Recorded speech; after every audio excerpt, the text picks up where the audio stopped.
And we're about to be live right now. And we're live.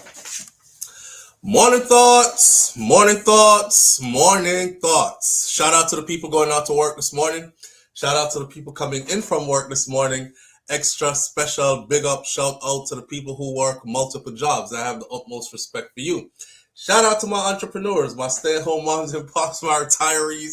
Shout out to the drivers. Shout out to the Uber driver, Lyft driver, truck driver, taxi driver, food delivery drivers, round town and long distance truck drivers. Shout out to the crossing guards and the school teachers. Shout out to law enforcement personnel, medical field personnel, military personnel. Whatever your job description is, heavy equipment operators, construction workers, chefs in kitchens, secretaries in offices. Shout out to the strippers on pole, backyard, back road workers. Shout out to barbers in barbershops and hairdressers in beauty salons, which are probably busy as hell right now. Shout out to every single clean-hearted, good-hearted person who wants good for others as much as you want good for yourself. Here we are on this beautiful Tuesday morning. Today is the 23rd of December, 2025. We're 2 days away from Christmas, and it'll be 2025 Christmas, and you made it. We're happy to be here, and thanks for tuning in. Come say morning, mommy. I was laughing because Melania and Kai was right over here just looking at me, looking at me while I was doing my morning intro. Say hi. Hi. Come say hi, Papa. Hi. All right. So Hi. school, I'm still coughing. Melania's coughing. Kai's coughing. Only mommy alone not coughing, right? All right, and school is out, so everybody is home. No school today. No school today, mommy. We can go to the beach. You want to go to the beach? All right, we'll take a trip to the beach. Trip. Yeah, but that's about it. All right, I'm gonna get ready. I'm gonna get into my topics and stuff, and talk to the people right here, while you go do your thing. Okay. See, there are lots of them right here already. And I go up to the top right here, and then I just start shouting out people's names. Like S Diva. Thank you, S Diva, for being the first one in this morning. S Diva is here, says morning, everyone. I'm driving and it's snowing. Well, What? we're not snowing. We're not snowing. It's warm and nice here in Florida. Drive carefully. Audrey Wright, thank you for being here, Audrey. Audrey says, morning from present teacher. Big up yourself, Audrey.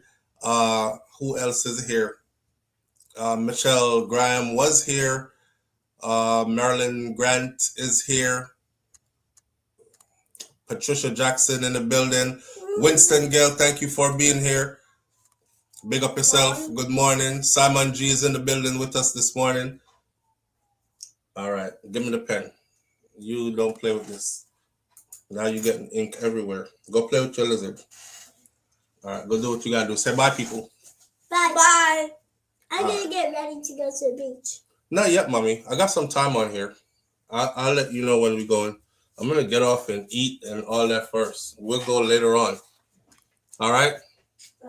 All right. You gotta give the day time to warm up first. All right. Here we are on this beautiful Tuesday morning.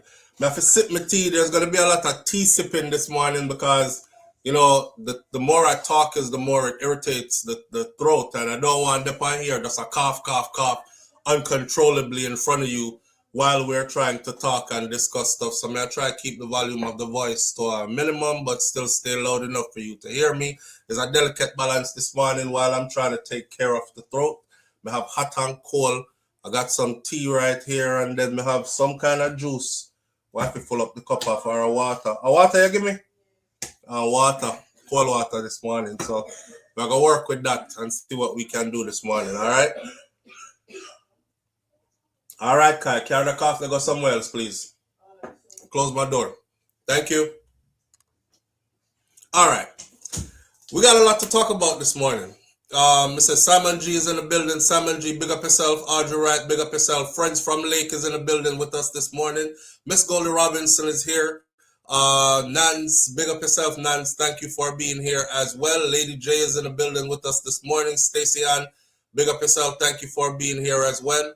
Let me see who else is here. Raddy's daughter is in the building. Thank you for being here. Bright and early, Senior Sexy. Karen Notice is in the building with us this morning. Rasta Caribbean is also here. Lovely and Naka, my fellow content creator sister, is in the building as well. If you're not subscribed to Lovely and Naka on all platforms, please go ahead and do so now. She's right there in the comment section. That's Lovely and Naka, my fellow content creator sister. Go over to her stuff, click on it, hit the subscribe button, keep the love in the family. Each one uplift another one. That's how we do it. Pat June is in the building with us this morning. Pat June, thank you for being here. Christine Williams is also with us this morning. Julie Tapper is in the building with us this morning. Sharon Ingram is here. Big up yourself, Sharon Ingram. Thank you for being here. Sharon Dickerson is in the building. Dickinson is in the building with us this morning, not Dickerson. Rico DIY Home in the building with us this morning. Hope I said that right. BM is here as well. Thank you for being here. Big up yourself. If I didn't call your name, you don't know how it go already. It's manners and respect and love same way, all right? Can't spend all morning calling names. Miss Goldie Robinson's passing through. 5-5-6-3 is also here passing through. Thank you for being here. Kai Tai Jai Empress. Ferron is also here. Junior Copeland is also in the building this morning. Thank you for being here. We're going to let the shout out them right there, and we're going to get into our topics. We have a couple of things to talk about this morning. Starting off in Jamaica, we have JFJ, which is Jamaicans for Justice, an advocacy group, supports keeping the age of consent at 16. I've talked about the age of consent in Jamaica repeatedly over the years that we've been here, thinking that the age of consent in Jamaica should be 18, but they have it at 16. The conversation is up again. Should it be increased to a higher number? And most people are calling for it to stay at 16. I want you to understand what the age of consent is, what it means. But also there's a broader discussion going on right now around the age of consent in Jamaica, which is another conversation talking about sexual intercourse between teenagers who are below the age of consent, and should it be criminalized or decriminalized, etc. We're going to get into the details about that one right there. Then we have Nicki Minaj proclaims her love for Donald Trump, and she goes all the way MAGA. Nicki, I don't know what's happening with Nicki, but we're going to get into all that this morning as well. Where's the Audrey? It needs to be 18. Y'all listen to the topics, and because you're going to choose where we start. So we have Nicki Minaj proclaims her love for Donald Trump. We have the age of consent conversation. It's very broad. We have the pastor who killed his wife in Canada. We have the man who chopped his family members to death in Clarendon, Jamaica. We have a rapper who made it to the charts in the UK, recently deported to Jamaica. And we have Miss Jamaica back in Jamaica, and she issued a message. And then we also have conversation surrounding balding, and no need to worry anymore about going bald, because the man unit is now trending in Jamaica. Remember, we'd laugh and talk about this before, about how the man unit, I call it the baby daddy starter kit, right? And I was telling ladies probably about a year or 2 years ago, right here, I told the ladies, I said, don't go on summer vacation. Don't come to Miami on summer vacation. You here in Florida, and you meet somebody. Next thing you know, things happen, and you don't know that you're with a senior citizen. If a senior citizen is not the thing you want to be with, because he's looking about 35, 40, and he is actually about 65, 70, right? Because that man unit do make the men look completely different. Well, in the man unit, it was just a matter of time, because everything foreign put on we pick up, so it's trending in Jamaica now. Those are our topics for this morning. You have 60 seconds to choose where we start, and I will sip my tea for 60 seconds and count and see where we start? Is it going to be Nicki Minaj? Is it going to be the age of consent? Is it going to be the pastor? Is it going to be the Clarendon situation? Is it going to be the rapper that's deported to Jamaica? Is it going to be Miss Jamaica? Or is it going to be Goodbye to Baldness? Baby Daddy Starter Kit. You go.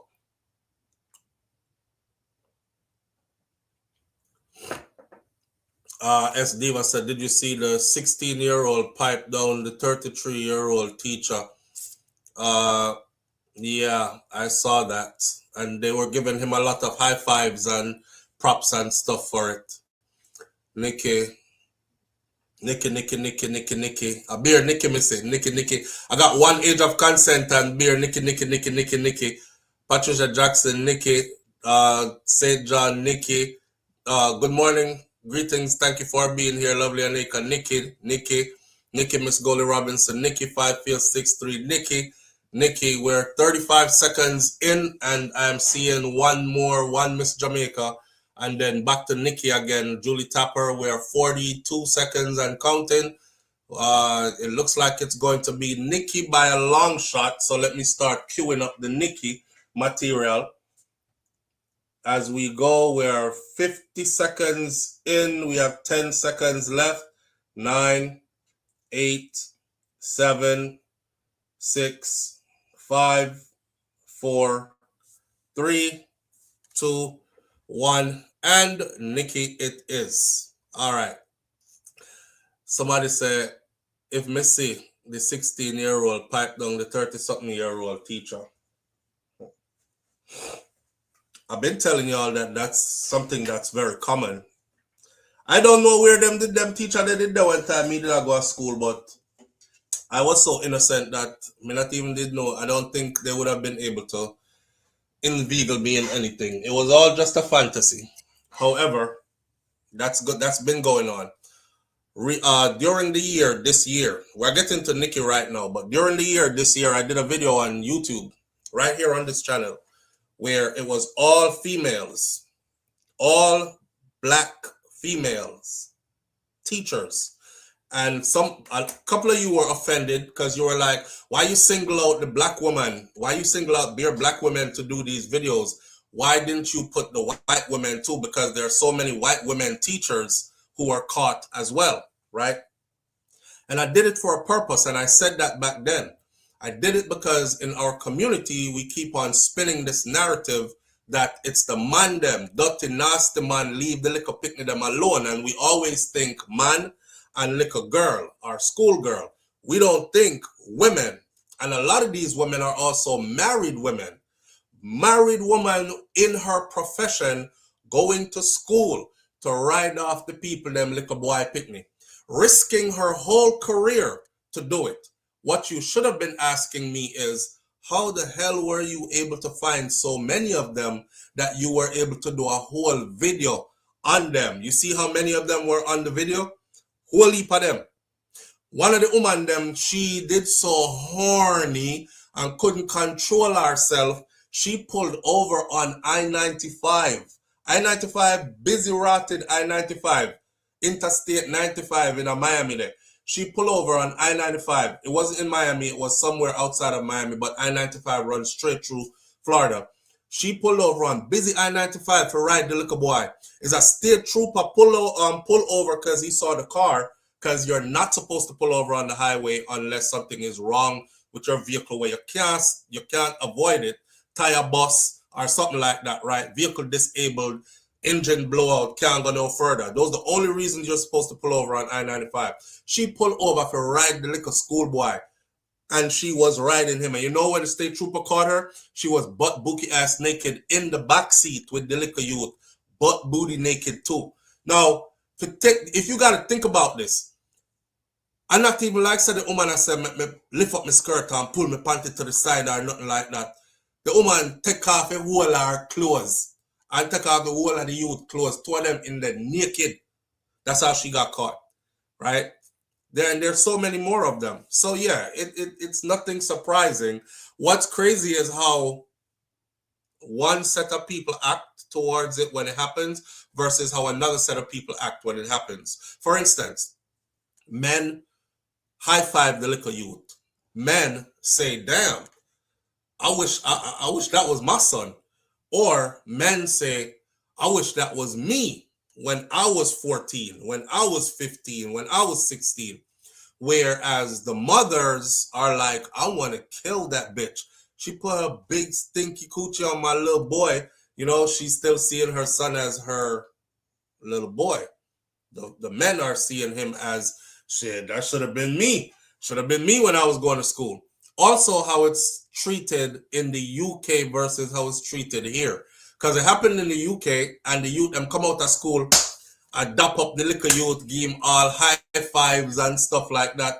Whereas it's looked at very different here. It's looked at like you were molested, so you are a victim, and there's nothing to laugh about, kind of thing. Very interesting. But if it's a girl, automatically it's a bad thing if the person who was doing it is a man. But if it's a woman, it's like, shit, do it to me, you know? Weird. But the video that we did was just to raise some awareness. Remember, I know how we say every child is your child. I don't care if you don't have any. I don't care if you've raised yours and they're gone already because you're in that age group, or if you're just now raising children and them too little. It still applies to you. All the children around you are your responsibility. Like, you can't pass and see stuff happening to children and you don't say anything, right? Right. So I did that video simply to say, raising awareness for adults out here to be aware that, hey, watch that teacher, watch that female teacher, because they're the ones that are doing it too. Another one called the student into her office because she was a guidance counselor, and the student was having problems at home and at school. So she calls the student into her office to talk about his future and what his next move should be, blah blah blah. And it turned into forcing yourself on the student. This was a woman guidance counselor, and this was a female student, a little girl. She wasn't little, I think she was 12 or 13, but she's a child. So, I mean, it happens, and it's happening way more than we think. Anyways, let's get into the Nicki Minaj proclaims her love for Donald Trump and for JD Vance at what was called the Turning Point event. Turning Point event is something that is ran by an organization that is ran by the late Charlie Kirk. Y'all remember what happened to Charlie Kirk? He was assassinated while he was giving a speech on a college campus somewhere. People have their what they say about him versus what they don't say about him, how they feel about him versus how they don't feel, etc., etc. Anyways, they were coming down on people pretty hard for saying things about him. Like, if you pointed out things that he said that were racist and you call him a racist, they were canceling you for it. So you weren't even allowed to speak out and give your honest opinion of him. His wife has taken over Turning Point, which was his organization that he founded, right? Nobody else shows up there other than Nicki Minaj this time around. Now, there are videos out there floating around of Charlie Kirk actually saying that Nicki Minaj is no good role model for young black women. I was just explaining to Shakira, I said the thing about Charlie Kirk was he spoke a lot of truth, but he also had a lot of other stuff that was not good that was mixed up with him delivering the truth. So there are people who say he never lied, he always told the truth. Well, that's up to you and your discretion, right? Yeah, Nicki has gone fully MAGA. Let me take you through this. Nicki Minaj, we're gonna walk through what we think is happening, why she ended up there, and all this other stuff. So Nicki Minaj is putting her full support behind President Donald Trump's administration. The Trinidadian rapper proclaimed that she was honored to appear as a surprise guest on the fourth day of Turning Point USA's America Fest conference in Phoenix, Arizona on December 21st. This is the first annual summit since Charlie Kirk's death in September. And she praised Donald Trump and she praised Vice President J.D. Vance for their relatability.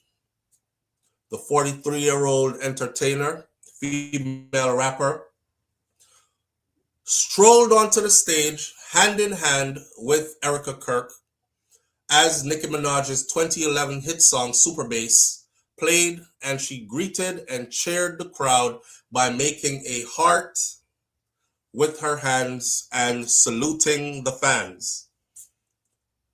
When it came to speaking, she said things like this: I have the utmost respect and admiration for our president. I don't even know if he knows this, but he has given so many people hope, and there's a chance to beat the bad guys and to win, and to do it with your head held high and your dignity or your integrity intact. This was Nicki on the stage. The crowd roared. She then said she went on to draw parallels between herself and Donald Trump. She said, and he hails from Queens, New York, and that's where I'm from. She said Donald Trump is from Queens, New York, and that's where she's from too. Now, when I saw that, the first thing I said to myself is, you're from Trinidad and Tobago. You're not from Queens, New York. You know, that's like me saying I'm from Miami, Florida. I was raised in Miami, Florida, but I'm from Jamaica. So in a big conference like this, she would never mention that she's Trini. She would only say she is from Queens, New York. What it's shown me personally, she said, is sometimes even in the worst feelings in your life, you think you're never going to come back from it, but you do. And our president shows that, Nicki Minaj said. She then said he's been through every single thing a person can be through publicly, having to constantly be lied about. The singer did not clarify which lies were told on the president or which lies he was fighting. She just said he is constantly being lied about and somehow he continues to win. Notable conservatives and thousands of GOP faithfuls gathered in Arizona for Turning Point's annual America Fest conference this week. The 4-day event marks Turning Point's first conference since its co-founder, Charlie Kirk, was shot and killed by an assassin's bullet. Erica Kirk, the wife of Charlie Kirk, she laughs as Nicki Minaj referred to the vice president as an assassin. I don't know if it's you or me. I was looking at Nicki up there the whole time and I was thinking, is she under the influence of something, or is the pay that good? Like if she picking up a fat check. So I went and did some research to see if she was paid to appear. And according to the research, it says that, you know, Turning Point has a lot of money. They have amassed a serious amount of money, hundreds of millions of dollars especially since Charlie Kirk was assassinated. And they pay a pretty hefty fee for guest appearances. They won't release a specific number that Nicki Minaj might have been paid, but it is said that it is somewhere around 20 million and above for that one appearance. I was going to say that one performance, that one appearance, because they are known to pay that much for the people who appear because they have the money like that to do that. Now, she later called Donald Trump our handsome, dashing president. That's how she said it, you know, our handsome, dashing president. And then she referred to J.D. Vance, the vice president, as an assassin. Mind you, Erica Kirk is sitting right next to her on the stage, right? And Erica Kirk's husband, Charlie, was assassinated. So if you're talking to somebody whose husband was recently assassinated, he was assassinated in September. We're in December. September, October, November, boom, December. He was just assassinated. And you think to even put that word in your language when you're supposedly describing the vice president affectionately, because she just called the president, Donald Trump, our handsome, dashing president, and then she went to call J.D. Vance an assassin. That's when I thought, is she on something? Like, even if you're faking it, why would you? Anyways, Nicki Minaj then started to backtrack. You know, she realized she used the word assassin, and she was like this, and she started to backtrack what she said, right? And as she was backtracking what she said, and when I say that, she goes, and when I say that, she's trying to clean it up. She goes, and when I say that, she covered her mouth with her hand, appearing to remember that Erica's late husband, Charlie Kirk, had been fatally shot by a suspect who was accused of intentionally targeting the conservative activist for his political expressions and in an assassination. She said, and then Erica Kirk goes, trust me, there's nothing new under the sun that I have not heard. She said, I love you. You have to laugh about it. Truly. I love you. You have to laugh about it truly. So she was trying to make Nicki feel very comfortable. Like, it's okay. You know, we slip at the word all the time. It's all right. You got to laugh about it. I have been called every single thing. And you know what? God is so good. You let it roll right off your back. And this is what's so beautiful about this moment. Because if the internet wants to clip it, who cares? I love this woman. She is amazing. She's an amazing woman. She has a soul and a heart for the Lord. This is Nicki Minaj. This administration is full of people with heart and soul, and they make me proud of them, Nicki Minaj said to the Turning Point crowd of thousands gathered. Speaking of Donald Trump and J.D. Vance, she says, I love both of them. They're both powerful men, smart, strong, all of that. But both of them have a very uncanny ability to be someone that you can relate to. I can relate to them. Nicki Minaj then explained, she said, when I hear them speak, I know that they're one of us. They haven't lost touch of the world. They're still connected to the world and what's happening in the world. Trump and J.D. Vance have the ability to be real and to make us feel proud to be Americans, she said. Mind you know, Nicki comes from the immigrant community. Surprising to me, Nicki Minaj was an illegal immigrant for quite some time. And to this day, she is still not a U.S. citizen. I'll go ahead and say this. If Charlie Kirk was alive today, Nicki Minaj could not make it nowhere near the stage that he was speaking on to be a guest speaker on his stage. Not at one of these rallies. But they know who to use and when to use them. You know what I mean? So Nicki Minaj explained why she decided to make a political statement, and she vowed to never back down about her beliefs. They asked her, what was the turning point? Well, I just got tired of being pushed around, she said. Sometimes you just get tired of it. And then you realize, wait a minute, I have something inside of me that's stronger than what's out there. This is Nicki. The Bees in the Trap rapper then alluded to feeling pressure to be silent about her politics. When you've had enough, you realize, wait a minute, why do I even care about these people and what they think?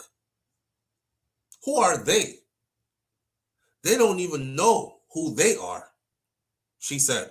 So I'm not going to back down anymore. I'm not going to back down ever again. Nicki Minaj later mused about political division, saying, we're not allowed to have a different opinion anymore. We're not allowed to think out loud anymore. This is not what the world used to feel like. Nicki Minaj, who has recently been complimentary of Trump on social media, recently worked with his United Nations ambassador, Mike Waltz, to speak out about alleged widespread anti-Christian violence in Nigeria. Nigerian President Bola Ahmed Tinubu has denied the characterization of his country as being religiously intolerant. Nicki also came out swinging against California Governor Gavin Newsom, a Democrat, in an X post that criticized his support for transgender children. The White House shared a clip from Erica Kirk and Nicki Minaj as they sat down soon after the event and commented on the caption. It said, "Make us feel proud to be an American." Because Nicki said that's what J.D. Vance and President Donald Trump make us feel. Make us feel proud to be Americans. Now,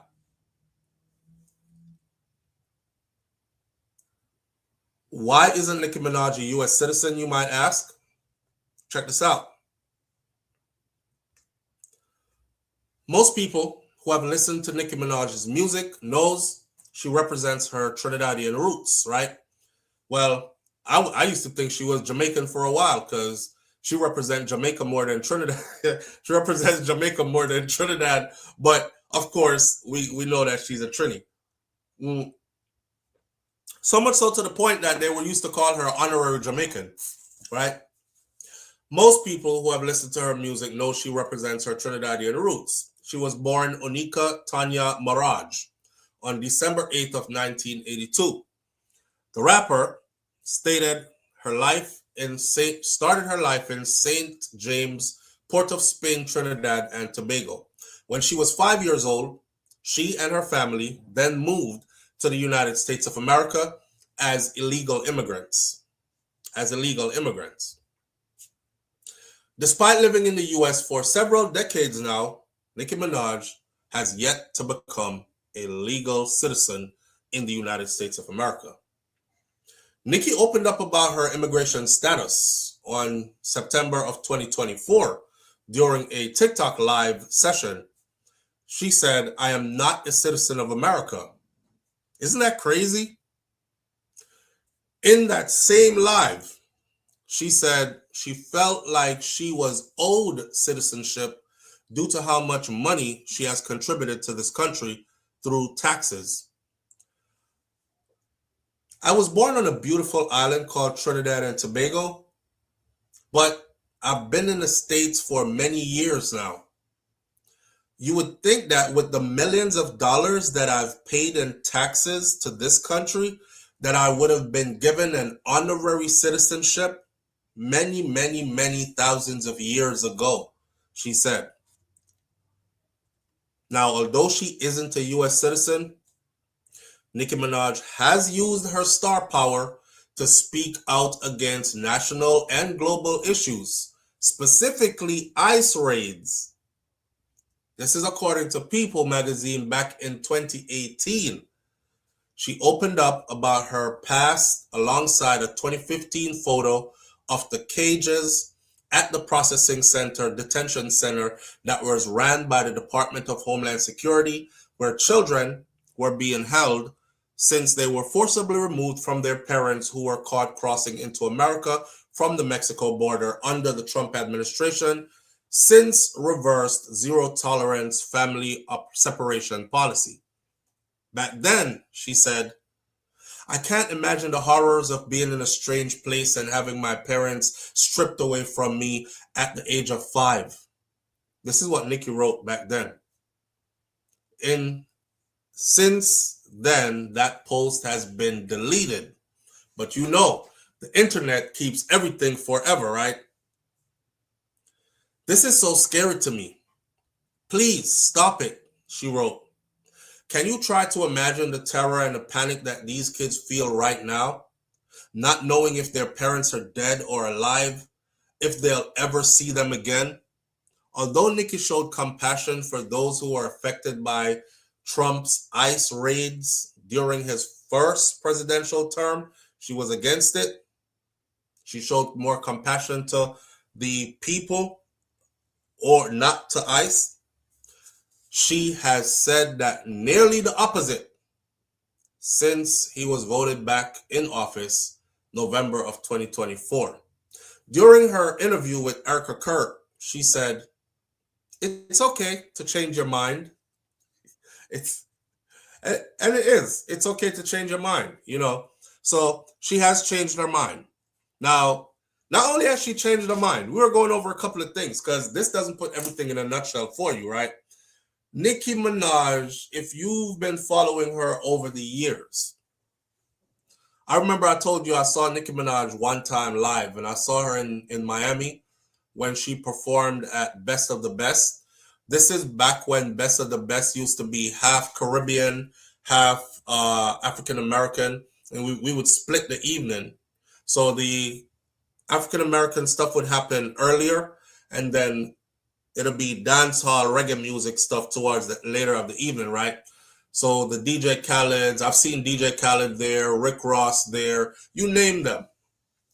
And I remember Nicki asking for girls to come up on the stage, and I thought, yeah, she's a girl, she's empowering girls, so she's bringing girls up on the stage. And I remember the girls getting up on the stage, and I remember Nicki start feeling on their breasts and rubbing up their ass, smacking their butt. And I was at Best of the Best, you know, and I thought, that's lesbian activities. That's exactly what I said in the crowd. I was like, oh, so Nicki Minaj, a lesbian, some lesbian activity this. You know, I was expecting a Trinidadian girl, she a rapper. This is Best of the Best. I'm thinking she gonna call up a man up there and tell a youth, say, wine up on her, or, you know, daggering on them, something that was big them time there. I thought she was gonna get a proper soldering from a Jamaican youth, but when I noticed she called up all girls, I was like, okay, maybe she want big up women. Then she was feeling them up. And I thought, oh, wow. Okay, so that's where her stuff's at. I say all that to say this. There were a lot of LGBTQ, rest of the alphabet guys who were there as well. I know that them never come for the Best of the Best, Jamaica part of the Best of the Best. If you were going to Best of the Best back in the day when it first started, you would be able to see what I mean. Best of the Best is a huge event that happens annually in Miami, Bicentennial Park.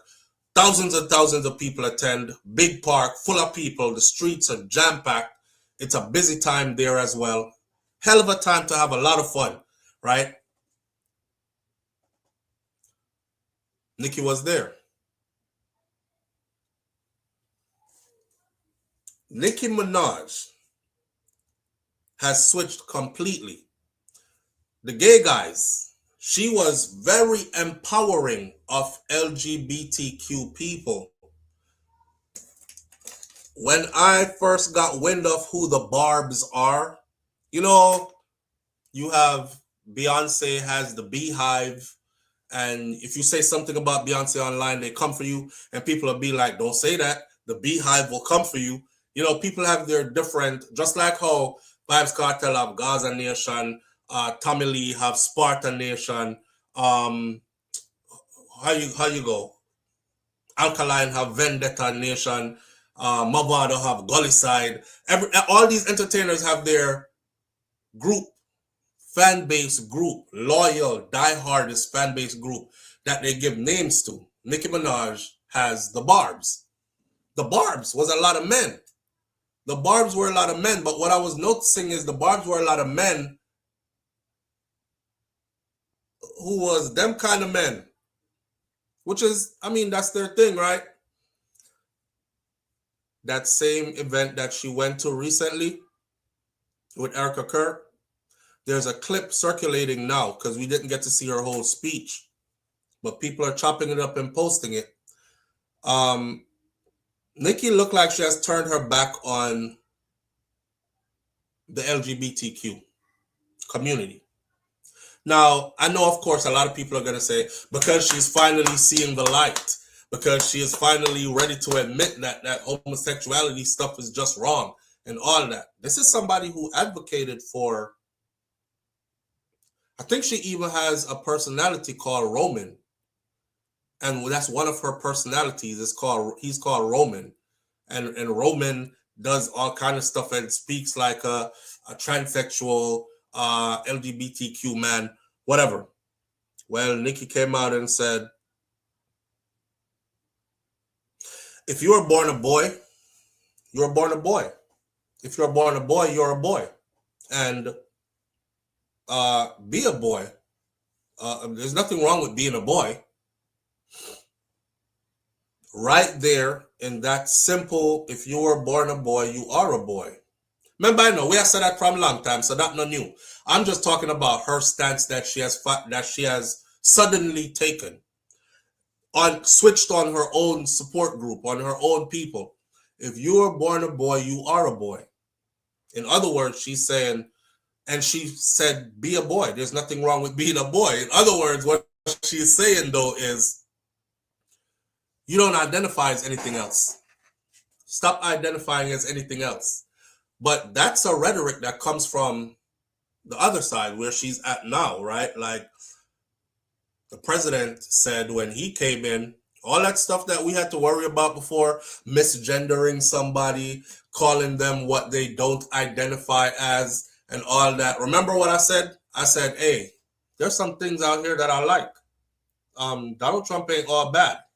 I do. But I'm not Nicki Minaj, though, because I wasn't on the other side before. I was always on this side as far as that goes. I always said, if you have a rusty-ass voice like mine and you got a beard on your face and I'm seeing dick print and everything, you can't tell me to call you Miss Shaniqua. You can't tell me to call you Lakeisha. You can't tell me. I'm still going to call you, I'm going to refer to you as a guy if I see a man standing in front of me, right? It walks like a duck, quacks like a duck, looks like a duck, it is a duck. But for her, she's always been different, as in identifying and encouraging her people who follow her to identify as whatever they want to identify as.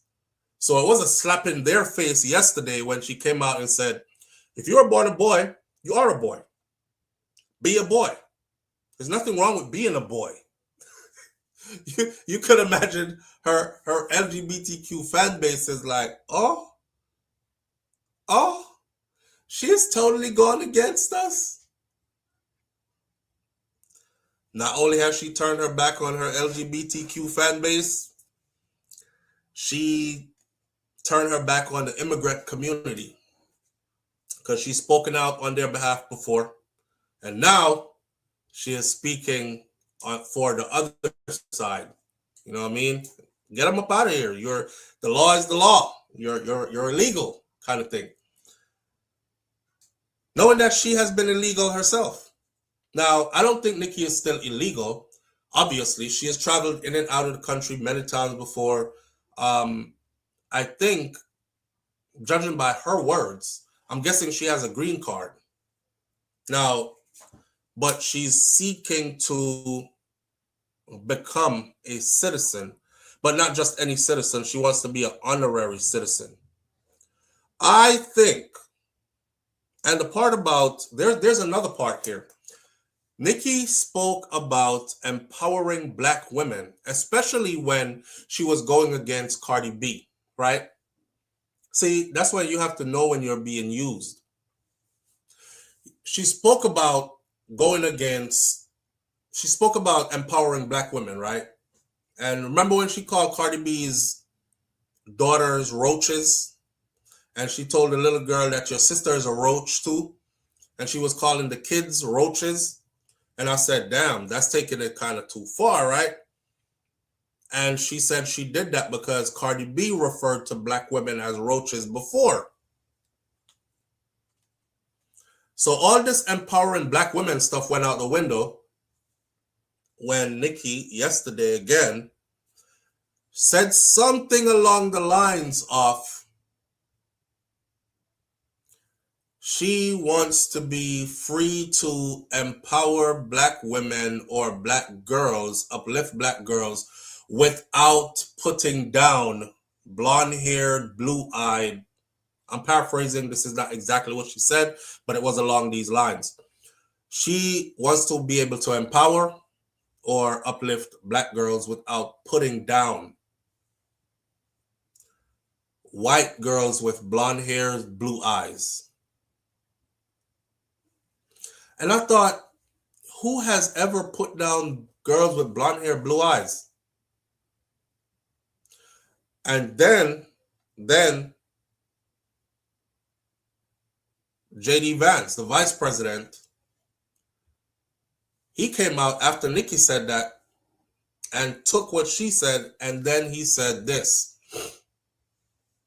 In America, you no longer have to be ashamed of being white, or you no longer have to apologize for being white.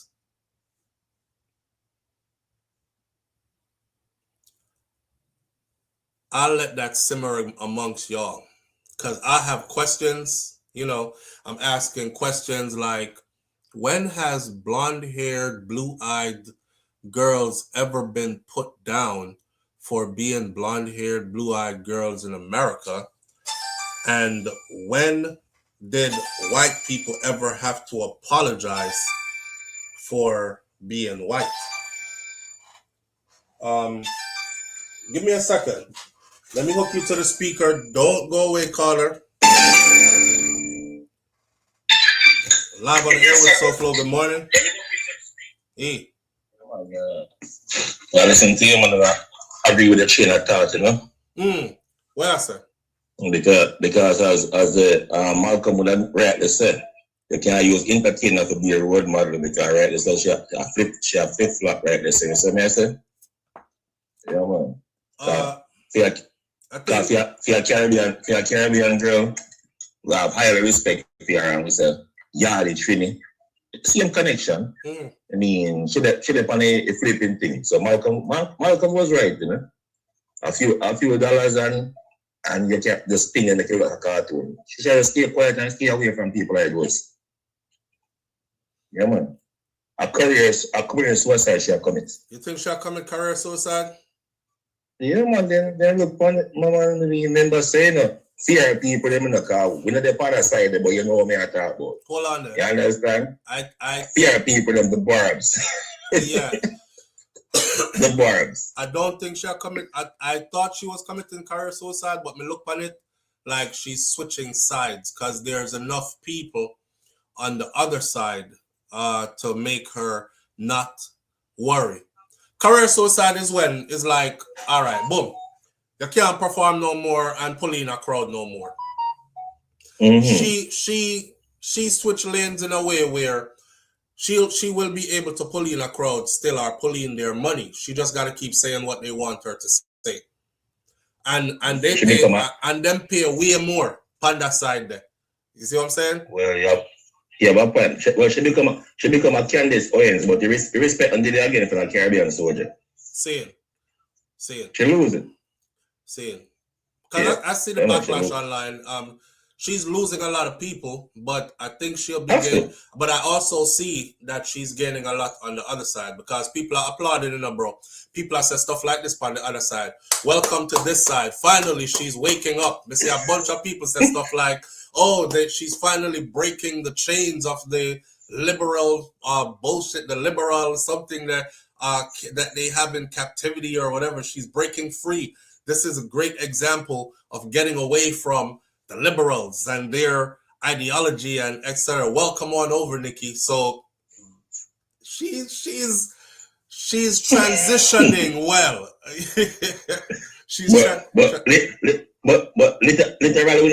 literally we not take her serious. Like seriously. Mm-hmm. You can't take her serious no more. As Malcolm would have said, you can't look up the entertainer to be a role model. And then true. A very few entertainers can count for like Bob or even Bojo himself, but not for them weak. That's true. Yeah, I'm weak. True. Yeah. You know, I think this have a lot to do with her getting older. Cause she's 43 now, right? And she did. Yeah, and rap is a young girl sport, right? Cardi B is in her 20s still. Nicki is 43 years old. Cardi B has outdone Nicki Minaj in every way possible so far, and is the one out here making huge money. Like last night, it was revealed that Cardi B is one of the top earners on OnlyFans. She earns an average of $9 million every 30 days, and that's just her OnlyFans. That don't have nothing to do with our music or nothing, you know. So Nicki, who has always been in starch, Cardi is 33. Thanks for the correction, Nance. So Cardi is 33, Nicki is 43. All right, one whole decade apart. In rap, that means a lot. Cardi is still in her 30s, and they'll probably give her up to her 40s before they start calling her old. But she has done in 2, 3, 4 years what it took Nicki Minaj 10, 15 years to do. Now, the thing about that is, of course, we have to be fair and think about different time periods they're living in. You know what I'm saying? Cardi come up in a time of streaming and internet and all that. Nicki come from a time of records and CDs and tapes and no internet and no streaming and all that. So it was harder for her to build all that, and she did. So I'm not taking nothing from her greatness as far as that is concerned. But I think Nicki is looking at her life now, and she's saying, for one, her husband is a registered sex offender, right? Yeah. And I looked up, can the president pardon a registered sex offender? And the answer is yes, he can. Oh. Right. Because every time she want to go somewhere, so every time she want to go somewhere with her husband, they have to go through one bag of people, which compromises their whereabouts. When you're a big star like Nicki Minaj, you don't want everybody knowing where you're going. You want to be able to freely move. I'm in Barbados today, chilling on some little island over there. I'm in Jamaica the next week. I'm in here, there. But for them to move as a family, her husband has to get permission. They have to state their whereabouts, when they're going, when they intend to return, etc., and wait to be told yes or no. She wants that off of his record, man, so they can move around freely, and so he could no longer be labeled a sex offender and his face is listed on the sex offenders registry. Because if you go up on the California sex offenders registry, you see her husband there. So she wants... Yeah. So she behave like the man, so she just throw her bombs him under the bus. Hey, she rich already. At 43, at 43, I don't think you're gonna get any richer off rap. You have to switch gears now and find a next way to keep the money coming in. You know? It is rumored. It is rumored, bro, that a 20+ million she get, plus incentives for yesterday meetup. Wow. If she could whop that 20 mil in a one go from the other side, I'm sure she's looking at it like shit. And plus, she in trouble right now too, because her husband allegedly beat up some guy backstage while they were in Europe. The brother come to America, sue them, and they didn't pay attention to the lawsuit, so he won by default. a certain sum of money that a judge in California is now saying she is about to put Nicki Minaj's house, her mansion, up for auction to pay off that man.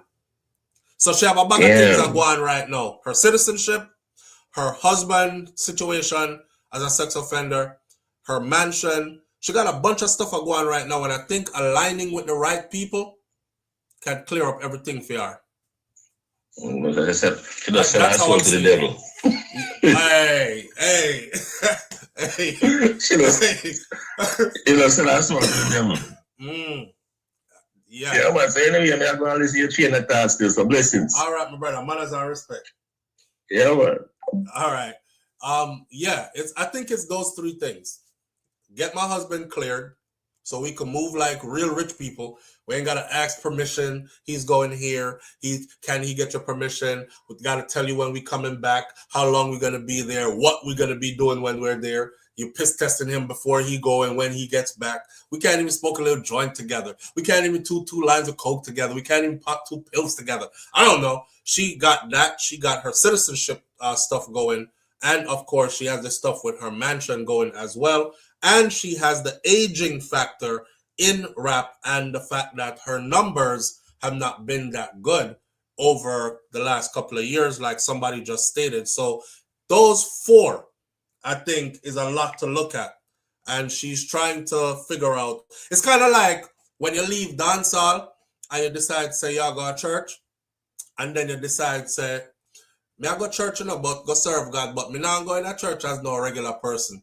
Because no money no day in a church as no regular person. I have to go put money in a pastor offering plate. Me want left dancehall as a big artist, but me want go be one bishop, or me want to be one pastor, me want to be one church leader. That's like a safe retirement. That's how I see it. I see it as a safe retirement. You know, I'm not gonna be no hypocrite. Y'all gotta remember something, right? This game is to be played. See?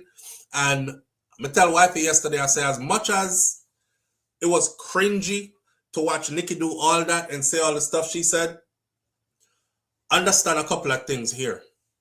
If my wife is willing to go to bat that far for me, I don't give a damn what the world say. And that's your wife.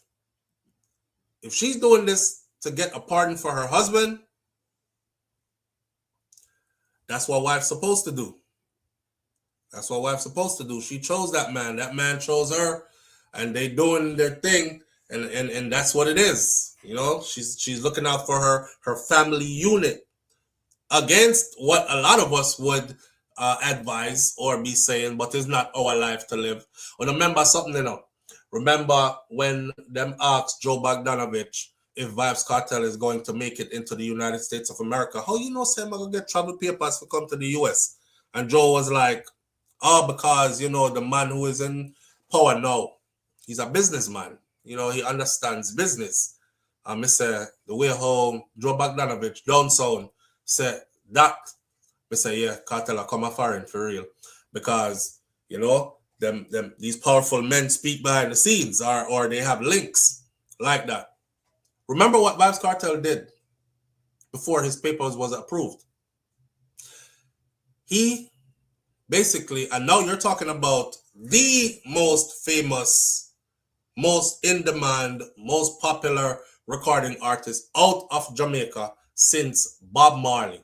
Argue with me if you want to, but show me somebody else who is packing stadiums and arenas and selling out and commanding millions of US dollars per performance other than a Vybz Kartel. So here we go again with influence, and influence turns to power.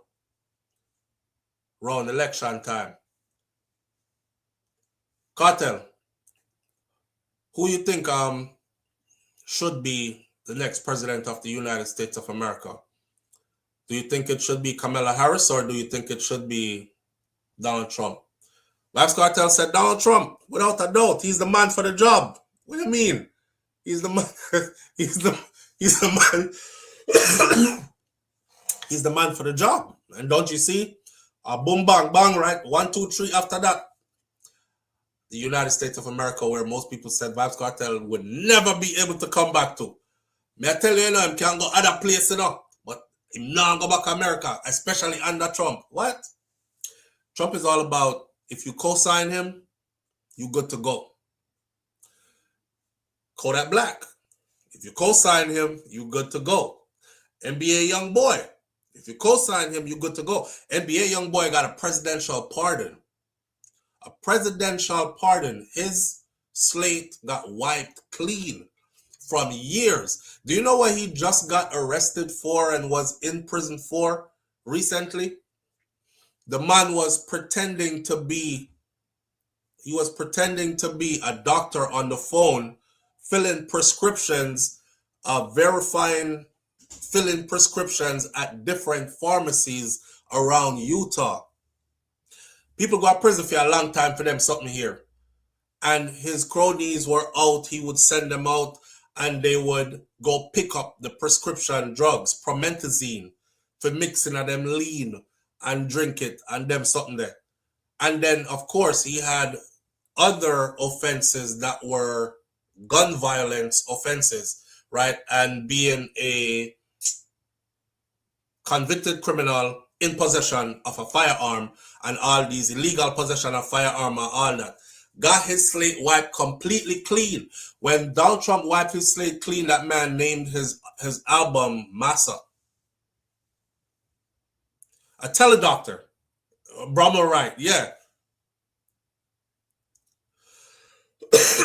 NBA young boy was made to live in Utah. A judge said, we can't have him in Baton Rouge. This is a young man that generates a lot of money. We cannot have him in Baton Rouge. He's going to end up in prison for the rest of his life, or he's going to end up dead.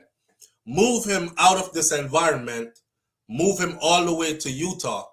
And they moved him to Utah and put him on house arrest, and he was going crazy inside the mansion that he was in and started doing the scam stuff to get the prescription drugs from the pharmacies. And that's when he got caught with that, and they took him out the mansion, and he went through trial, went to prison, then got a complete presidential pardon from Donald Trump. All he came out and said was, I love Donald Trump. Everything he doing right now is for the youths. That's that cosign. Once you do that cosign, that's one thing I realize about Trump.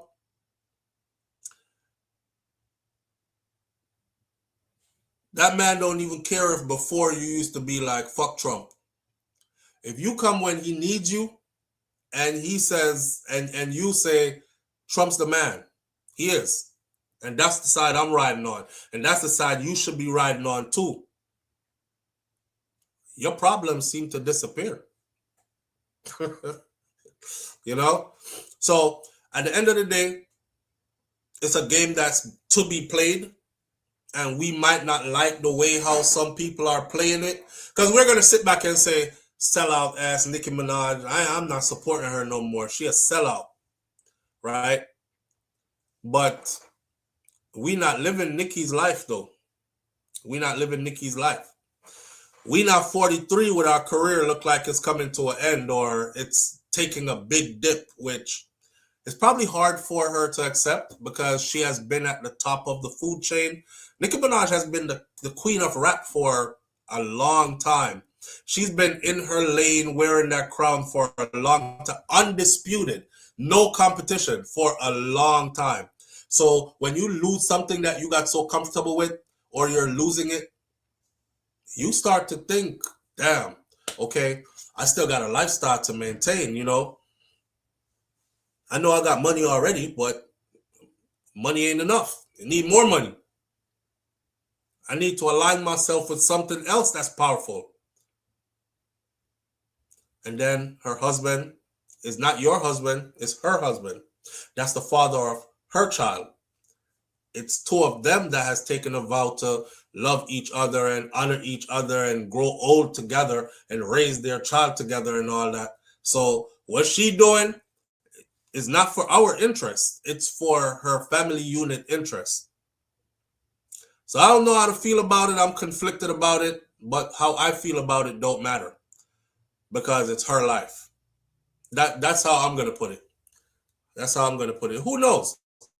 Maybe if I was in a situation where it required me to get out there and say certain things to free up my beloved or to better my situation, I probably would be out there saying it too. You never know.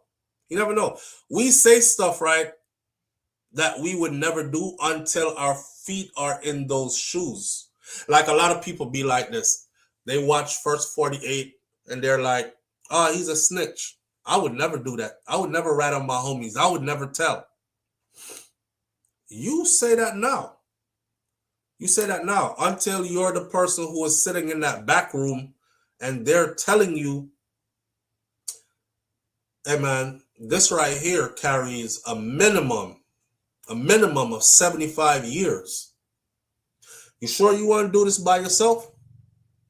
Because if you give us the others who were there, or if you tell us what you saw, we can make sure you do 2 to 3 years at the most. We could probably even get you all the way off. Yeah, I say sitting up there talking about, nah, give me my 75. I'm going to take it on the chin. 75 to the door. I'm good. Hit me with that 75. I'm not saying nothing. Nope. You're going to be back there singing. You're going to be singing like Mariah Carey and Whitney Houston in there. Hey there. Live on the air with Souflotv. Good morning. Yeah, Flo. Yeah, fam. One item, right? Isn't everybody in jail for 600,000? Huh? Nicki's brother. Oh, that's another one. Yeah. That's another one. Nicki Minaj's brother is also doing a lot of years in prison. Yeah. This is her blood brother, her real brother. Yep. Yeah. And that case was very disturbing. That case was super disturbing. Yeah. Yeah. So not only could it be about her husband and clearing his record, but it could also be about seeking a pardon for her brother. More about her brother. But they were close. Yes. They were very close. Yes, they were very close. And they are from the same parents. I don't know, distant brother. Yep. Yes. Yeah, that's what one said. Yes. You are absolutely right, bro. All right. Cool. That's another one to the list. I forgot about that. When I covered the Nicki Minaj brother case,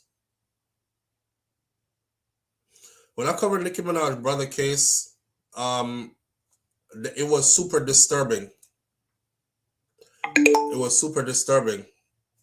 Let me see. How many years did Nicki Minaj's brother get sentenced to? I don't think 25 years to life. And I know that prison must be hell for him. Because he ain't built like that. You know some man who you know say if them go to prison, like, you're like, yeah, he probably going to be one of the alpha dogs in there. You got predators and you got prey. This motherfucker going in there, he's going to be a predator for sure. He'll be all right. He's going to survive. If you ever see Nicki Minaj's brother, you would know. Straight off the bat, he ain't built like that. He must be catching hell in there. And you know how they do to sex offenders in these prisons. So I can't help but to think she has that on her mind. Like, she trying to get her brother free. Live on the air with Souflotv. Good morning. Good morning, Souflotv. Morning, Minnie Bob. What going? What going, Benson? You see, you still talking about the Nicki Minaj, right? Yes, sir. His own brother. Oh, brother have a federal case or a state case? Her brother has a sex offenders case, which was a state case. Okay, so Donald Trump cannot help it. He cannot pardon him if it's he can only pardon federal cases. Yeah, only federal. Well, I don't know how his case was classified, if it was classified as a federal case or not. Oh, okay. Yeah, you can look that up and find it out on your own, though. But I'm looking it up right now as we speak. But me don't like Nicki Minaj anyway. You don't like Nicki Minaj anyway? No. Our brother is a major star. Our boyfriend is a major star. Why would we listen to that music? Say that again. I don't listen to her music no more. Because her brother is a major star and her husband is a major star. Oh, a molester. You said her brother is and her husband is. Yes, so me no mess with that. You know, her husband's case is, and y'all fault me if you want to, but I can actually see her husband getting a pardon. I mean, I read into his case, right? And given the circumstances, the age he was when it happened and all that other stuff, I could actually see her husband getting a pardon. This stuff, yeah, I could. Y'all go look into his case. I could actually see Kenneth Petty getting a pardon. Her brother, even if his case was federal, I don't think the president would extend a pardon to where it involves an adult doing stuff to minors, because I remember covering that case and the children testified in court and it was like ghastly. So the details are out there for everybody to see. I don't think the president would put his name behind that. However, her husband, that's a different story. You know when you get caught up in something when you're young and then it hangs over your head because of the way you were tried and whatever, and it hangs over your head? As a matter of fact, right, I was using NBA Youngboy earlier for an example of Donald Trump pardoning NBA Youngboy, giving him a presidential pardon. NBA Youngboy is an example. Not only was he presidentially pardoned, which means his whole record was wiped clean as if nothing ever happened,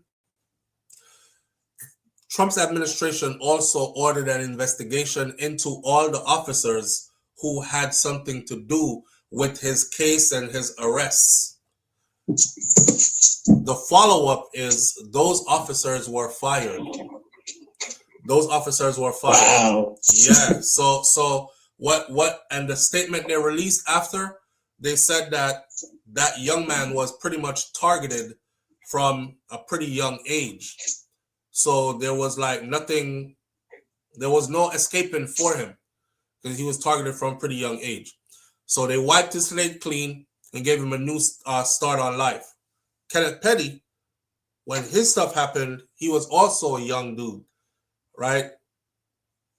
And I think based on that and other information in his case, I could see him actually getting a pardon. So if she working for a pardon for her husband, hey, I'm not gonna hate. Yes.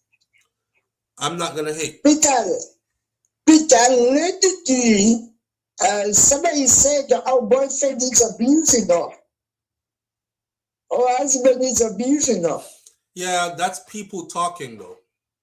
That's not. Yeah, that's stuff. Yeah, that's not stuff that's been founded. Like, we don't have a police report that says police was called to this particular address, and when they got there, she had a big old cocoa on her forehead and she was being beaten, looked like, or whatever. We have nothing like that about them. So, you know, the internet talks a lot and speculate and make stories up. So I don't I don't go off stuff like that. Cause I don't want them sue me. So I'm not gonna sit here and say Kenneth Petty was beating Nicki Minaj. I have no proof of anything like that. But I'm saying if she working for a pardon for her husband, I'm not gonna hate.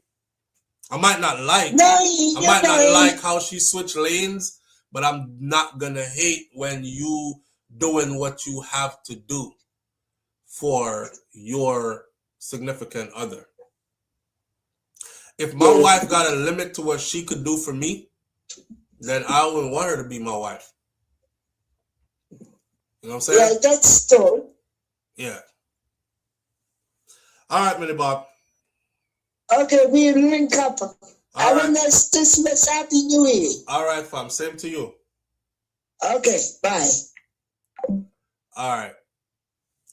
The president cannot pardon for violation of state laws. Right. What is his case classified as, though?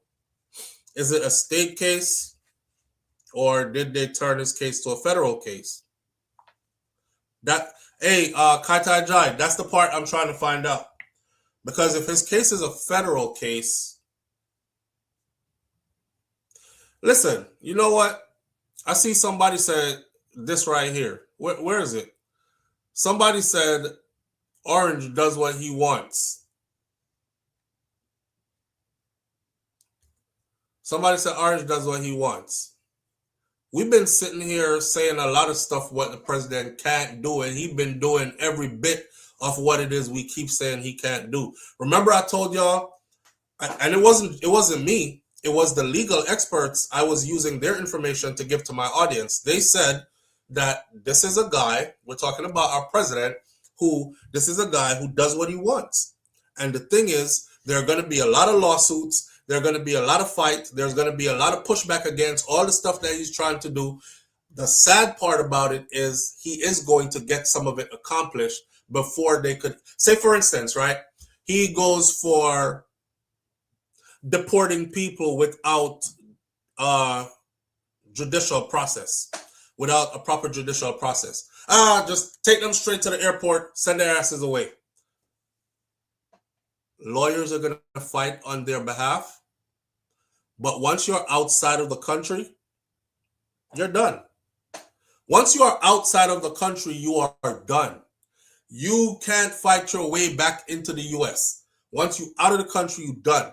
This is what they were talking about when they said some people are going to suffer. Families are going to be hurting because it's going to be too late by the time we get to the point where we can stop something that he has put in motion or change what's happening. So I'm not here saying Trump can't do anything. I think this is a guy who can do everything. He has proven to me throughout his presidency that he does what he wants to do. Yeah. So I ain't putting it past. The president has enough governors to get fever to grant pardon for state offenses. Like I said, I'm not putting nothing past him. This president gets done what he wants to get done. He gets done what he wants to get done. So whether it's state case, federal case, whatever the case may be, people walking out if he wants them walking out. Right. Yeah, Kaitai John, we went through that already. Immigration is a civil act and you're not required a lawyer for a civil case.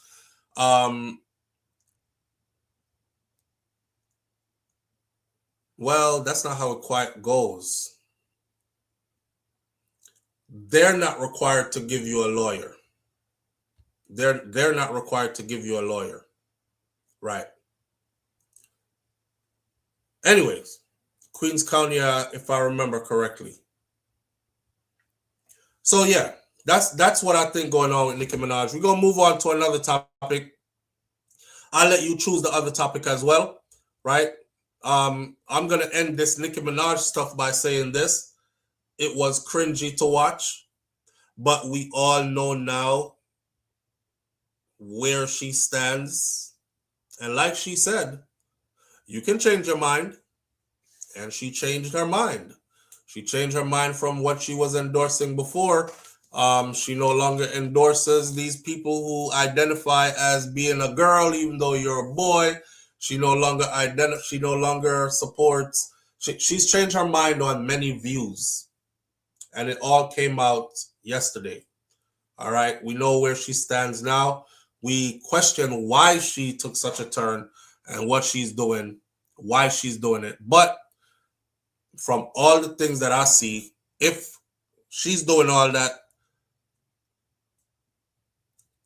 for her brother, her husband, then I'm not hating. It is what it is. It is what it is, right? The LGBTQ community online is already deleting her albums. You know, she getting paid enough on the other side. I know she ain't sitting at home like this. She posted a picture of her on a private jet, wrapped in chinchilla mink, and Turner gave her booty cheek to kiss. She's like, you know, I'm up here. I'm up here. She don't care. Moving right along. Do we want to talk about the Canadian pastor who killed his wife? Do we want to talk about the UK rapper who got deported to Jamaica? Do we want to talk about the hairpiece? The male unit is now trending in Jamaica. Or do we want to talk about what Miss Jamaica said? Because Miss Jamaica is now back in Jamaica. Miss Jamaica Universe, she's now back in Jamaica, and she had a couple of things to say as well. So you choose. I'll give you 60 seconds to choose, and then I will start. If you don't choose anything, I'll choose something for you. Audrey says pastor. All right, Audrey, we have one pastor. Let's see if we can get two.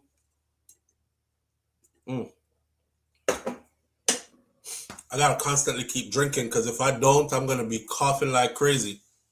Pastor. We got two pastors. We got three pastors. Thank you, Kata Jai Empress. Julie Tapper says pastor. It is. Roddy's daughter says pastor. Mistress B talks health and wellness with a twist says Miss Jamaica.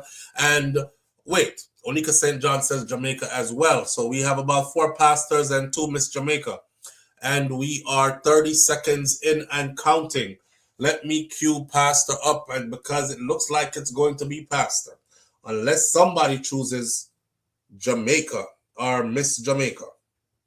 Again, and I'm looking at the screen, and we have, I can't pronounce your name, Gigi or Michael, something like that. Gigi Remeki, Miss Jamaica. So we have 3 Jamaica, 5 pastors now with Veronica Roberts. 5 pastors, 4 pastors leading by 1.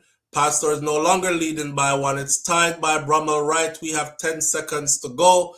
S. Diva says, pastor, do as I say, not as I do. Pastor is back leading by 1. We have 5 seconds to go. Banches says, supposed pastor. Banches breaks the tie. Pastor is now leading by 1 again. Audrey says 4, 3, 2, 1, and pastor it is. We have pastor, Christine Williams, pastor, Miss Goldie Robinson, pastor, Sandra Ellis, pastor, Nance, pastor it is. All right, we're gonna go with the pastor. That was quite definitive at the end. Yeah. So I was kind of scared to put up the picture because a lot of places that I've looked, it said that the family, when the story initially broke, it said that the family wanted for the victim's identity to not be revealed. That was what it said in the Canadian news. So they did not publish her picture. However, many other news entities carry her picture, including in the Cayman Islands and other places. So I took it from one of those places with information from the Canadian news, of course, right? And the headline says, a Jamaican pastor has been charged with second-degree murder in his wife's death.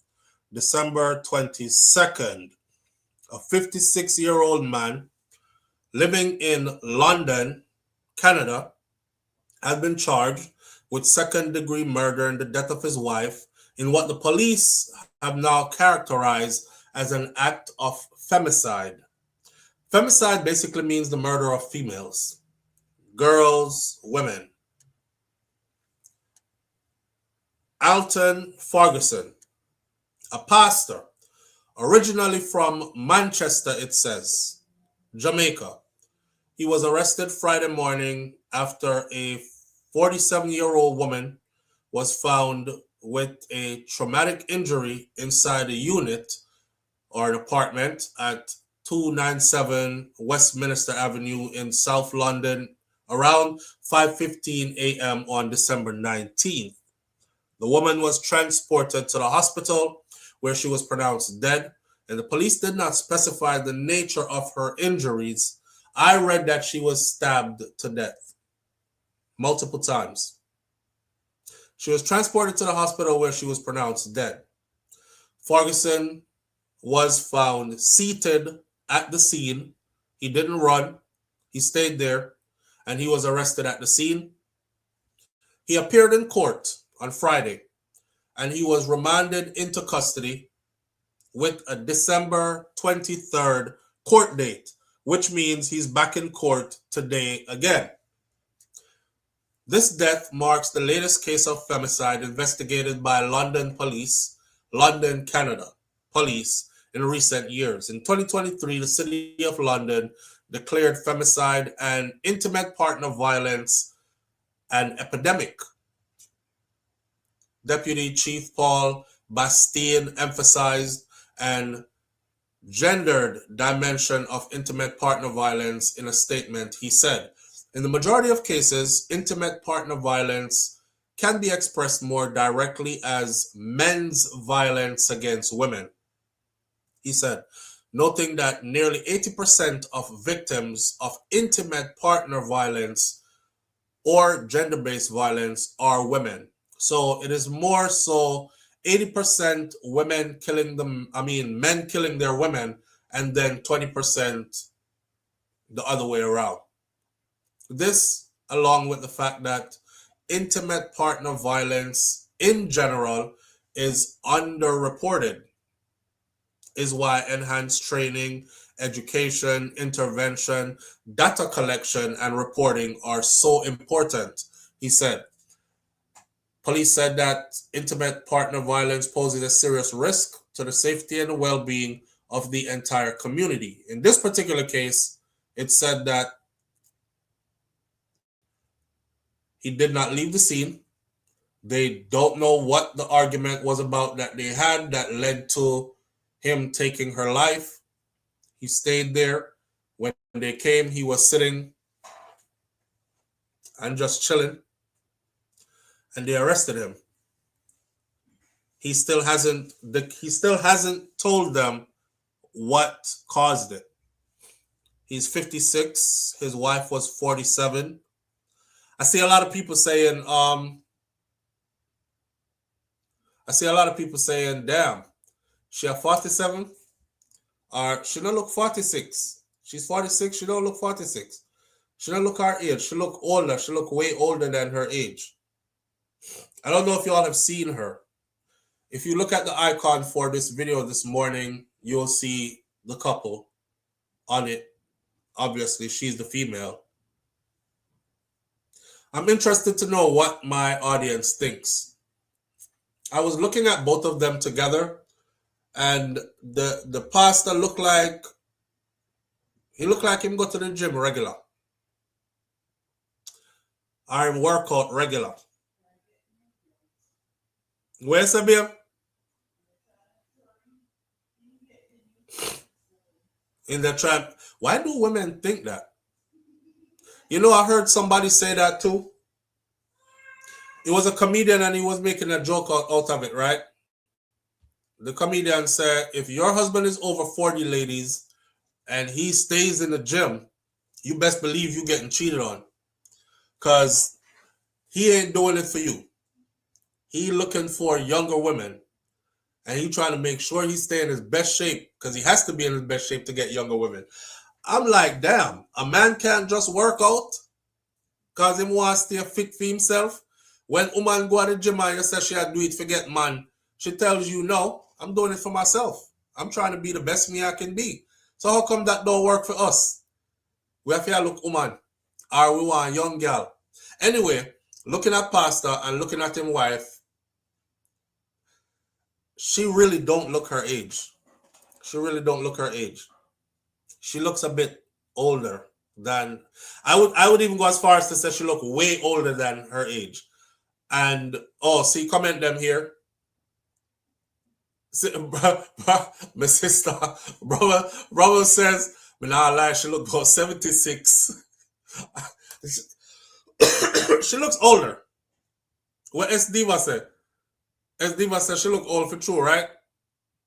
Yeah, we're not judging her. She look, and I'm not being insensitive. This woman lost her life, and this shouldn't have to do anything about her age and how she looks. I was just stating an obvious observation.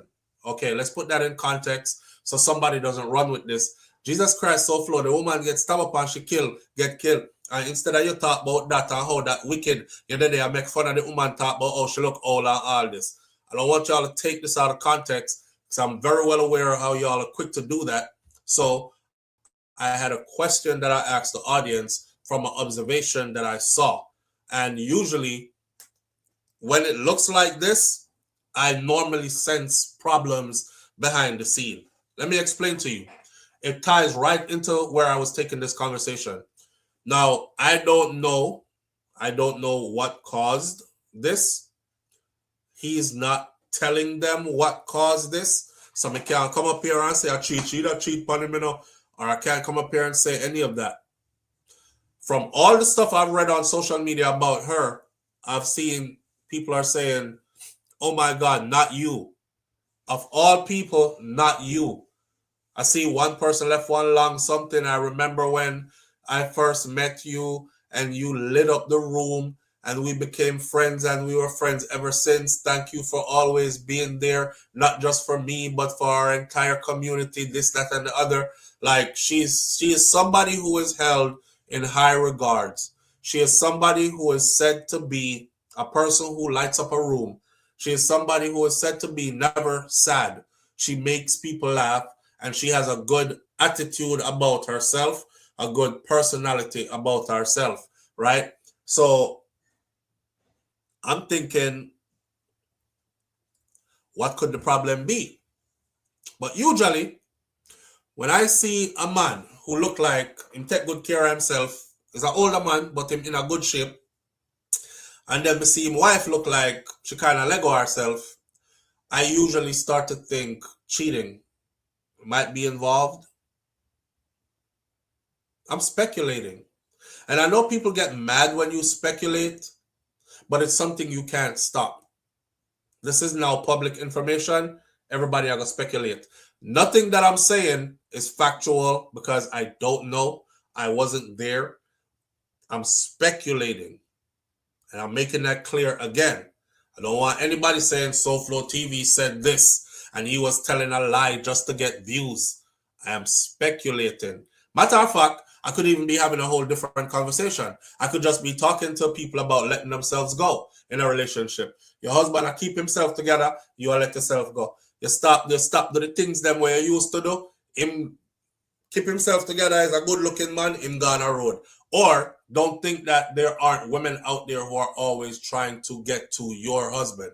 I was watching a video last night where guys who take their cameras out in the streets and them ask questions. So them are asking people, he said, hey, all women, he's asking, would you prefer to be with a man that is your own man, but he tells you no a lot of the times? Or be with a married man, and the married man never tells you no? 99% of those women said, give me a married man any day. She said, give me a married man any day. You know what I'm saying?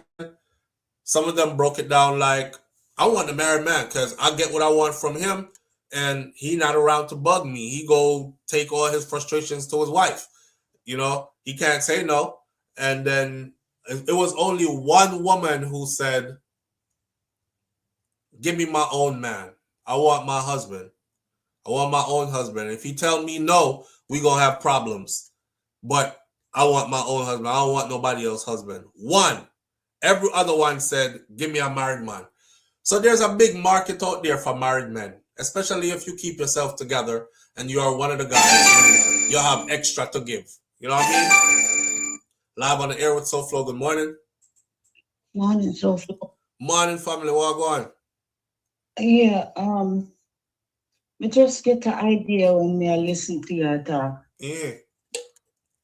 From my experience of going to church, Yeah. you notice once you're indoctrinated to what you're supposed to do as husband or wife, or according to the Bible, people get relaxed as far as being in the marriage, especially if you're a first lady, like a wife of a pastor.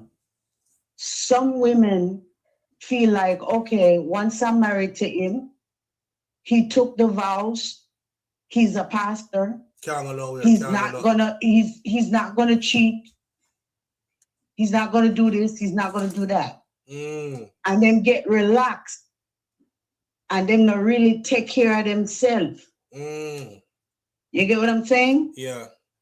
Because in their mind, this is a pastor. He runs the church. It would be such a... He's a man of God. He's a man of God. Right. So he's not going to cheat on me. Right. And then get relaxed and comfortable. True. True. So I'm looking at it from that aspect. But what people are not understanding is that the pastor can be tempted just like anybody else. Yes, he's a man. The pastor have sexual feelings just like anybody else. Yeah. You never hear the story where I think it was on Andre, where the church sister called in for telling about how she went to pastor for counseling. Yes, and pastor gave her some. The pastor made sure that she was taken care of. Yeah, she said and put on a piece of hot work around there. Yes, well taken care of. Yeah, and them start do it regular after that. And then you have some husband where in a marriage, them not feel like them have to do certain things because they're Christian.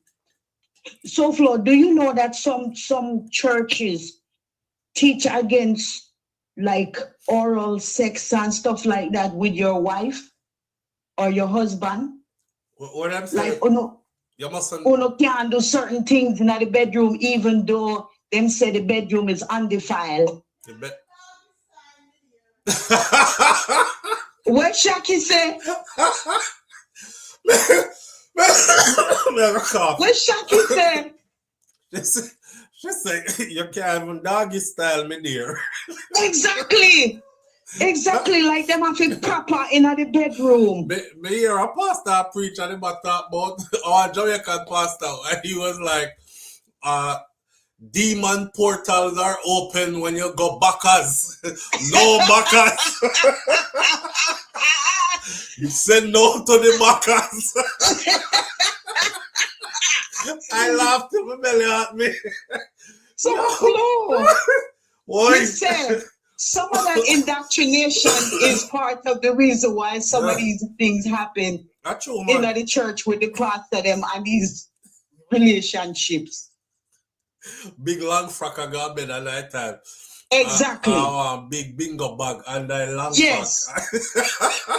Baggy. What they used to call baggy. You remember they used to call it baggy? Yeah. And drawers. Man, may I go back in the chat? All right. Happy holidays, everybody. Same to you, Marie.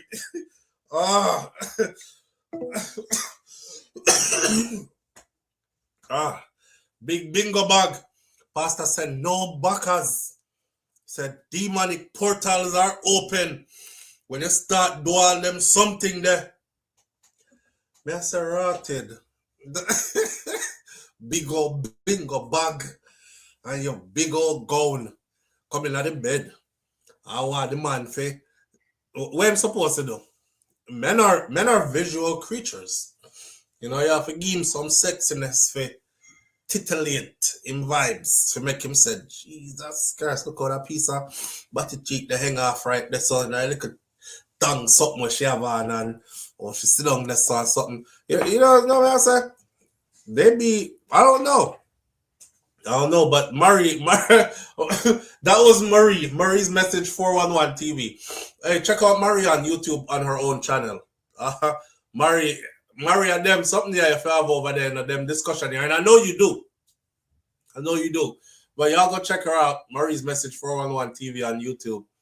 But that's true. You know, the situation, we're not laughing again, because some people come and take with content and then go, oh, look, them a laugh after the woman will get killed. We're not laughing after her. We were talking about relationships in general, all right? So we have to simplify it for some of the simple people, them out there. So we're not taking out of context. I want to say repeatedly to her family, you know, my deepest condolences, man. I try to talk to men all the time where I try to say, leave. Where I try to say, life does not get better for you after you do anything to a woman like that. Matter of fact, it's the beginning of your hell, right? So every man needs to understand this. It's the beginning of your hell. There's a guy I was watching on a TikTok, them did that one, and then them post the video from TikTok to YouTube, or not to YouTube, to Instagram. He was laying his head on his woman in Jamaica, and she did have VR phone. Him head in her lap. She have VR phone up here, right? I don't know how him see the phone. And I think there was a reflection somewhere, and him see the phone and see a man she had talked to with him head laid on her lap. You know, say after that live scene there, him run her down and chop her up, you know. Yeah, and they sent the picture to us. For those of you who are in the chat room, this was a couple of weeks ago. I posted the picture in the chat room of how they found her. You know? I mean, I said, the woman, boy, some man, boy. You look at that woman there and you say to yourself, say, you really chop up a woman like this, bro? I mean, say the woman set good like ice in a freezer, not true? You know, cartel song, set good like the ice in a freezer. Yeah, body stay good and everything. Man, run her down and chop her up. And guess what? Yesterday, he turned himself in. He's been on the run ever since, turned himself in yesterday. That's the beginning of your hell. You go kill her. She dead. She gone. Now is the beginning of your hell. Is that worth that? Is that worth that? Unless you love man. Unless you love man. Me no love man. So me not going to give up my freedom. Whether a woman violate me or not, I'm not going to give up my freedom so easily. Figure get locked up for the rest of my life or a good chunk of my life to be around bare man. There are other women out there. I don't give a damn what she did. I don't think killing her is ever a solution. And you know, some people say, leave, walk away. And sometimes it's hard to. But if you can't walk away, run. Like, literally just take off, run like you want mad somebody. Trust me, it's going to look funny when you do it, but it's going to save you. Just run. Me and this woman there argue already, and me just jump in my truck and drive away. Me don't know which part me I drive go. And when me check it, you see, I don't know where the Ross me I drive to. Me just I drive. Me I drive out the whole place, you know. And you see by the time I lap the city where me live in and come back round, I felt like me do out there, drive around. So I can't go back at me yard there, man. By the time I came back in the house, there was no more argument. You know, of course, the attitude that they would not talk to each other now, but there was no more argument. I mean, never stay and strangle her. I mean, never stay and beat her up. I mean, never stay and do nothing where I'm going to regret it for the rest of my life type of stuff. Run. It's okay, man. Run away. Move. Go on. Mas Cleaving, my grandfather. Remember what I told y'all that he said? A woman's strength is in her mouth. A woman's strength is worse. If you have one Caribbean woman, Me not come from all over the Caribbean and Jamaica me come from, so me can't talk about Jamaican woman cause one birth me. And at them raise me. Worse if you have one Jamaican woman. Them strength in them mouth for real.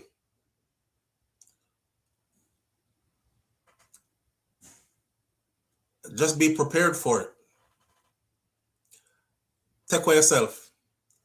That's the best you can do. But here's the sad part. The sad part is people like me can sit here all day and talk about how you shouldn't do this and you should take care of yourself and boy, brother, just run. It'll look funny when you move, when you run, but can you say, Ross, me feel like one big pussy, me I run left my own house. So what me I run go? Jump in that car, I drive. Me not even know when me I drive. But this bitch have me I drive out and like I'm one stay on my own, so she I run me from my own house. All these thoughts are gonna go through your head. But you're not there to do anything to her. You're not there if you do nothing to her. The more you hang around, you feed into it, end up the stupid stuff. Now them are gonna cage you up. Now you in the shower, some man standing behind you talking about how the water looks good when it's running down the center of your back. And how your booty look fat from the side. I'm cool, man. I'm caught. That end up going. And that end up going. Ego. Me will even go as far as to tell a man, say, boy, if you come in your house and you catch her in your bed, run. Can't kill you, I'm gonna kill them, you know. At that point, I would say, boy, I can't even tell you say you're wrong if you do it. Because I probably wouldn't have no self-control either. You know what I mean? Because if it depends on me already, I may have it right there, so I may come in and come see that and I bust it, yes. But if I don't have it on me, I'm going to plot and say, I'm going to go get one and come back and do this and I'm going to run. Because I know I'm going to prison for life. You have to run. Yes, Nance, run, hop, jump, something. Slide up out of there. And the next thing we're not talking about too is some of them women here will make you do them something, you know. Some of them women here will make it. I'm not saying she did. I'm saying some of these women. So women always say this to me, right? There you go again, blaming the victim. Some of these women, they'll be like, why don't you tell the men to not? I'm saying, did you miss this part of my conversation? Because I always do this. I always tell the men, don't do it. Run. It's the beginning of your hell on earth once you do her like that. But then to tell the woman them no want to hear. Some woman will make you want to do them something. Let me, and that you do. Big pussy, you can't do me nothing. Big weak self, big jellyback man, big. And they will stay there and they will throw gasoline on the fire and they will poke the flames until it, boom, explode upon them. Uno woman for member say a lot of the times is uno end up being front page news. Him still alive. Regardless if him go to prison or not, he's still drawing breath. He's still alive. Is you going to a grave? Is you going to a grave? And these are usually painful deaths. To die frightened, trying to defend yourself. Me say a woman that tried to defend herself. There's a woman that lived to tell her story. She was on frig which channel? Soft White Underbelly. And she was talking about how her boyfriend start chop her up in her house. A Puerto Rican girl. And she said when she get him our mini machete, she said when him push it to her side first, because she was there arguing with him and she was like, I've been with him so many years, you know, but over the years, the relationship just kept getting worse and worse. And I kept telling him I want to leave. And he was like, go. I don't give a damn, go.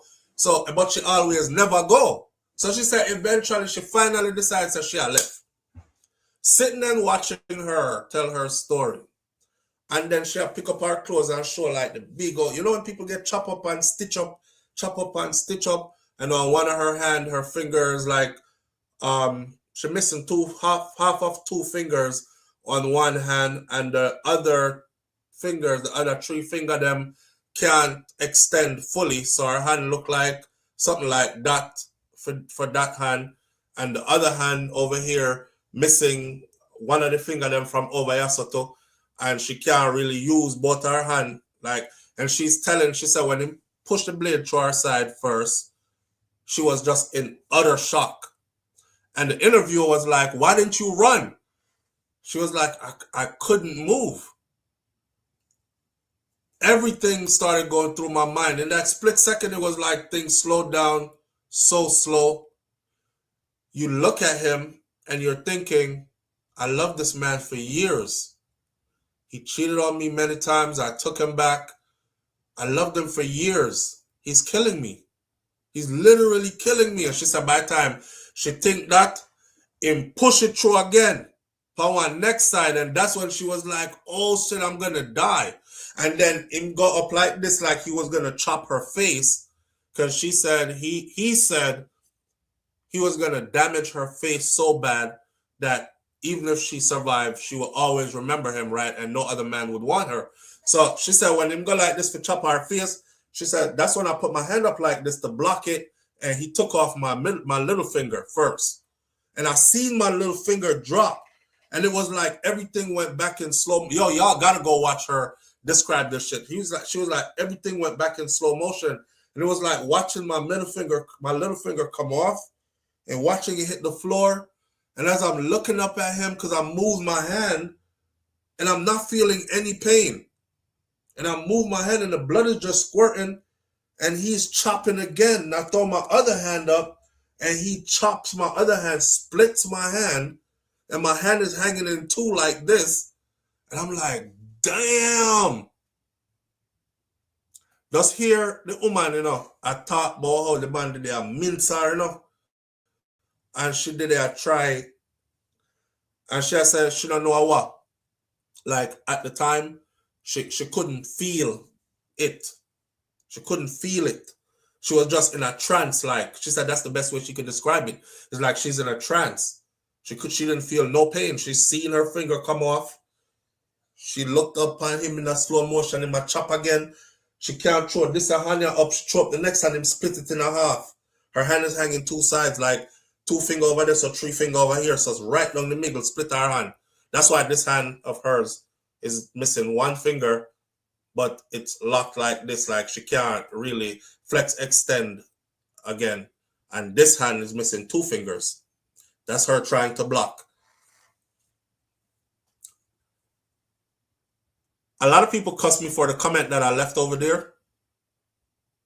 Because she one of them girls that were tattoo up all her neck and everything, tattoo up, and she, her mannerisms about her is super masculine and she talk a certain kind of way like, fuck you too. And yeah, like that. And I said, yeah, they invite these types of guys into their lives.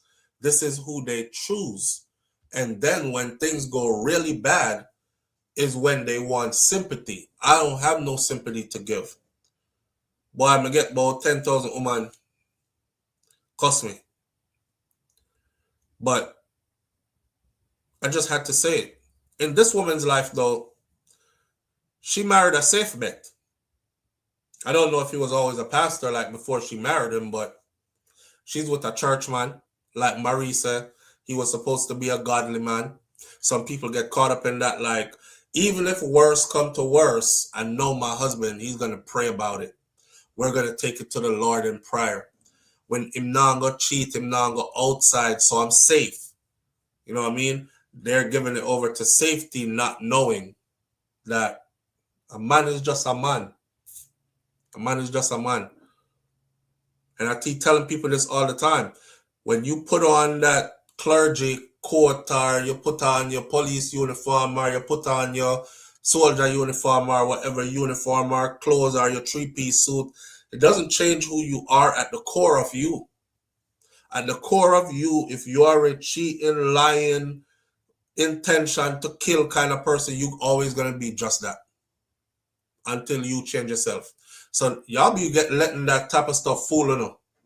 Man, I quote Bible verse. Come back with kneel and pray. And you have to go to church every Sunday. And oh, my man is a godly man. Him not do this and him not do that. I'm not trying to throw nobody under the bus up here, but men are men.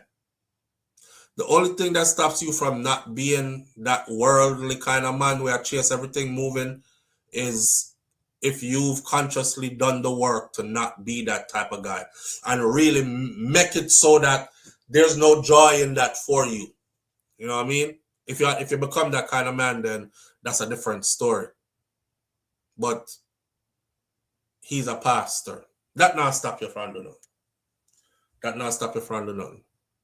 He's a policeman. That not stop you from doing nothing. He's a soldier. That not stop you from doing. He's a school teacher. He should be trusted. No, none of that is stopping you from doing a damn thing. Self-control. Self-control. Exercising self-control. And mastering yourself. Mastering yourself. To where people can't draw you out to lose your freedom so quickly. You know? I was giving Shakira, I was telling Shakira the other day, like when we went to the jumpy bouncy house with Kai, and Kai ended up, the dude hit Milani. Milani came and told Kai. Kai went over there defending his sister, right? So him punched the little boy in the face. The little boy went and got his bigger brother. Kai didn't know his bigger brother was there. We were laughing about it. His bigger brother came and punched Kai in his face. And Kai took off running because him get a flurry of punches and the kid was bigger than him. Took off running, right? So I eventually ended up having to go up there. Now when we go up there, I told Kai, show me who did it. And he showed me who did it. And I also saw the parent. She was like, what? You waiting on the police, right? I said, yeah, I'm waiting on the police. And she goes, okay, well, do that then. So I already know, and I haven't said nothing to the woman yet, you know, so I already know, like, she's not the kind of person I want to talk to. Plus, them tell me I already said them call the police, and police on the way. Now, I'm down there waiting, and in comes her man. And her man is, yo, my man, come on, let's go outside. Let me and you, let's go outside. Now, first of all, right, when him come in, I was outside already with my kids. I see this person cross the parking lot, sit down in our car. It turned out to be him. I was outside the whole time. He did not approach me. When he came in the door talking about, yo, my man, let's go outside, me and you right now. The police was right behind him. So right away, I already know what kind of game you are playing because you're really not coming for drama because you waited till the police came for you to come in with all that. But then I talk to the police like, yo, get the fuck out of my conversation. Leave me alone. Go talk to the women. Let me and him go outside. So I said to myself, say, this motherfucker must think this is like we 12, 14 years old on the schoolyard. Let's go outside and fight type of shit. Like, I'm going to kill you. I'm killing you in front of your family today, right? I'm in know what I'm going to do, you know. So when him talk about, come, let's go outside, I swear to God, I didn't think twice about it. I just spun around and I was like, come on, let's go. And I was walking to outside with him. People, when me telling us that God have him hand upon my life for real, because I commit so quick that it will shock the average person how quick I commit. And I think I know it has something to do with my years in the military and the infantry and how you're taught to explode violently. Because that's how we go, right? Violent explosion is how you handle. Now, I can't apply that to civilian life, but I will apply that to my self-defense. He's talking about, come on, let's go outside right now. I'm going outside to kill you. Because as soon as you act like you about to put your hands on me, you're about to die in front of your children and your woman. And the whole time I stand up there, I'm saying to myself, I say, your woman don't love you. She don't love you because she's setting them up. The woman, I said, ask your wife what I said to her. She came over there. And she was like, nah, he was looking me up and down and staring at the kids and trying to intimidate us. Like she had tried instigate more. I said, your woman is pushing you. You shall push you and she instigating something. But okay. Nah, come on, let's go outside. I'm still at top, but let's go outside, you know, even with the police there. And I went outside with him. I would probably not be here. Live on the air with Souflotv. Good morning. What's Souflotv? Morning, family. What go on? Why, this girl, man, just mash up my ear, sir. What that? Nicki Minaj. Oh, we're off for that long time, man. Well, on there. To the audience, I say that to say this, right? When you're as a man, you have to learn self-control. Because if you don't have no self-control as a man, you will end up a prison quickly. You will end up a prison because your woman pushed you to the point where you take her life and then you're wondering what you just did. You will end up a prison because some other man want to prove his alphaness and you end up taking his life. And now what happens to you after that? Your hell is just beginning. You know what I mean? Yeah, that's so far. But you see, when we are talking about, we are talking about it. We not talking about me, the individual. You know? We. Because with the stupidness when she go to that, and basically I go, was try to be a honorary white woman or whatever. We don't know. Oh, brother, I know that's what I talk about, man. You're talking about Nicki Minaj, and me I tell us that we passed that subject a long time. Okay. Sorry, Flo, man. Yeah. I'll be tuned in late. All right. Right now we're talking about the brother will kill him wife, the pastor will kill him wife for Canada, the Jamaican pastor from Manchester will kill him wife for Canada. I may try to say to the man them say you have to practice self-control and discipline yourself to not act violently. Whether it's with your wife or with other people, because you will lose your freedom quickly. Yeah. You know what I mean? Yeah, man. I just tell you one little quick joke scene.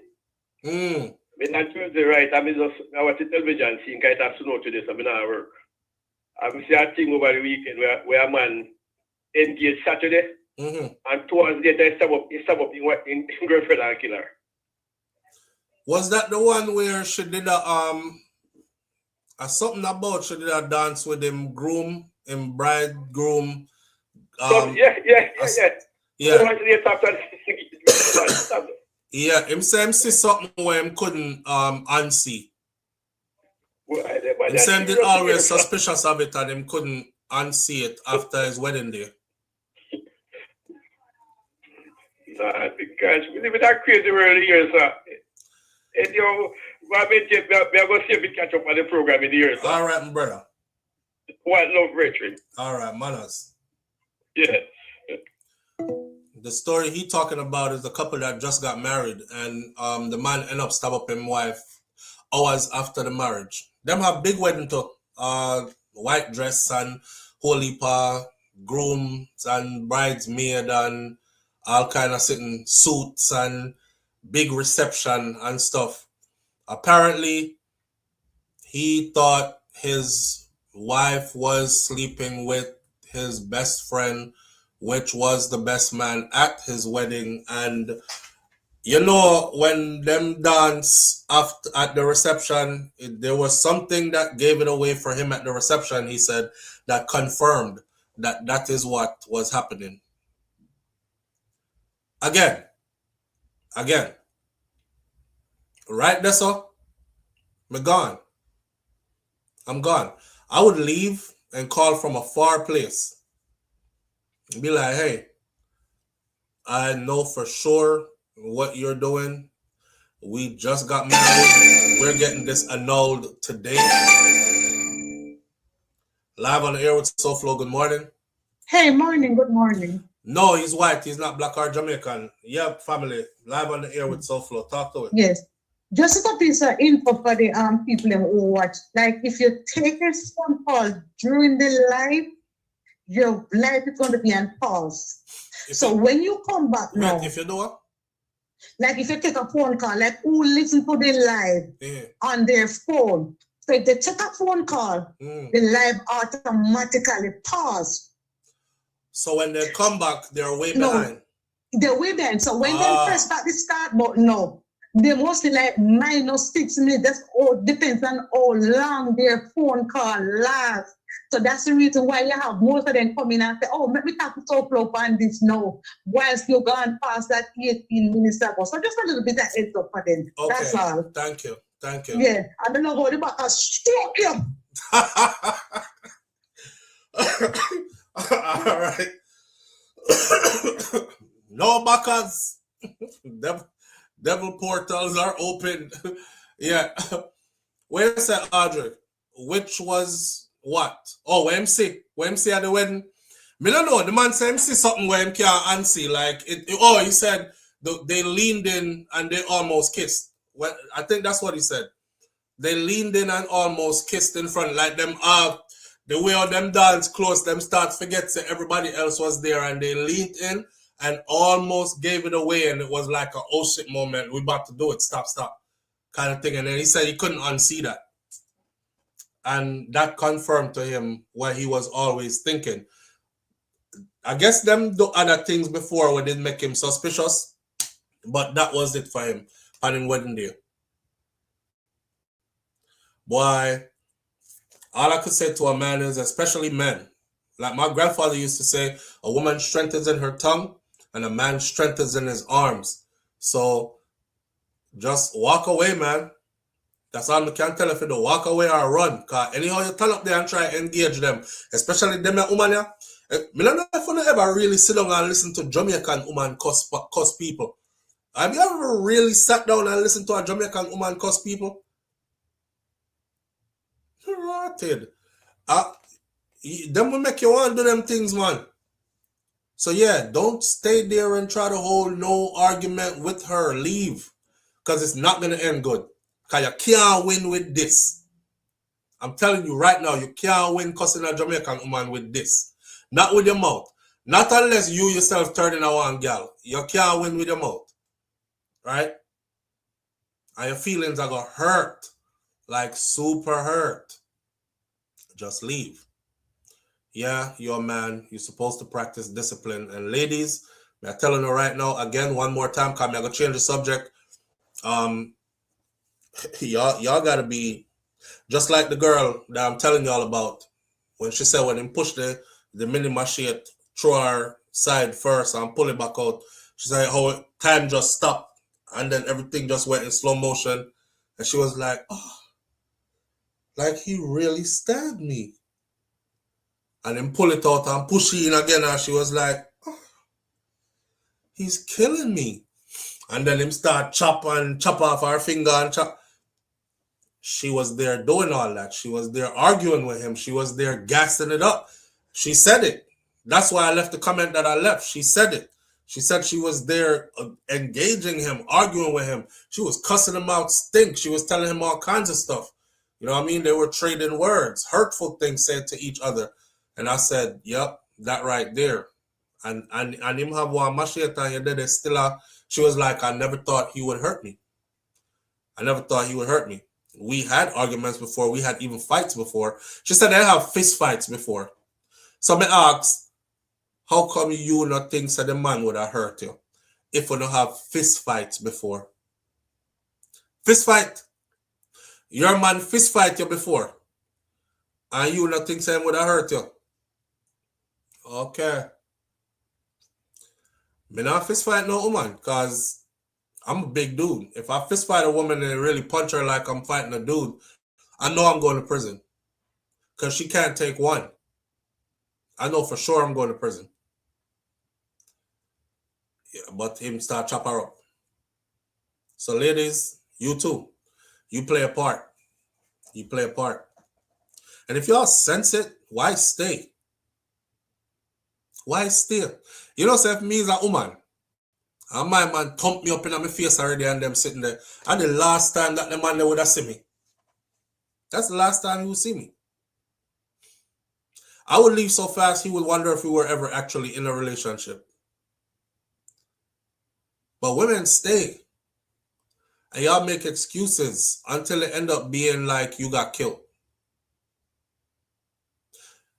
The first time, because no relationship goes to just stab up out of the blue. None. It never goes to just straight stab up out the blue. There were things that were coming that you saw that you just kept dismissing. The first time him grab you by your hair in an argument. The first time him corner you up in the kitchen or something and aggressively act like he was about to attack you. The first time I'll give y'all a joke. You see, when me and Shakira argue, me literally, if I go argue over there, me come back over here, so. And I stay on the other side of the house, she stay up on the next side of the house. But I do that on purpose, though. I'll go over there to say what I have to say, but I leave and come back on the other side of the house if I'm going to stay home. But that's showing something, you know. I'm conscious of the fact that I am a 6'5", 270-pound man. If I corner her in a corner, she's gonna feel like she's about to be attacked, especially if an argument are going, right? So I say that to say this to the women. The first time him do that, you should have already been like planning a plot and an escape. You got cornered up, you never said nothing. You wait till you get grab up. You still stayed. It went from cornering you up to grabbing you up to actually putting hands on you and feet on you, and you excused it. And it keep going until it end up with you dead. So I'll close the video by saying no relationship goes from straight love and peace and love to just straight violence. None. Don't ignore what you're seeing. Stop making excuses for what you're going through. I don't care how good whatever him have is good or how good him is otherwise. If you see that streak of violence and the potential for it to get anything beyond that, you need to leave. You need to leave. Roddy's daughter said, if him brush me gone. Not waiting for a hit. Yes, and that's what I encourage women to do, right? Because at the end of the day, women, you're the weaker one. I mean, know some of think you're strong, like Superman, I can't really fight, man. But man's strength a different strength from woman's strength. It's in your best interest to see, take it for what it is, get the hell up out of there. Yeah. Make the man wonder why you all left him. I don't know. I'm just, I'm not leaving. I need to go chill out at mom's for a weekend, or I need to go wherever and be gone. And stay gone. And stay gone. We can't speak on this enough. We have to take precautions, especially you ladies. You have to take precautions. You have to be conscious of how you contribute to that, because you do contribute to it. I know a lot of you like to be blame-free, but you do contribute to it. You have to be conscious of how you contribute to these things happening to you, and then subtract yourself in all those ways. Yeah? When him get angry, me get angry too. Him attack, me attack. Me I call him weak, jellyback boy. Me I tell him about suck him mother. Me I do all kind of sitting, and the man turn up right there. So, all of that. All of that. You can't do me nothing. Remember the story I keep telling you all about, the video that was online with the man with the machete and the Jamaican woman that they are telling about, you suck pussy, this, that, and if you hear the crowd of Jamaican people that was gathered there, them a laugh loud and a talk about, yeah, she had done him, she had done your man, all the man kept saying was, I don't remember her name, but let's use Lisa. And all him keep on saying was, Lisa, let's go on where you go now. Let's go on where you go. And she kept on. You can't do me nothing. She said two things. Suck pussy and can't do me nothing. And then I heard that machete go, shing, shing. You know when machete chop, or when it lick something, and all the people who was encouraging her and laughing, but she had done him, they're running around now talking about, oh God Almighty, I chop him, I chop her up, I chop. Stop. Stop fanning the fire. You're going to get burnt. You're going to get burnt. And we're going to end up talking about you here on one of these episodes when you could have avoided it. Yeah? My ex was 6'6", 320 pounds. He hit the wall in an argument and put a hole in it. I was done. Right there, so.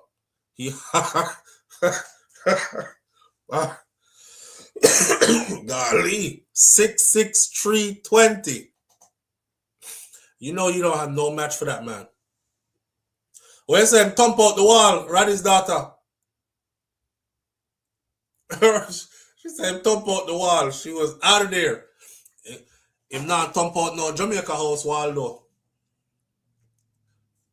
Black and steel. Them house up here though, you thump out the wall, the drywall. Yeah, I would have been out of there too.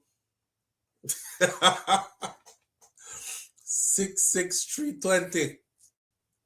Yeah, you know not to provoke that, man, because you can't handle that. I'm 5'4", 165. My hubby is 6'2", 200. If we cannot practice effective communication, there is no need to stay. I've never, where's the nuns? I have never witnessed my father hitting my mother or any of us, so I am not staying in that. And that is the example I want to set for my daughters. So they can actually tell a guy, I'm out. The minute he even raised his voice the wrong way and said the wrong stuff, or when I said just raise them voice on your left, because man, I'm going to raise them voice on these things. Let's be for real, right? But the minute anything violent come out of him, don't wait for it to be done, baby girl. As soon as he say it, or as soon as he act like that's what he was about to do, out of there. And you can always come home. And you can always call me. Because I have to make them money and know that my dad never. So I don't know where you going. And you ain't my daddy. That's another thing that contribute to that, you know. Some woman grow up seeing beating. Like them grow up see them mother take lick. Or them grow up seeing them father beat them mother, or them mother man beat them mother and is not them father, and these kind of things. Yeah. It's usually a lot of the times the women who escape this are women who actually had a dad or a father figure who she can look at and say, that ain't the way you're supposed to even treat a woman. So my standards are set since I was young. Once the disrespect starts, the relationship is non-existent. Absolutely. Absolutely. I tell men this all the time. I said, just watch your woman by the way how she speaks to you. You don't have to wonder if she'll cheat by your dog. Or you don't have to wonder if she will cheat on you, even if she hasn't done it yet. Watch how she speaks to you. That's it. And then take it from there. Just watch how she speaks to you. You see a woman where speak to a man derogatorily, disrespectfully. She don't have to tell you she don't respect you. Watch how she communicate with you. And if I'm like that, if I'm with somebody like that, I just never be faithful to them. All right, you want to hang around then until it's time for you to leave, until everything hit the fan, I guess. That way I'll wait for her until I'm ready to leave. But you won't never get no 100% commitment from me, because you already tell me everything I need to know without me even having to ask. You don't have to ask people everything. People lie. You just watch people and you get your answers. Watch how they communicate with you. Watch how they speak to you. Vice versa. Men and women. If they're not trying to communicate with you with any love, with any patience, that tells you everything you need to know. You know what I'm saying? Roddy's daughter said, Nan says, a man beat a woman the night before and they are outside walking hand in hand and she's wearing shades and making up to hide the bruises. No way. Yeah. I've talked about that before. And again, we get cussed by women because one woman says, Souflotv, you're very insensitive because there are a lot of reasons why a woman stays. I think it was that same woman that called in. I don't know if she's watching right now. I think it was her who called in the other day and I said, you're triggered. No, who I said you're triggered to just call in just now. I know she. It was a woman that have a Trini accent. And she said, women can't just leave because women stay for different reasons. I mean, I said different reasons like what? When it comes to your life, When it comes to my life, I have all the reasons to go. Just my life. You staying because he pays all the bills? I'm finding a shelter. You staying because what? What else after that? He provides? Me have to go find one next week provide. Me not stay and then you kill me because you provide. You gonna provide my death too? We gotta think, man.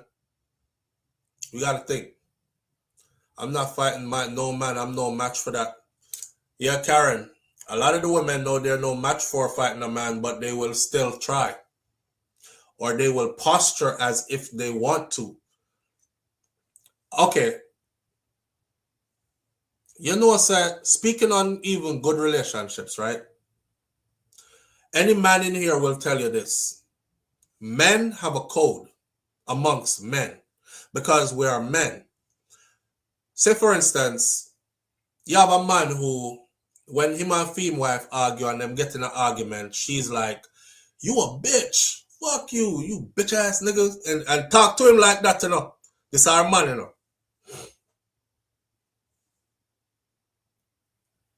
If you were a man, he would have killed you.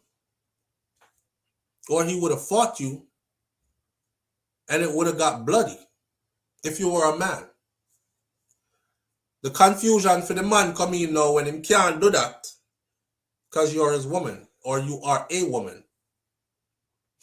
So some of the ways how women be talking to their man, other men can't even talk to him like that. And they don't. They don't. You don't walk around and see men addressing men like that. Because a man knows that it's gonna get violent once him address a next man like, oh, you just address him. That's what I call playing with fire. This is what I call playing with fire. And this is how I see women playing with fire. Remember, I said it's a man, you know. It's a man. You have to treat one man like one lion. You got to treat a man like a lion. He has tremendous strength as a man. Even if you see him as a pussy, he has tremendous strength as a man. And he can get violent as a man because it's innate. God made him like that. Remember, you're talking about the same hunter, protector, provider. It's instinct in him, you know. If I'm sleeping in bed next to my wife, and me hear the front door of the house trip at 2 o'clock in the morning when it's dark in the house, I don't push her up front and hide behind her. Me not tell her, I say, babe, wake up. So like somebody just come through the front door. That's not what we do. Because it's not in you to do that. It's in me to fucking roll off of the bed. Me know which part my gun there already because I sleep with one close by. Me roll off of the bed and I'm out. I'm in my house. In the darkness because it's my house. And I know if I'm moving I ain't dark. Right? And I'm in the darkness. I'm going to confront whatever that is before it reach in the room which part my children at or where my wife is at. That same instinct is the same instinct that will have a man commit a violent act and then be looking at his hands like, damn, what me just do? Like, oh shit, me kill her no? Then him did a ball. Babe, wake up. Oh God, wake up now. Gone already. Gone already. We have that instinct to instantly like fly into. That's like a lion. A lion will be there calm and easy. Just sleeping, fan to fly from around him, chilling. If you make that lion feel threatened, you will become food like in that instant. That instant. I was watching a video yesterday of a guy climbed into a lion enclosure. I don't know if you've seen it. It's a string of videos that's called Last Moments Caught on Camera. Him climbing to a lion enclosure. The lion was over on this side looking at tourists through the glass, right? On the next side, them have like one big pond and, you know, the fake environment, they make up for them. On the next side, some guy of unsound mind climbs into the enclosure and lower himself down. I study the instinct of the animal. The minute that guy climbed over and into that lion cage, that lion never even thought about it twice. The lion look and just move same time. He never even done no double look. He didn't double look like, is he really climbing into this cage? If he climbs in here, I might eat him. The lion look one time and gone. See lion? Food. And went straight for him, you know. And as soon as the man climbed down, the lion looked like him all I try help him down in that cage some more. And draw him down and find something. And all you heard next time was, and you see a couple of them in movement, and then no more movement. Like straight to it. So, man, y'all be study man. You are man, study man. Because man can get violent. Man has been violent since the beginning of time. And man can get violent. Men are domesticated now, but men can get violent, and they've always been violent. So you be playing with fire when you in a house with one, and you there stroking the flames of violence, thinking he won't do it. Him can't do it. Him not gonna do it. He'll never do it. Not him. Anybody else. No, him. He will do it. He will do it. Why do some men tolerate that? Always had that question. Some men tolerate that because you love the woman. You love the woman, so you tolerate it. But even that runs out after a while. Because it's like everybody, woman or man, could vouch for this. You will take so much from somebody, right? And you know how people always tell themselves, like, I'm giving you time to change. I'm giving this person some time to change. You know, I saw a sister yesterday. She was saying, man, thank God for my husband, because I used to talk to him all kinds of ways. And I'm glad he never left me.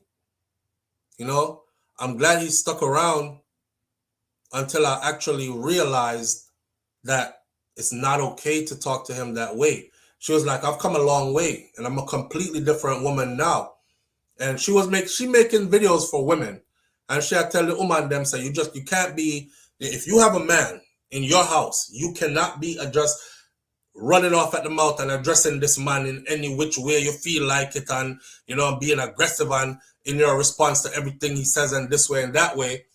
And she was like, she's glad that he stuck around long enough and gave her a chance to change. And that's how men are.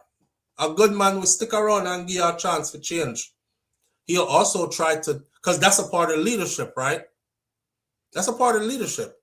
You don't just run left people. A part of leadership is taking care of who is willing to follow you, right? And women be acting like they're willing to follow you. So y'all try to lead her, and y'all try to show her, say, you know, that ain't really how you communicate right there. And sometimes you get me out of character, because now you have me over here trading cuss words with you. You're calling me fuck nigga, me I call you stink bitch, and now we back and forth.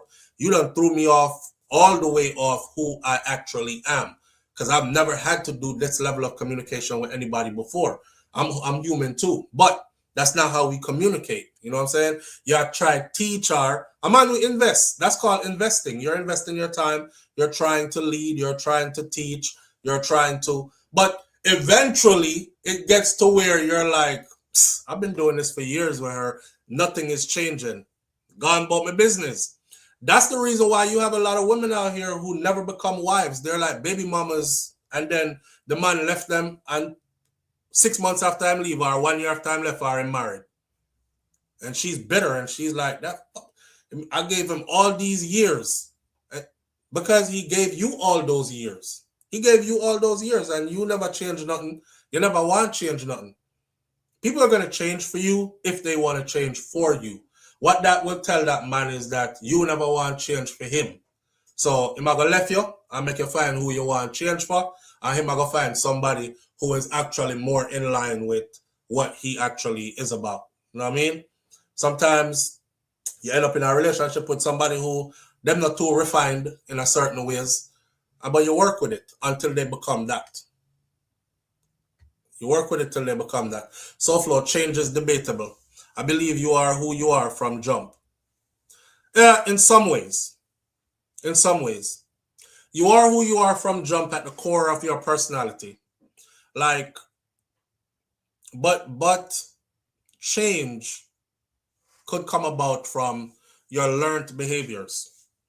Let's say, for instance, somebody is, you're a child, you're a loving, caring person, and somewhere along your journey, you were sexually molested. The next level of your journey, you were abused, physically, beaten, right? The next level of your journey, you've always had to like fend for yourself because you were abandoned. So now you have all these issues that are making it into this new personality that you're forming, because your experiences make you into who you are. I've been through some shit, so now I got to protect myself so I don't have to go through that again. So this person has formed this type of personality. You meet the person, everybody put their best foot forward when you first meet. You're thinking, okay, we could do something. The layers start getting peeled back like an onion. When the layers start getting peeled back, whether it's a week, a month, 2 months, 6 months, a year down the road, now you're like, damn, if I had known all this, I would have left you right the hell where I found you at. But now you invested so far already, right? So you're like, I don't want to give up on this person. I love this person. So I'm going to try to help this person to become a better person. Sometimes that's the best thing you can do, and sometimes it's the worst thing you can do. Because the person have to want to be better themselves. That's why I always say, you have to look in the mirror and say to yourself, when you are able to become introspective, meaning you can literally create a next you or stand up outside of you and look at you. And you can look in a mirror and say to yourself, say, so that's messed up what you just do. I bear frig with that. Yeah, brother, you have to go change that about yourself. It's not good.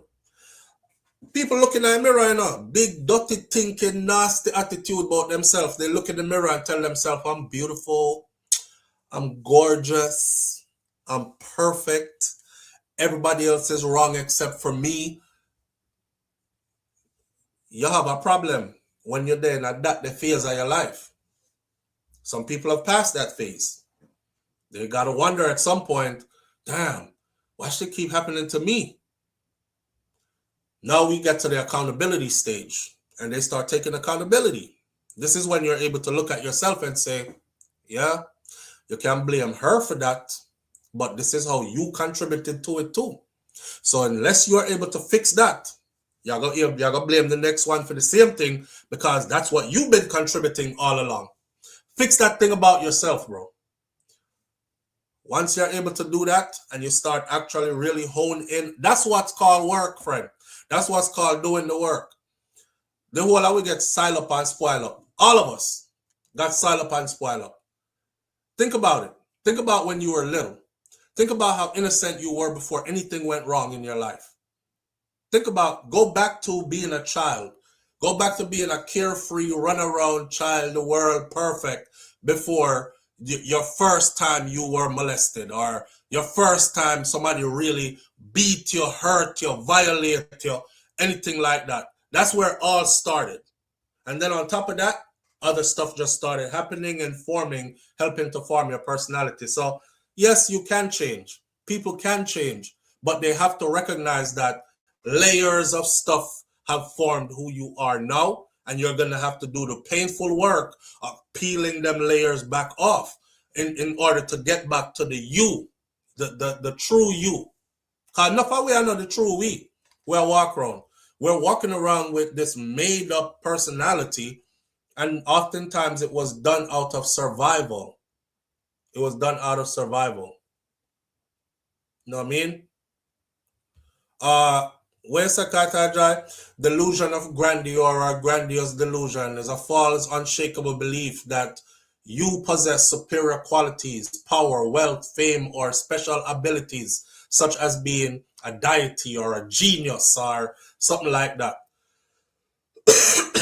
I don't know. There's some geniuses out there who knows they're a genius. But if you're not a genius and telling yourself you are, but you never done anything on genius level, there's a problem. Yeah. And a lot of people walk around with that, a false sense of identity, scared to meet the real them. Karen Notice says, yes, you have to accept the faults. If you can't accept it, then move on. Yeah. You don't have to accept anybody's faults unless you want to. And there's certain levels of faults that you just can't accept. It's like a woman who say, I love my husband, no, but him always a cheat. But no matter what, me not left him. Because I grow, me say me I go grow old with him. So eventually, one day, gotta go make it so him stop cheat. Me don't know. Maybe him go get impotent one day. Maybe him go get too old and decide to change his mind. Maybe him go whatever. But she not gonna know it. If you decide you want to live with that kind of fault there of somebody else, then that's on you. You don't have to. Because the average person is like, oh, you cheat on me, I'm out of here. You know what I mean? It's a lot of people who say, you can sleep with my husband all you want to. Him come home at my yard. I'm my husband still. So I've seen it. I've seen it. You know what I mean? Some people don't want to change. And that's the problem. That's the problem. Some people, you will give them time to change. And the more time you give them to change, is the more they will take advantage of you giving them the time to change. It's like, if you give me 20 years to act like this, I'm going to act like this for the 20 years till you decide to leave. That part. Not till I change, till you decide to leave. And the funny thing is, you could do that. And then you leave at year 20. And you see them the next year, they're with somebody else and they have completely changed. They've completely changed. Whether it's they look at you and they said to themselves, you know, I lost a good one because I wouldn't change. You were their lesson in that case. I lost a good one because I wouldn't change, so I'm going to change for this next person. And just like that, change. Or you could look at it like, them never love you like how you love them.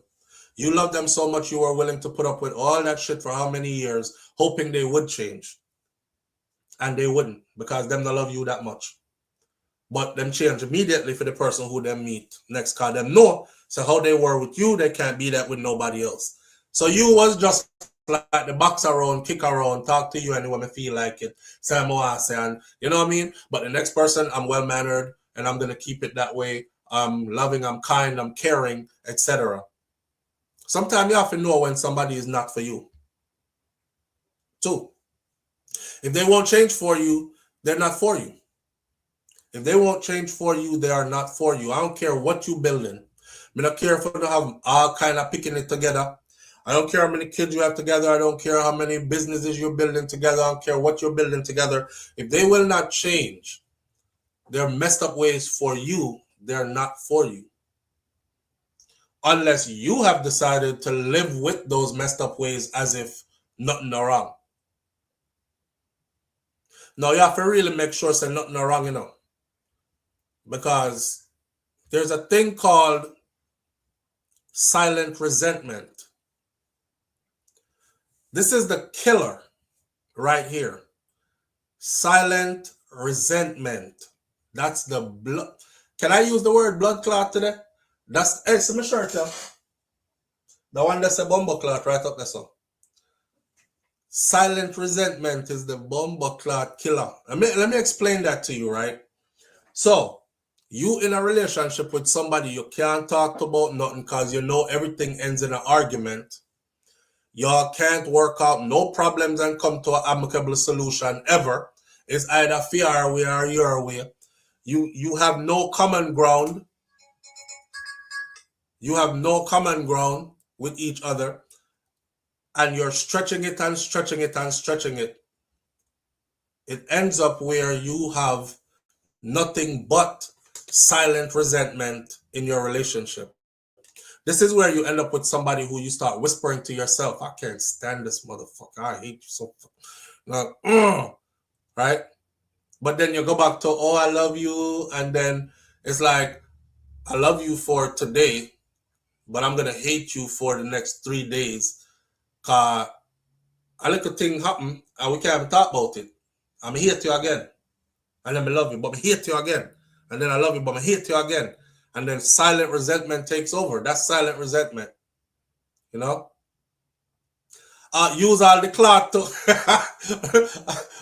Audrey, Donna Davis. Wait there. Yeah. Placeholder. You could be a placeholder.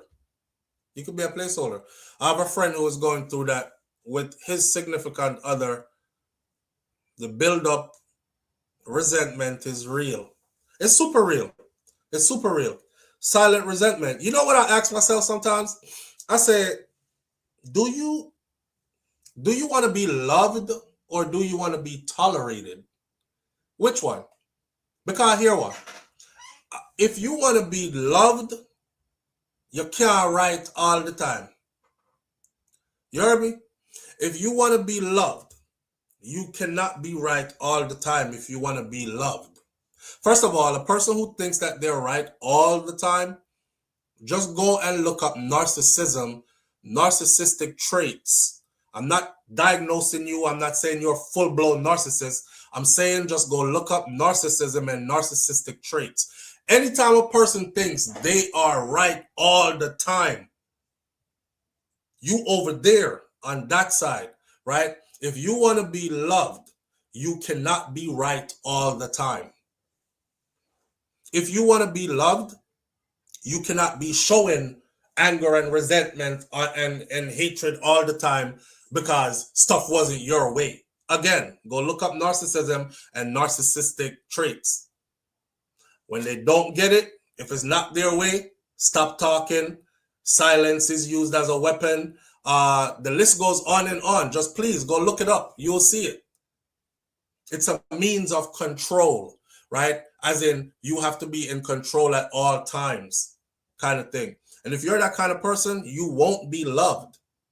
You won't be truly loved. You will be with a person who will tolerate you, but they will never truly love you. And that's not their fault. That's your fault. You're setting it up so you are just tolerated. You're not loved. So you have to ask yourself at some point, do I want to be loved or do I want to just be tolerated? You got to learn to let some shit go.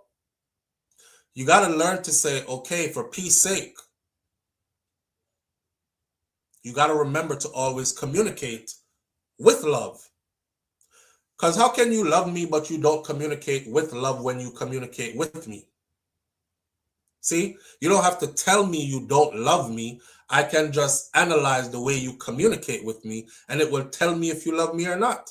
Just like I said earlier, when man talk about if she cheating or if she the kind for cheat or nothing like that, and I said, listen, you just got to listen to how she communicates with you, bro.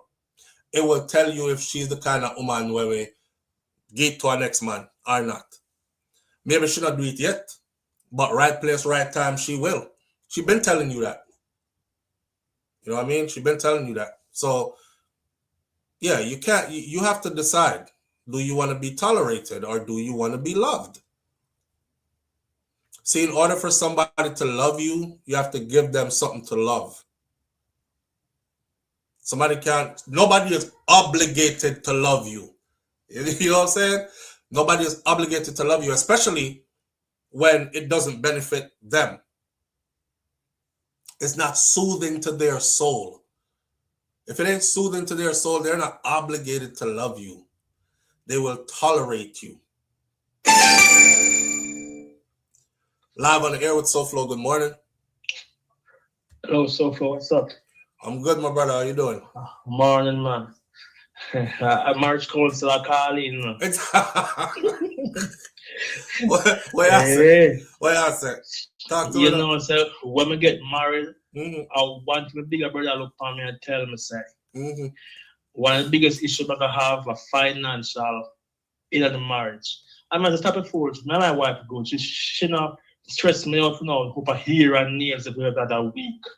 So I see, come and know her. And so when time she married, the money did good, you know. Her business and so my money a flow, everybody comfortable. Yeah, so then COVID come and the business start crash and we stuck at Jamaica. We no plane never lift off. And when the business them a crumble and the money a drain, Yeah, Bridget, trust me. We said the different side of the story. Because me start getting miserable. You see me? But because the land, well, they stay the expensive, so the landlord, he not take the full amount, but take a little bit less, you know what I mean?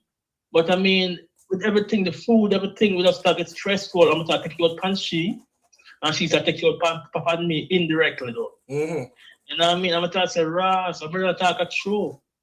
No matter you're a person close, have an understanding. When the pressure of financial strain reach you, it can cause tone of them in a place where you don't even realize that when at each other because stressed out.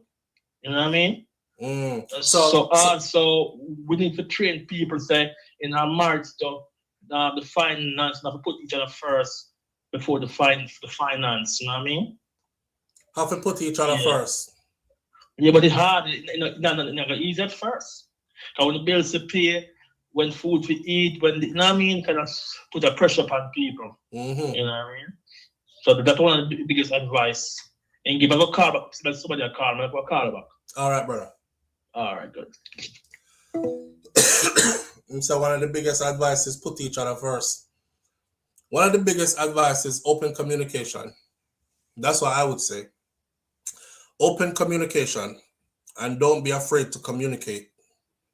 If this are for people in a relationship, if you're in a relationship, because that's where the silent resentment comes from. The silent resentment comes from not being able to communicate effectively with your partner.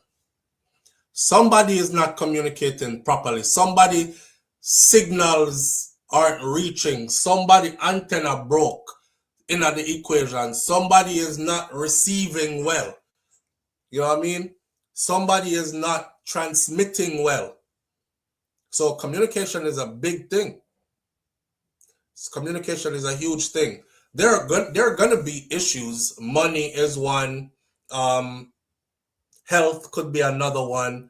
You know, social circles could be another one. Like, for instance, your woman don't like who you there with for your brethren them cause she know them and she knows say some whoring man them are your brethren them and she think birds of a feather flock together.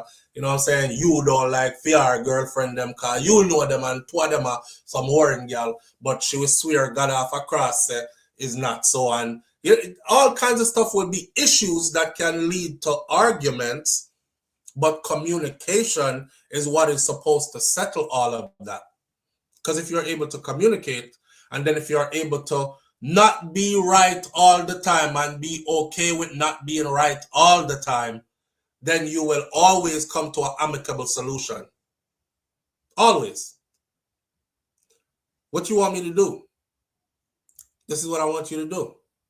X, Y, and Z. Okay. And that will make you happy? Yes, that'll make me happy. Okay, babe, consider it done. X, Y, and Z it is. Not, why me have to do X, Y, and Z though? Why me have to do X, Y, and Z? Why you can't just be happy? Why you can't? See? That's you trying to be right all the time again. That's you. You got to let go of it. If you want to be loved or you want to be tolerated, it's going to be something that you're going to have to decide.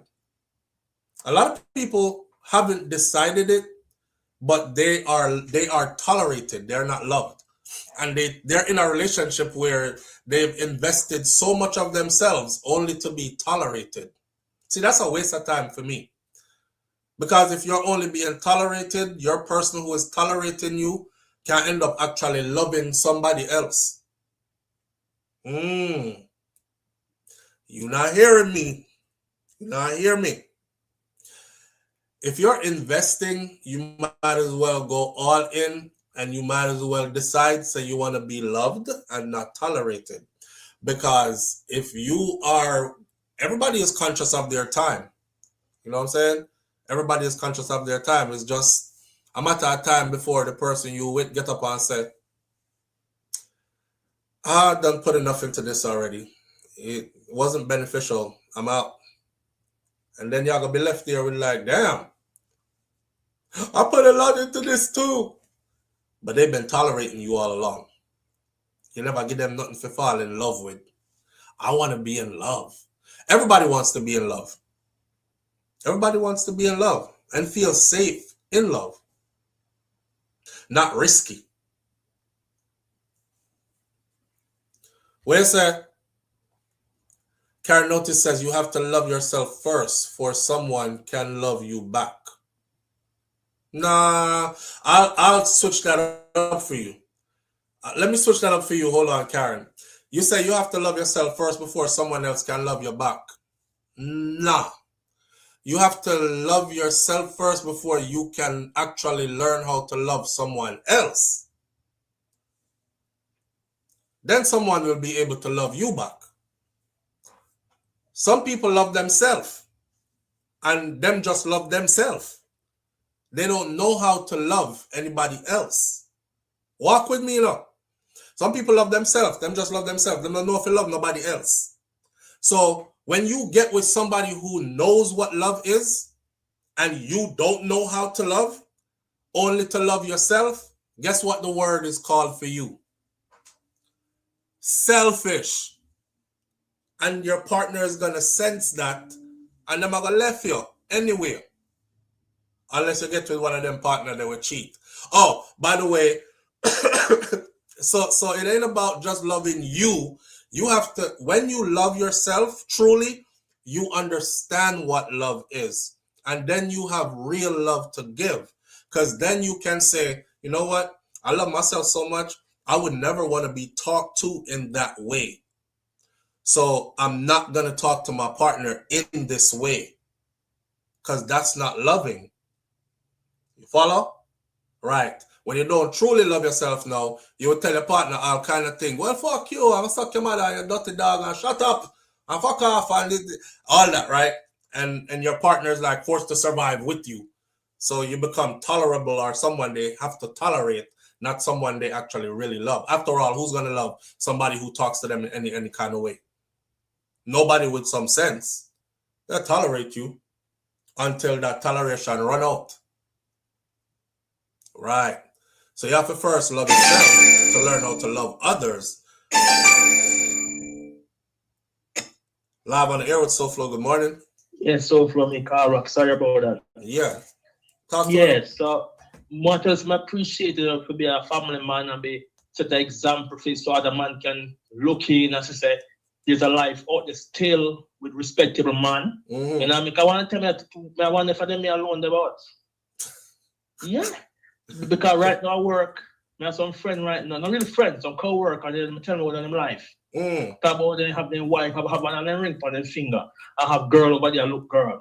You know what I mean? So I kind of flip away in a hope that probably, I mean, I have a few people in my family who I know, say, but they might do it because I'm a Christian, you know what I mean? There's no people outside of the church who I see really I live and say, yo, I love my family, I stick to my family, I don't cheat on my wife. So if you are what they say you are, I have a kind of debate, man, because it's a extinct. Good man who take care of their family, I love them wife and treat them wife, but I go extinct. Oh, you mean like me? Like me personally? No, may I say, you live a life, a family life with a wife, right? The life you're saying if a man is that and what he says he is, then respect for that. No, what may I try to say, I feel respect for the life where you live, because that's the example for you them. See. You know what I mean? So sometimes respect in life, where you are sure the outside world say good people exist still. Yeah. That's what I said. Oh, sorry. Yeah. You know what I mean? That's real. We done been down the road, bro. We done been me not talk from no perfect place. We done been down the road. When I tell people about do the work and make yourself a better person, that's because I be doing the work to make myself a better person. Me not talk about like, you know what I'm saying? Yeah. We not talk about like we born perfect and we have to see everybody else imperfection. We talking from a first person's perspective. Yeah. You understand? Yeah, man. But I tell you the truth, but I reach a point in my life where I say need to treat by my wife. I'm get a lot of opportunity with different race. People are leaning upon me, like I said, and the man I don't want to lean upon me for support. I have to set my boundaries. If you can't set them boundaries, then you need to have a wife, honestly. What purpose? Then what? If me can do a road and me if other woman can tempt me, we don't need a wife. It don't make no sense so but I'm going to road and just do road to me. A sister put up something yesterday when I watch. She said, I've been thinking about this. She said, for the people who are in a relationship where you found out that your partner was cheating, so you got cheat too. Bun for bun, right? Mm-hmm. That is actually God's way of telling you, say, you have exactly who you belong with, you know. Mm-hmm. Think about it.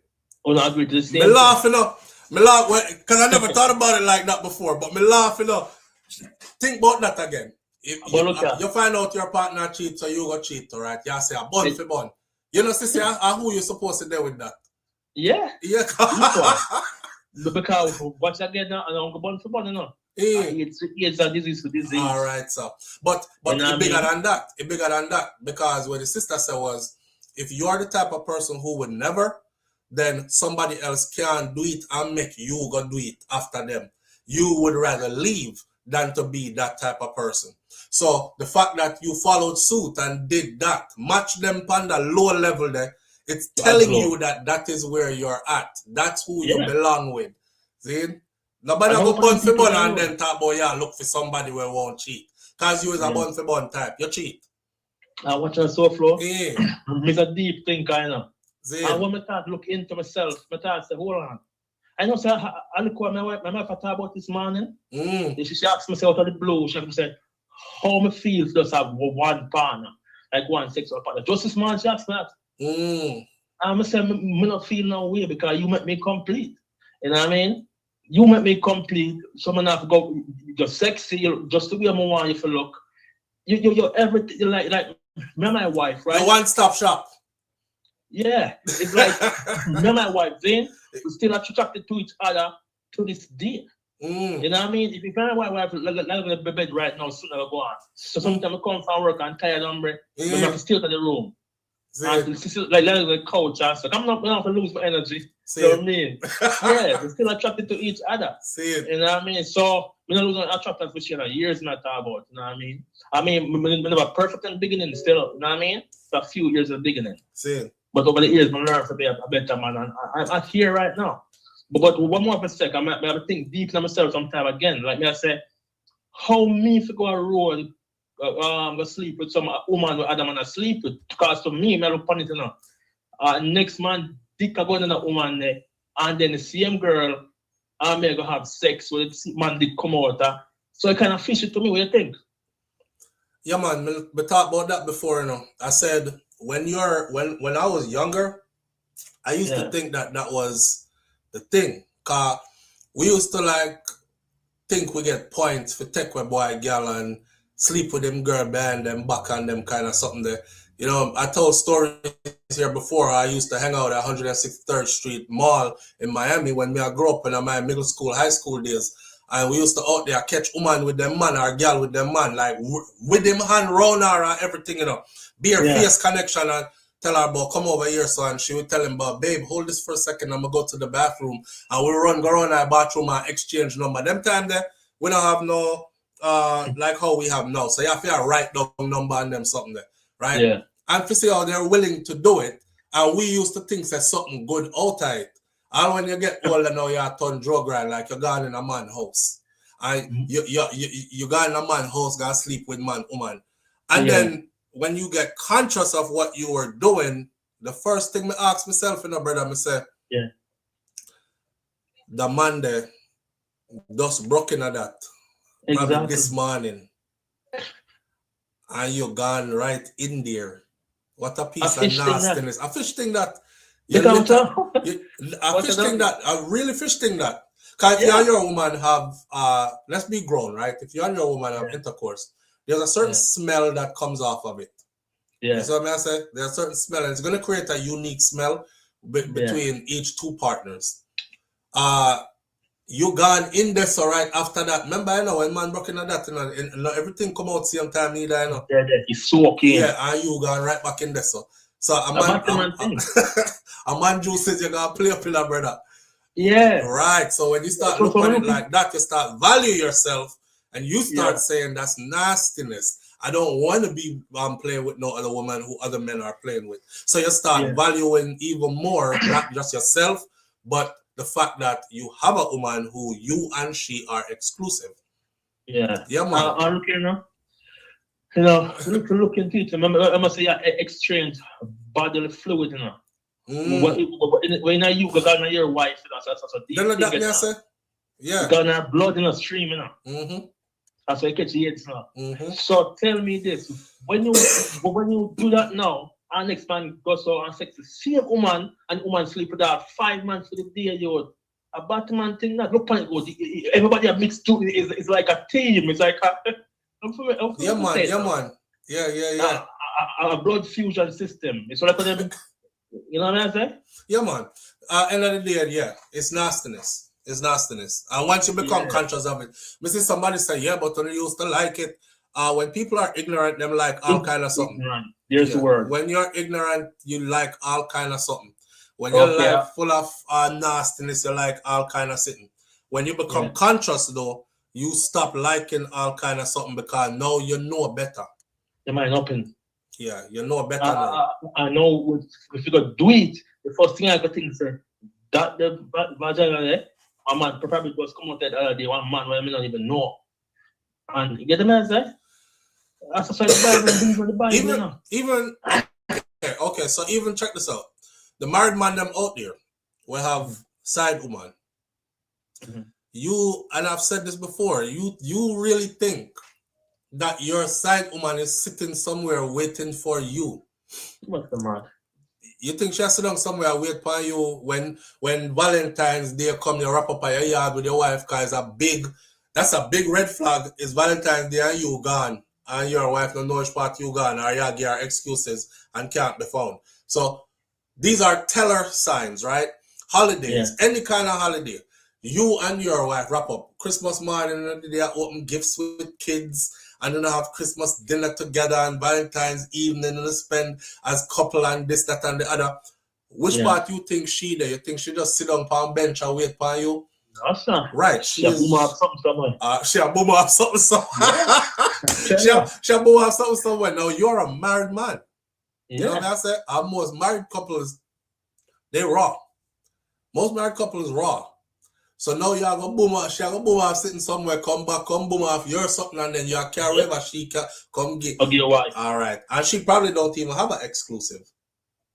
I know. She probably don't even have an exclusive. You see, when you get conscious and you start break it down like 1 on 1 or 2, you can't ever think that all that is cool ever again.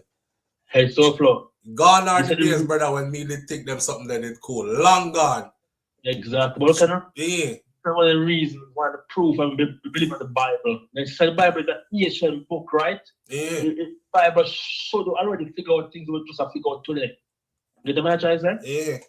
So the Bible says you and your wife have become one flesh. You know what I mean? Yeah. It means that you and she have become one person because on the body with fluid, it's like an exchange. You know what I mean? So what in a she, what in a you. You know what I mean? I'm a feel said science proof. I'm watching a thing over there. Winston Johnson boom it up vigorously. Yeah. And people, if you hear them things, the Bible real, the Bible not fake book. I want ancient book, right? And something the Bible have now. It's like, bombard. And the science I'm talking about, no. So after read, there's no way this old book with some old man, they claim some old man go write and make up can be so thorough today where science just learn. You know what I mean? All right, sir. So the flesh, the wife and you are one flesh, see? Yeah. So when you're in a marriage and you're sleeping with different people that road. We're not talking, hold on there. We're not talking about marriage as in pen and paper marriage, you know. We're not talking about marriage as in walk down aisle marriage, you know. Because you can't show me nowhere in the Bible where it said, if you talk about Bible, you can't. I mean, I mean, if you can't go to church this morning, we soon change the topic. But walk with me. I don't see nowhere in that book that says you require to have a pastor up front and you exchange vows and then put on wedding ring and white dress and throw rice behind you and all these things. This is a ceremony that's made up by men. The Bible actually describes marriage as intercourse. Intercourse. Yeah. But what you know? The reason why what the man them made up valid is because the Bible says you have to follow the law of the land. So that means if the law of the land, the king and the prime minister or whatever say this is what we're gonna use to verify or confirm a marriage, a union, that means that God okay with it too. You understand what I'm saying? So although the sex, not the sex, your wife, can become one and become a wife. The Bible also said, if the law said verify between people, so not really tie, put on a ring and write on a certificate, it's still valid. So which party said that? No, it don't in the Bible. Well, we're not talking about if you know in the Bible, bro. A man said that. No, a man and government said that. But you understand? The Bible also says we have to follow the law of the land. No. Right? Yeah. No. The Bible also says earthly you slaves must be obedient to your earthly masters. The Bible also says a bag of other something I don't want to get in there right now. So we're gonna let that right which part there right there. So here come, I'm gonna change the topic now. All right, so big up yourself, see? All right, yeah, man. All right, manners. Yeah. We have to find a part to cut that Bible stuff, because once you start talk Bible, it start go too deep, and some people so invested in them Bible that them now gonna have a conversation outside the Bible. Lulu Ridges says, if I was married to this caller, I'm gone a long time. But that's why you're not married to him, Lulu. That's why I'm having wife. And they've been married for years. Who you married to, Lulu? Yeah, your husband good? Well, Lulu there. All right, so. Anyhow, moving right along. We're going to talk about some sad story now and some other things like that. I don't really want to say it's a sad story. You know what? Before we even get into the sad story stuff, there's a youth that just got deported to Jamaica, right? And he was doing super well in the UK. And he is now back in Jamaica. Remember me telling you all the time, say, behave yourself when you go to these other people's country. Because two things me tell Jamaican people. For one, leave your badness at your yard. Jamaica, that is. And for two, behave yourself when you go to these other people's country, because them can kick you out. Plain and simple. Right? You're not guaranteed to stay there. You're not guaranteed to stay there.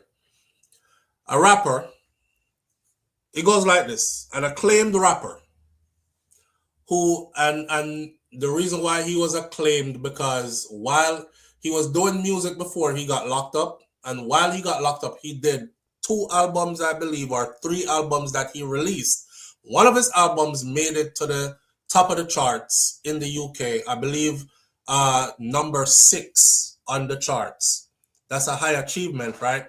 An acclaimed rapper who threatened rival gangsters with a gun has now been deported from the UK back to Jamaica. If you look at my icon for the video this morning, it's that person that you see all the way to the right in the gray suit, like him in a one bathroom or something.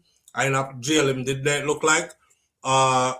Anyways, he was deported from the UK to Jamaica, as it was revealed. His name was Marnz Malone. He's only 24 years old. Marnz Malone reached number 6 in the British hip-hop charts just last year with his album Tina's Boy while he was behind bars. His latest music, which was recorded on a prison cell phone or on a prison phone, has amassed millions of streams, and it details jail life and themes including the S word that YouTube don't like us to use. Dash for yourself. Walk yourself off the face of the earth. That word there. So the Jamaican British songwriter performer, whose real name is Kimani Shaw, he was actually stabbed 20 times after he pointed a gun at rival gangsters in 2019. Them said the man go over rival gangsters' territory, had a gun, pull it out, and a youth over there stab him up, cause him pull out the gun on them. I don't know. If you come to shoot, shoot, don't talk. During his trial, it was heard B-19 gang affiliate Malone had entered another crew's territory in Birmingham before the showdown ensued. He was chased into a nearby underpass where he was knifed repeatedly before he was rushed to intensive care. 24 hours later, while Malone was on life support, a triple shooting took place from a car in the city's Ladywood district. 3 men were convicted of murder after Dante Mullins, a 23-year-old, was killed in the revenge attack and 2 others were injured. So his gang spun the block for him. Them stab him up, put him in a life support. His team, his gang didn't think he was going to make it. They went out and they retaliated immediately, and somebody got killed behind that. 3 of his homies were on murder charge for that retaliation. Malone, he was convicted of possession of that firearm when get stabbed up for, with intent to endanger a life in 2021. He was locked up in 2019. Well, he was stabbed up in 2019 after the incident. In 2021, he was convicted and he was sentenced to 11 years in prison. He was serving his 11-year prison sentence before they pulled him out and deported him to Jamaica. So he never have to serve the 11 years. Them just cut him sentence short, sent him to Jamaica. Much of his music glamorizes gang life and violence that accompanies it. In one track named Dunce, Malone sings, "Real warlord like Hades, baby, the Sig Sauer or gun takes 380s. I don't know what that means. Yard man, but this gun come from Haiti. Bro, I think I know why they hate me." One of those. Speaking to The Guardian in January, he said that prison is not a place for rehabilitation. The only reason I have rehabilitated is because of my music, and without it, I don't know what I would have done. And I would probably be thinking about going home to a life of crime to survive. Jamaica, I'm not talking about. Not everybody gets the break that I've got. That's why every day I wake up and I tell myself to remember 2 things. Be humble and complete the mission. Until I'm out of here, I don't feel like my rap career has even started yet. The rapper was born in Spanish Town, Jamaica, before his mother relocated to Birmingham after the death of his father when he was only 2 years old. The British government is still doing this right here. This youth left Jamaica at 2. Why is he back in Jamaica? Why is he back in Jamaica? He left Jamaica at 2 years old. He should not be deported. And I know a lot of people are going to sit on their soapbox and high horse and say, send him back. Jamaica didn't raise him. Jamaica never raised him. He was made by the British system. He left at 2. He never come back. Spanish Town, him same place there.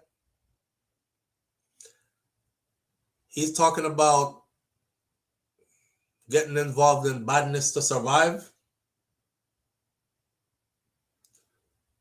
Jamaica has a rude awakening for him. The law was changed in June, so foreign criminals in the UK who have completed 30% of their sentences could be deported. So that's a new law in the UK that came into effect in June of 2025. Once you complete 30% of your sentence, you're eligible for deportation. Where you say, BM, he won't last long in Jamaica? I don't know him, I forget. If he's going to last long in Jamaica, he's going to have to be cunning, conniving, vicious, well-connected, sly, all of the above. Because if gunman don't kill him, police will kill him. I wonder if him knows, in the UK, the police them fight you and carry you go to prison. And you get court data and all that. In Jamaica, once you have this type of reputation,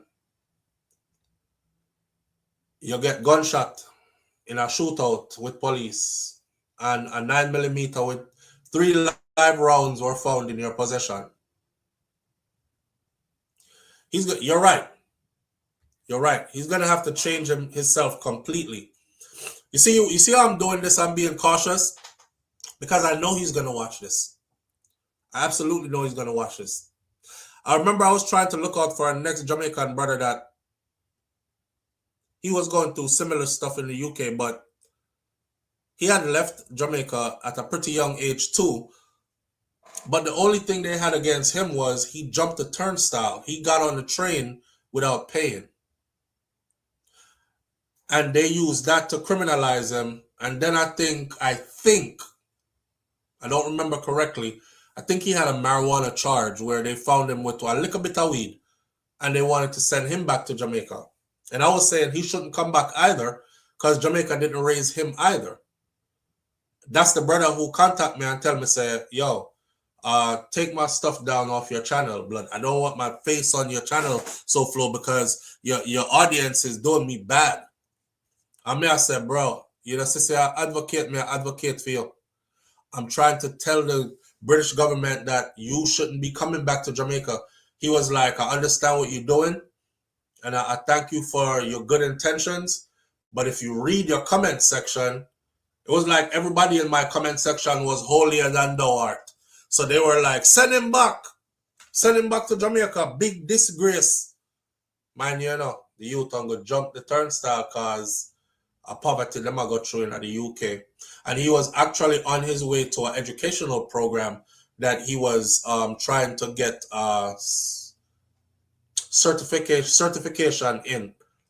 I think it was a computer program. But him so broke, him never have money for even catch a train for go there. And that's how his stuff was rolling up together, right? But my audience wasn't willing to listen to what I was saying. So most of you kept putting these things in the comment section where when he saw it, he said, man, I know you're trying to help me, but the people over here, if they pull up your video right now and they just look at the sentiment that's coming from, they're going to say that most of these people are commenting are Jamaicans, and they're all sympathizing with us and telling us, send your ass back. So you're going back, right? So all the respect for him, I actually took that video down off the channel. And it was one of those videos that caught on quickly and was in well over 100,000 views. So, and commercials were running on it and everything. So I could have really been like, I keep it up there, because it'll make money. But out of principle, because the brother said it's hurting him, and I did look at the comments, and I was like, damn, my audience not even listening to what I'm saying. Like, y'all weren't even listening to my argument for the youth. I think he went to the UK at like 5 or 6, and the British government had said they're not sending anybody back to Jamaica anymore who came to the UK 7 and under. And I said, he fits that same group right there. However, the UK never gave it in writing. So because they never gave it in writing, they're never going to honor it. That's what I said in that old video. You know, and I said, it sounds good when they're in suit and tie saying it in Parliament, but put it in writing. Because here goes somebody who came obviously before that age, and you're about to send him back to Jamaica. He has never been back to Jamaica. Him don't know nothing about Jamaica. Him don't even have no support system there. What are you sending him back to Jamaica to do? So this youth, I know, same thing for Fim. I'm covering his story. He's already back in Jamaica. I'm gonna give him my advice, right? You're watching, Kimani. I'm not calling you a rap name. I'm calling you a real name. Jamaica is a place that will chew you up and spit you out really fast. I don't know what your support system looks like in Jamaica. I hope you have a good support system, but the badness thing, allow it. If you don't allow the badness thing, you're gonna dead fast. In the UK, you can be bad man for longer than you can be bad man in Jamaica. In Jamaica, bad man life is just short. All right, so either you're gonna make up your mind for bad and dead quick, or you're gonna make up your mind to completely change and live long. It's gonna be up to you. Them set for you, you know. You hear me, youth? Them set for you. The Prime Minister just put out a message not too long ago where he said to all the deportees who are coming back into the country, this is when the United States of America ramped up their immigration thing, and they said 5,320 or something like that Jamaicans already have deportation orders. It's just a matter of finding them. And don't worry, they're going to increase the number of ICE agents, so eventually they will be found anyways. The Prime Minister, Andrew Holness, come out and say, basically, you can come back to Jamaica and be a part of building the nation, or you can come back to Jamaica and get dash. We are set for you. We're setting for you. So please don't go back to Jamaica thinking bad man something not gonna work down there. Because you're gonna dead quick. All right. The government is seeking to amend the law in the UK to foreigners, so foreigners can be immediately deported following their convictions. That's what they're working on right now in the UK. They don't even want you in their prisons no more. They're seeking right now to amend the laws in the UK so that you, soon as them say guilty, you go straight to the detention center and straight to the airport after. However, terrorists, murderers, and other serious offenders who have been given indeterminate sentences, they so far will continue to serve their time in the UK before they are considered for deportation. Offenders who are deported are also permanently barred from ever re-entering the UK. Foreign offenders make up around 12% of the total prison population, and deporting them sooner is estimated to free up around 500 jail places per year, according to the Ministry of Justice. England want them prisons to put them own bad people in it. So they're sending you to your yard. A Home Office spokesperson said that this government will not allow foreign criminals and illegal immigrants to exploit our laws here in the UK, which is why we are reforming human rights laws and the broken appeal system, allowing us to scale up deportations. In other words, allowing them to deport you faster.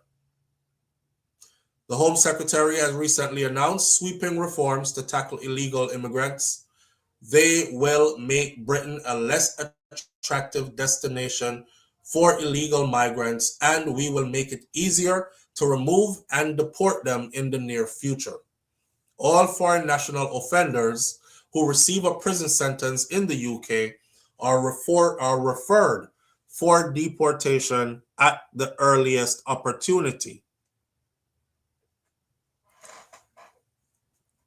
Spanish Town him saying come from. I don't know if your music as a rapper is going to do good from you being in Jamaica. That's kind of a hard try. At 24 years old though, I would advise you if you go pick up a trade. Some people don't want to change lanes, and this is where you're going to die on your shield. Some people don't want to change lane. Like him now, come Jamaica, he's going to be like, I'm a rapper. Music is what I do. Nobody know want to hear you rap at Jamaica. I'll be real with you. Nobody wants to hear you rap in Jamaica. I've never seen a rapper make it big out of Jamaica and still live at Jamaica. Right? We have big rappers who are big in hip hop, rap, but they live in the UK, they live in the USA, they don't live in Jamaica. You being limited with your travel, the rap thing now gonna explode for you like that. Not unless you have big connections. In the meantime, if you don't have these things, I would have suggest to you, because you look like my son. You look like one of my son them. He actually looks like Jaden in the face. I would suggest to you, my youth, to go take up a trade. Go learn a trade. I don't know. Go find out which way you can get a trade done and learn a trade. It could be anything. Start out barbering or, I don't know, auto mechanic, something. Do something with yourself. But if you go to Jamaica and said something here that you just said in here, like prison don't rehabilitate you. If it wasn't for my music, I don't know what I would be doing in here. I would just be praying crime. Like how me I got when I come out. If I that the mentality you got in Jamaica win, now I'm gonna make it. Live on the air with Souflotv. Good morning. Good morning, Souflotv. Morning, family. How you doing? Not bad, thank you. You still on? Yes, on live. Yes, so what I want to say is all these countries deporting Jamaicans are Caribbeans then, Caribbean people. Do you know that Americans leave America, even if they have criminal records, they're ending up in Jamaica and other places? Who check them to know if they have criminal records? That's a good one. Yeah, I always think that Caribbean taking everybody. But America, the US, and Canada kick out people. Yeah. I agree. I agree. But so Jamaica and the Caribbean have to watch for their own self. They have to know that we won't take criminals, because even if these people leave when they are young, baby and the breast, they send them back here when we didn't put them into criminal activity, right. They weren't entrenched into it here. Right. They're sending back a burden. Yeah. Yeah, they're sending back a burden. They're sending back somebody who could be a danger to our society back in the Caribbean. Because he wasn't a criminal in Jamaica. He left at 2 years old. He's British. To leave at 2 and to come back at 24 and you have never been back, you know absolutely nothing about Jamaica. It's a disadvantage to the person too. It is a disadvantage. Your life is going to be upended. Yeah. Yeah. So I don't really like it, because Jamaica taking everybody unless your skin is very black.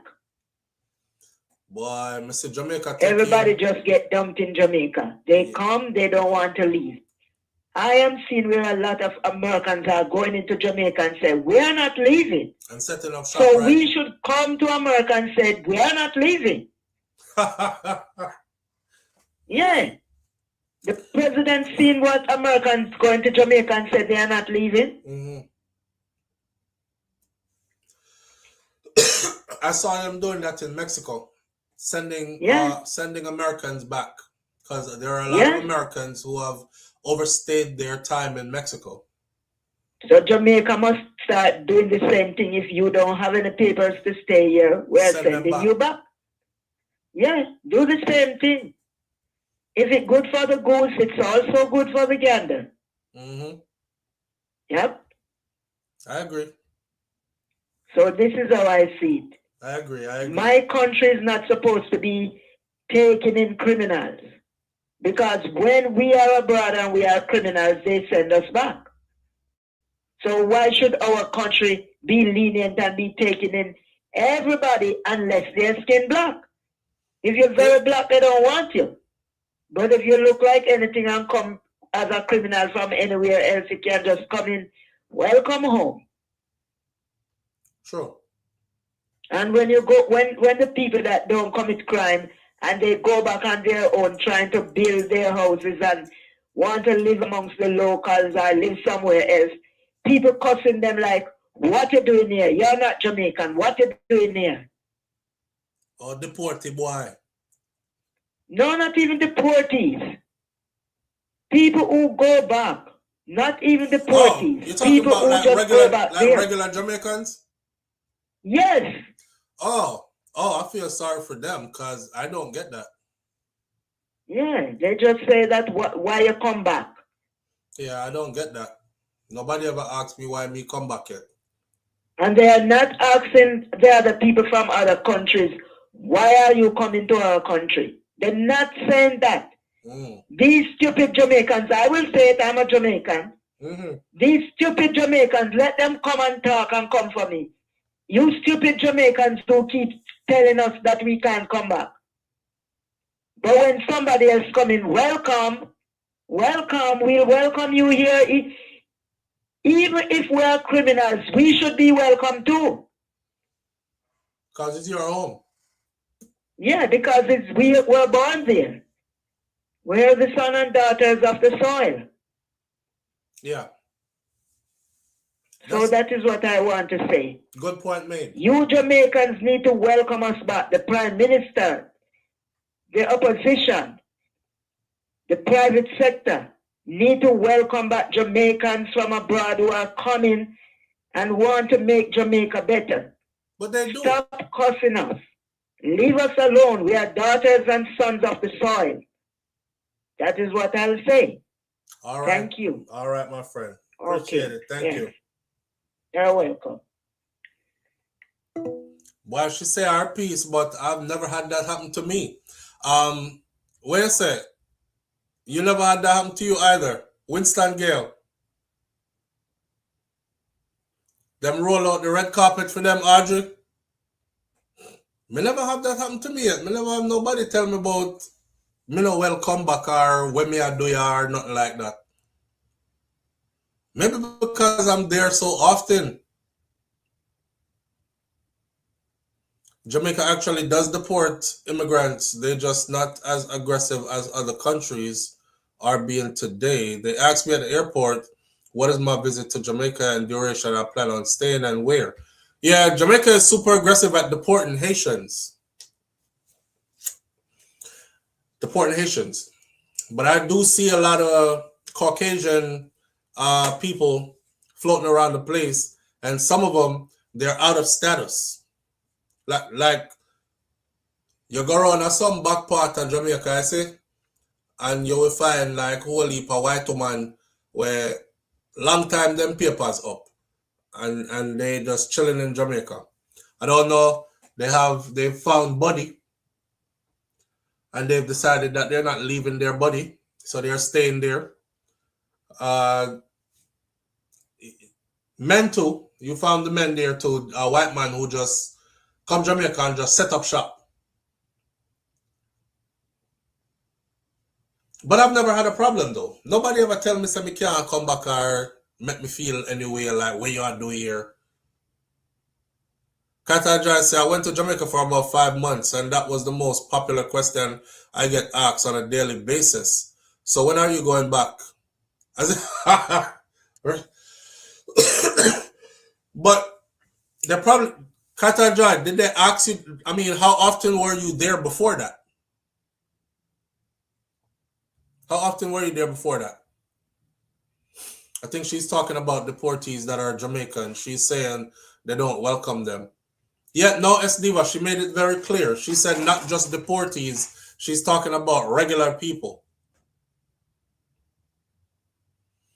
But Jamaica don't turn away deportees. Jamaica take back their deportees. The people don't welcome them. She might have a point. And that's why I said, oh, deportee boy, because that's how, and I've been telling my audience that for a while now. We said Jamaican people break that stigma there off of the deportee them. Not everybody that was deported is a criminal. People overstayed. You know, you go off for Uncle Sam place, you thought you could have made it, you couldn't make it, them catch you, you're there back at your yard. Okay, stop letting it hang over the people them head. Look on him. I fling him out of foreign, you know. Look at deportee boy. Stop letting that hang over people's head. Because them saying you go back home and it's your home. You know? When you say Roddy's daughter, them now left the body, them find the body, round a bush, them gone with it, my friend. Till all them British accent change and beer patois she talk. 6 months time. Take so much body, she just chat beer patois. That's the weirdest thing to see. What? Yeah, man, everything good. You know what I mean? You're like, whoa, I hear some British accent in there. Yeah, I've been here for about 6 months, you know. 6 months. But I have a Rasta man and him live around there, so. Yeah, me and my man live around that place. I'm not going back. No, I'm not go back. You're not going back to England? No, I'm not go back. I found paradise. Oh, would you find it? I found paradise. And hey, some of them, not even big house, them know I live in there, no friend. Some of them come is a board house. The rest of man I live in there, no. Yeah, a beer, veggie chunks and, you know, Kalaloo, Ilaloo, Ifan Yonkin, Kalaloo Pumpkin and them something there. And she say, oh my God, this is like, we eat so well.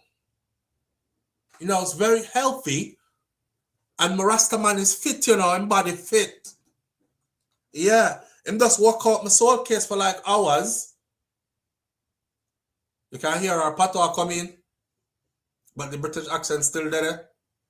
She now go back. So when you're going back, I've been here like 7 months now. My visa expired like 5 months ago, but I'm not going back. So they said the queen now look for you, the king now look for you. No, I'm staying here. Yeah, I wonder if the Rasta man do the smart thing, because the smart thing would be to have her married you, but Rasta no want to go to England neither. As long as she have family over England, we can send in a couple pounds like every month and so. Usually it's her family members who are begging her to come home. Because we see somebody behind you in the bushes that look like a gorilla. And she's like, no, that's Paul. It's Paul, Mom. I've fallen in love. I can't wait for you to meet him. You know, them Rasta man, they were them beard is just one piece of hair. And them have 5 locks. And in black like midnight. And them stand up back here, so. Yeah, them red like fire. And her people are like, I'm worried for you. Don't, Mom. Don't be worried for me. Having the time of my life, isn't it? It's beautiful here. Yeah, but what's that standing behind you? What's that standing behind you? Are you safe? She's like, that's Paul. I keep telling you that's Paul. That's my man. My Jamaican man. I've fallen in love with him. You know, I can't wait to bring him back to the UK so you can meet him. They're like, no, don't do it. Don't bring Paul here. Paul look like he needs to be in a cage. He's better off in Jamaica, love. You know what? As a matter of fact, you stay with him, yeah? And we'll send you we'll send you money as you need it. We'll send you a couple of quids. You stay with him. You stay there. They don't want him a blood clot England at all. Paul looks scary. But I'll give it to them. Them British women, when they come to the UK, I mean, when they come to Jamaica, they be falling in love with the Rasta man them where the woman them afraid of. Like the average Jamaican woman is literally spooked by this kind of Rasta man. You know, the one them was smoking chalice and them eye them red. Him no bun spliff, you know. Spliff for small people something that not good for your health. The man bubble a chalice, they got some boo boo boo boo boo boo boo boo. Long pipe, steamers, beer steamers, smoke all over the place. And him eye them look like fire. Him just look mystical and mythical. Them man they should around. And she happy as hell. She not left. She not left. She get up a morning time, walk around, pick and peel banana, 2 orange off a tree. She says, we can't get these in the UK, you know. I'm not going back. I'm staying here forever, Paul. You have your little brown babies. little Rasta babies in the bush, yeah, we could be like Stush in the bush, innit? Live good life. Same way, so. Jamaican women be looking at them, Lord God. Him look like him want beard. Rasta woman love him. She don't want him no other way. When you said 3 puffs, then inhale. And then inhale. They cannot purchase that type of organic life in the UK. Yeah, and they are smitten by it in Jamaica. I'm telling you. I drive around and people might think I joke me I make enough. Me I make joke because me see them for real in a real life. You understand? Me I tell you, say, me they are Bloodfire. What the place name? Babe. If Shakira is close by me, I ask her. But Rona, I'll say it again. And if you all are ever, if you ever want to take your family to some place like a nice piece of Jamaica, West Enders Inn, man. West Enders Inn. But on your way to West Enders Inn though, we arrived in Jamaica late. And I think we did go Westmoreland first. And then we decided so we are going to drive in. And true, we never did know where we are go. And the boy get dark, you know. And we trying to make it. And we did a road late. And we hit, when we hit down to that area there, I'm like, yo, not even a street light a flicker around there. So, but rustic Jamaica, like all the lights you see were from like little bars along the road. And you hear music, big speaker string up. You can see the big speaker them. And you hear, you know, jerk pan out there and, you know, ganja man out there with the whole heap of herbs and walk and sell and thing. And big line night, you know, who you see rolling out by themselves. Nobody around them. No security forces around there. So if nothing happened to you around there and you need a police, God help you. Because police now they're nowhere close by. And who you see? I see a white man with a bicycle in a midline night. You could hear them when they stop to talk too, because the British accent is strong, or them German accent, or them even American accent. And then you see the woman them by themselves, dressed up in a red, green, and gold skirt and a little tube top, wrap up head, walking by themselves late night. They're not afraid of nobody. Them just free and happy. So, of course, they don't want to go back to the UK because they can't live like that in the UK. Them can't live like that because them don't have the vibes there. The river, the beach, they're right over there, so behind them stone there. Over here, up on this side of the road, you can buy food straight off of the grill right there. So, you want soup, you want jerk chicken, you want rice and peas with some curry goat, you want this, that, we have ackee and saltfish, we have this, that. You have the bar up there, so you have some music amongst back till morning. You have domino table, ludi table, you have all kind of, you know, Jamaican people play domino already when them slap down the blood clot table at 6 in your blood clot and beer vibes. And she stay there and drink until she read out and Rastaman carry her gone down in a banana walk around the sun, 2 banana trees start shake vigorously. And yeah, them kind of life there. They love it. They love it. They absolutely love it. They absolutely love it. That's the vibe they can't get. And it's warm 24/7. The vibe them can't get. So yeah, they get back to that. I'm not going back, you know, till them start lose all them British accent. I'm not going back, you know. You have papers today? No, my visa expired about 6 months ago. So you're illegal. Yeah, but nobody's checking. Nobody's coming to look for me in the bush. And they're right. Nobody's coming to look for them. It's not like America where ICE come look for you, right? Ain't nobody going around looking for them in Jamaica. Ain't no police in Jamaica passing white people talking about, let me see your papers if you're here legally. None of that. None. So they good. Rice and peas with a little oxtail gravy. Eh. And drink 2 of them beer there. Well, it's 2 sorrel beer. Bun a spliff and drink 2 sorrel beer. And gone down in a banana walk with the Rasta man. And then you see the banana tree them a shake so.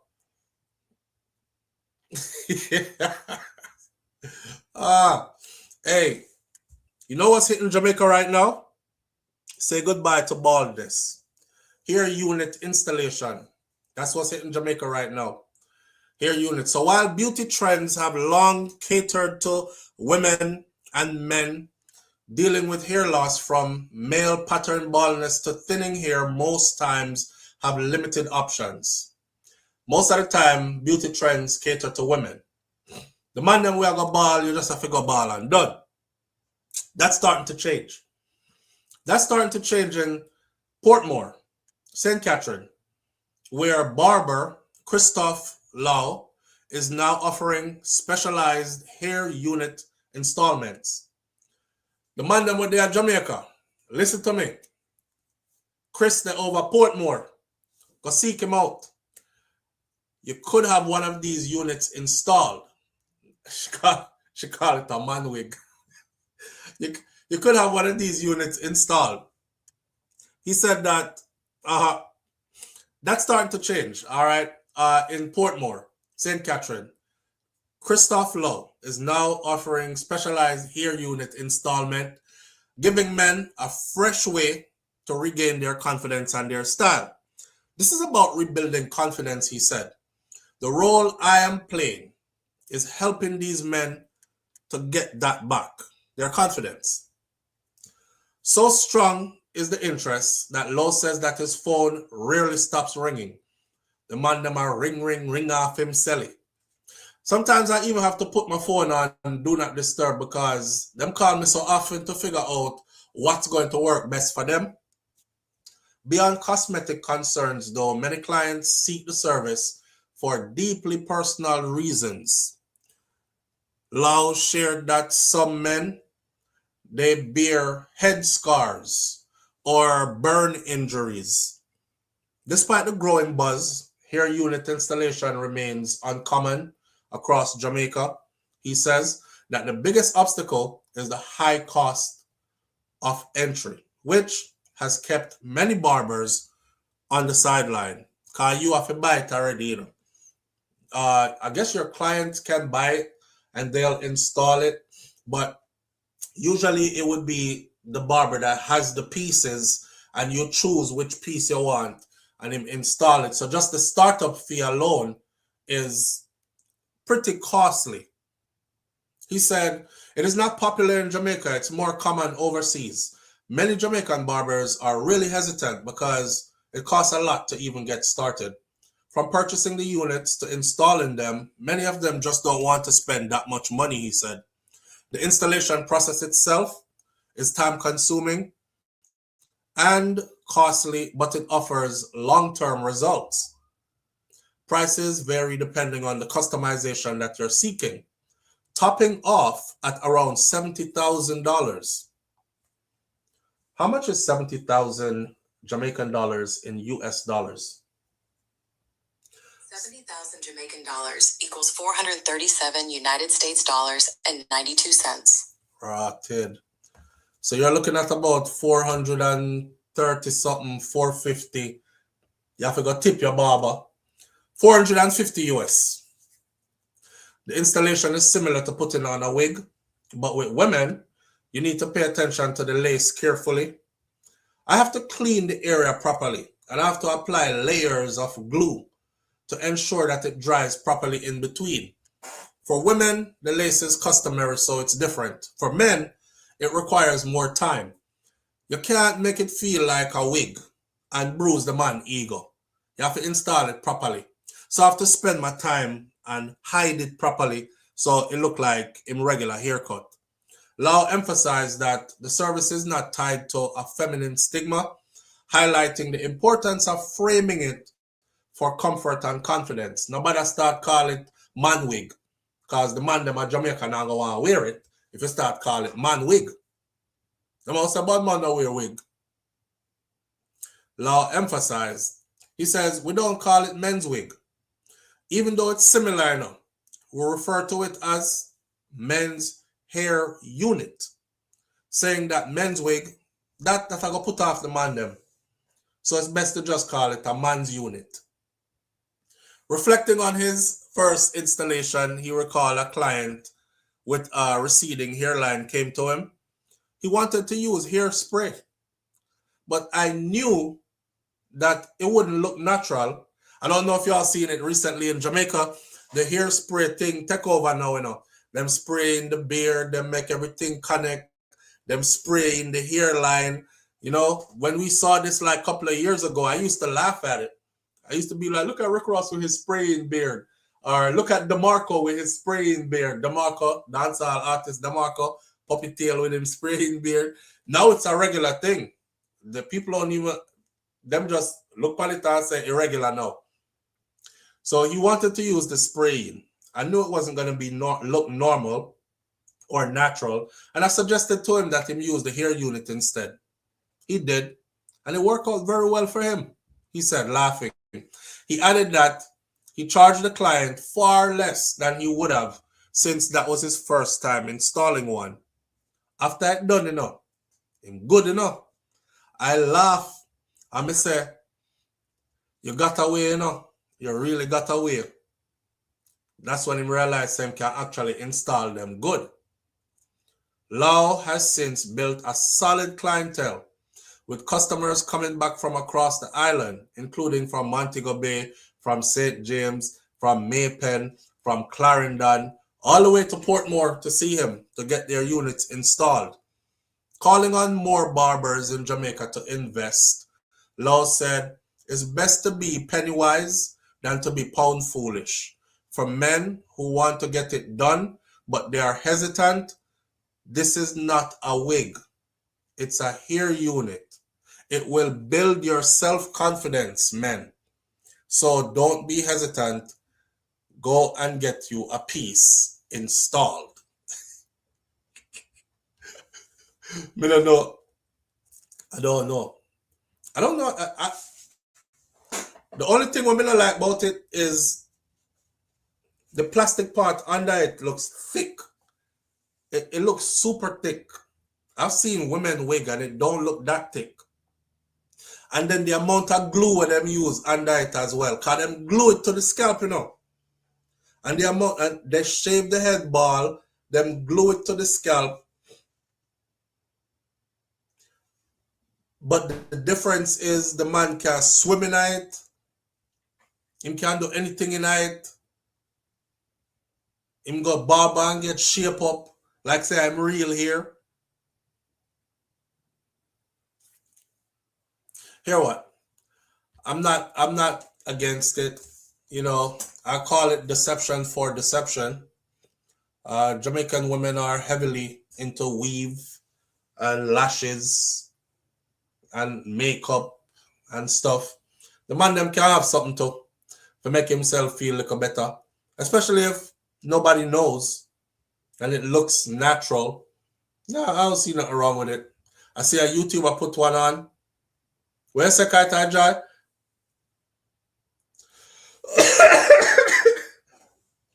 Wait, who said that?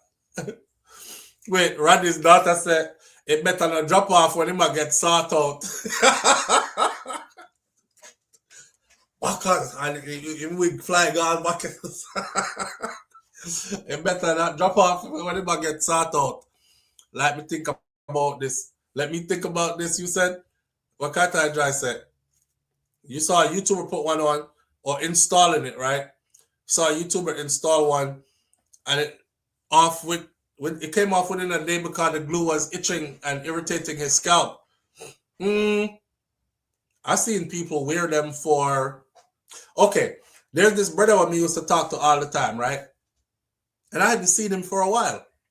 Now, mind you, all I'm head nigga peel out, right? He's one of those guys. And he's not old. He's pretty young.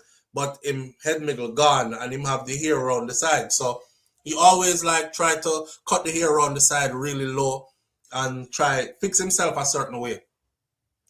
Me da wonder why me never see him for so long, right? One day me really dead up online, you know. Instagram we communicate upon. And me I look. And I realize I've been seeing him, but I didn't realize it was him. So when I look, me look good. I jumped in his inbox right away. I was like, yo, what you did to your hair? This was a couple of years ago. when I didn't know about that man unit something there yet.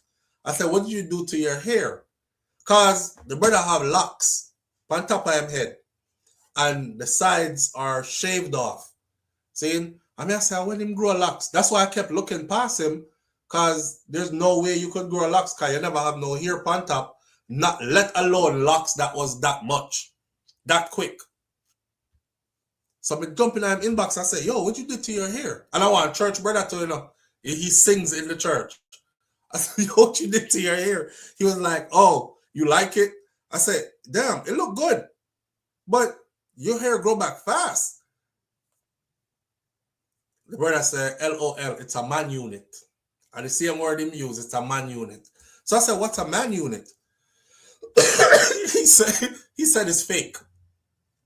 It's fake. My barber put it on. I said, damn.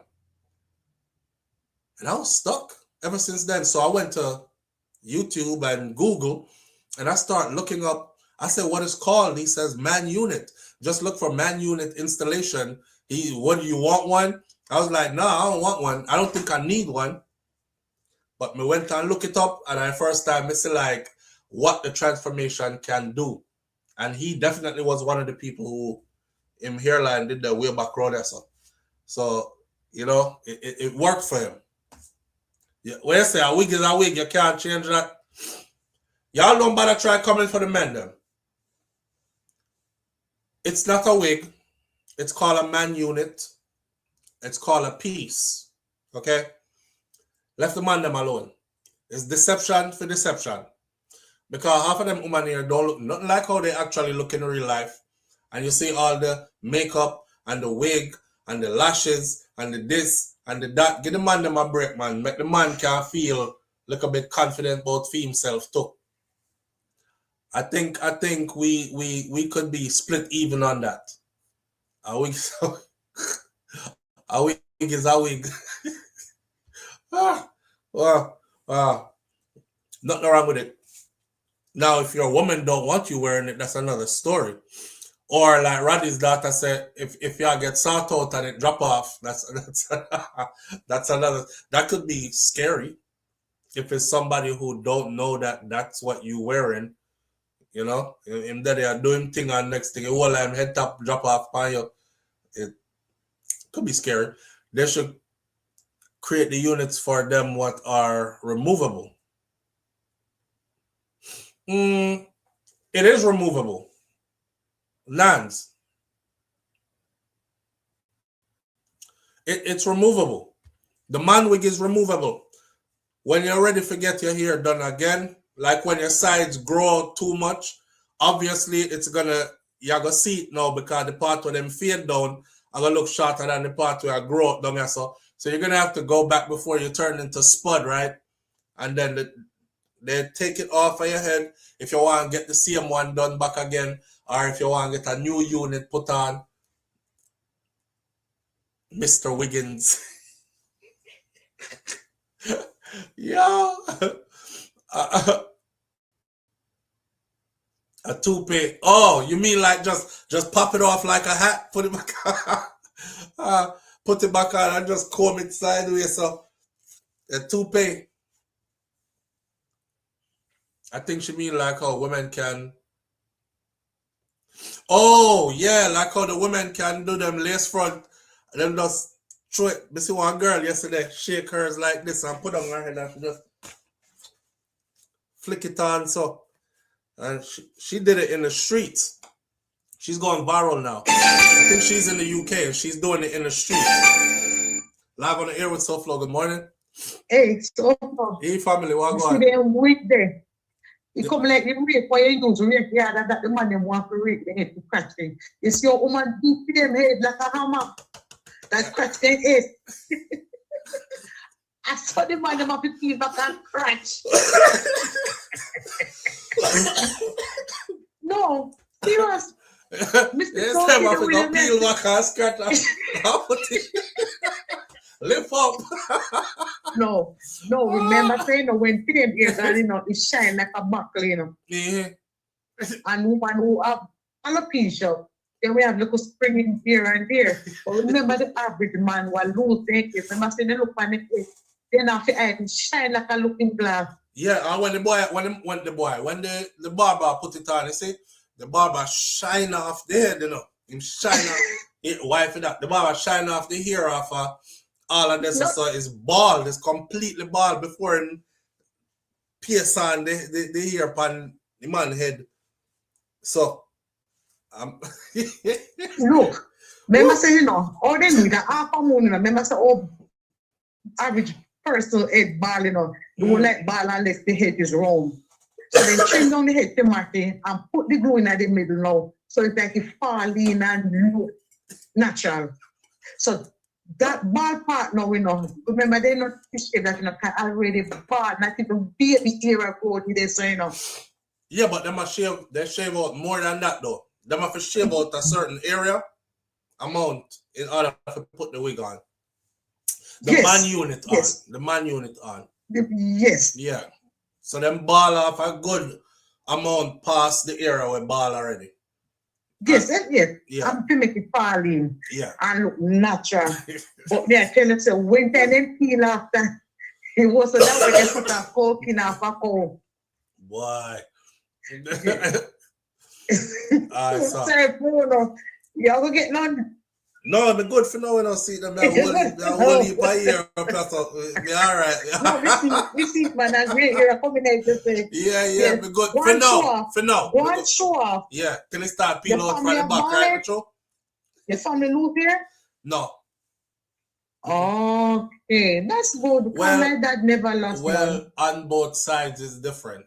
On my mother's side of the family, the man them have all them here. On my father's side of the family, the man them lose them here.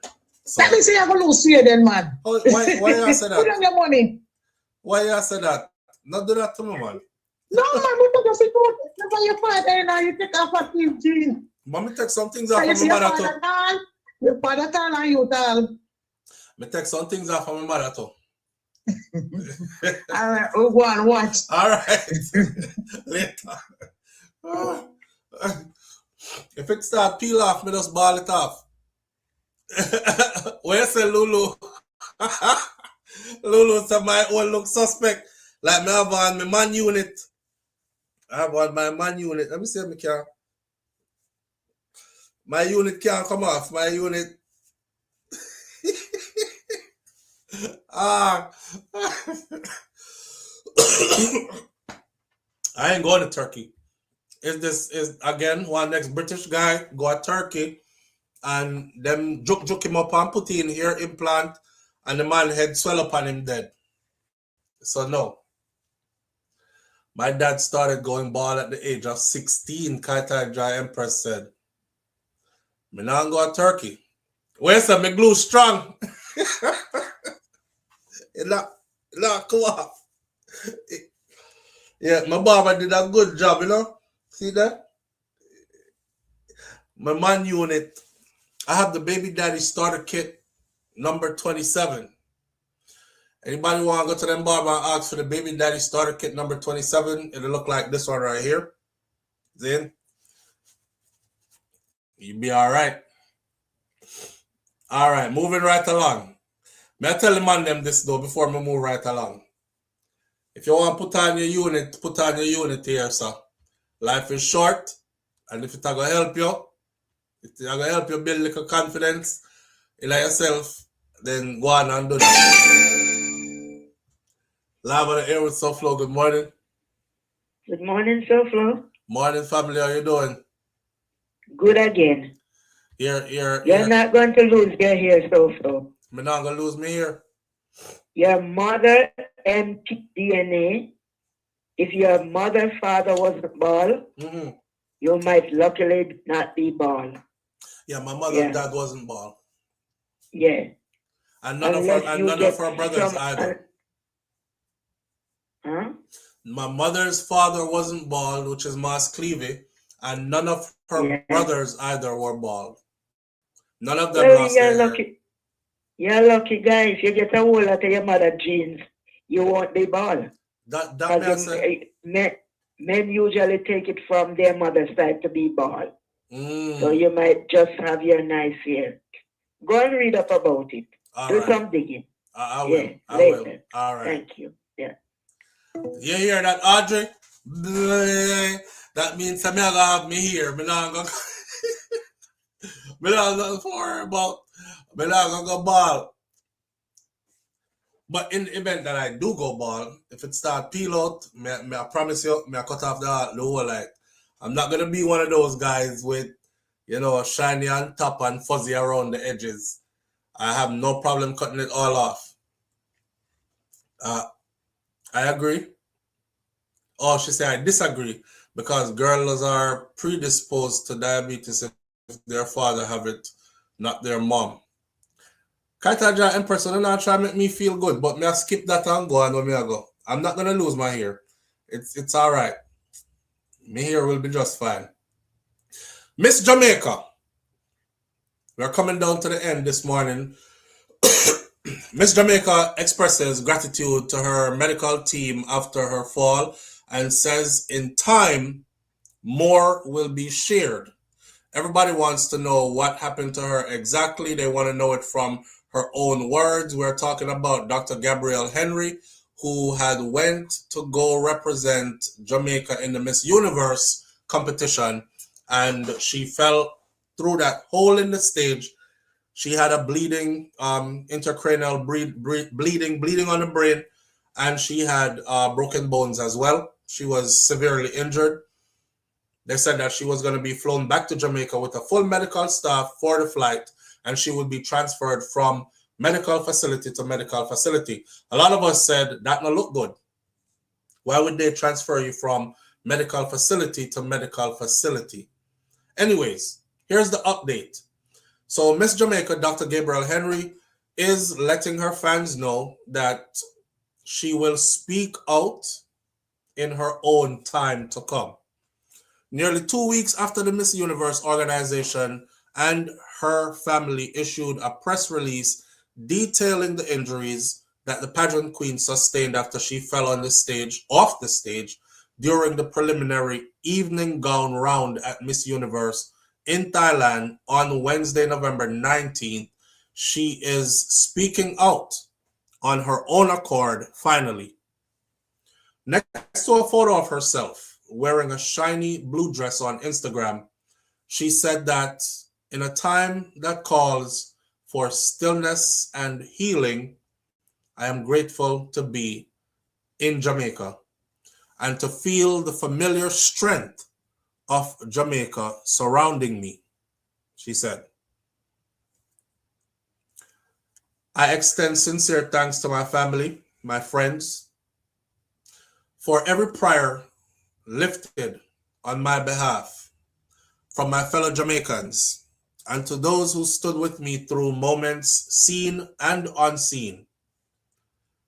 She expressed her gratitude to her medical team and to all who cared for her, including the Miss Universe Jamaica team and the Jamaica Tourist Board as well.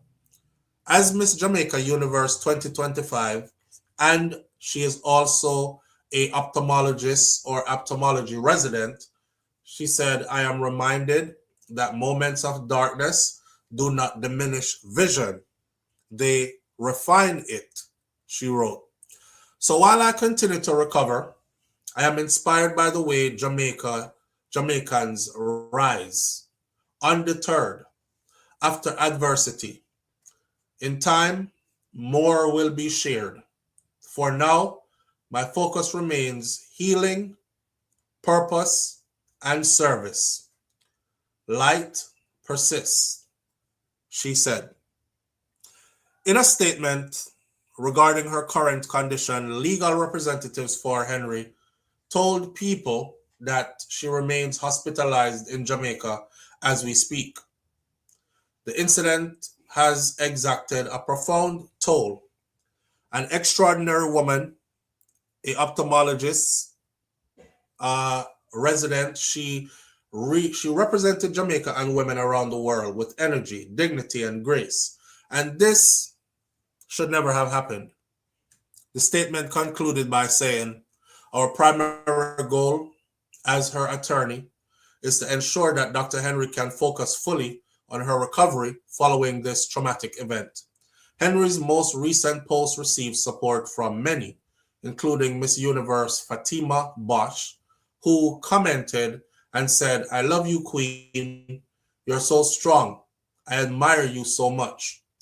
A statement that was shared on Monday, December 8th by the MUO and Henry's family had said that she suffered a serious fall through an opening that was on the stage while she was performing her walk during the preliminary competition November 19th of 2025, resulting in an intracranial hemorrhage with loss of consciousness, a fracture, facial lacerations, and other significant injuries.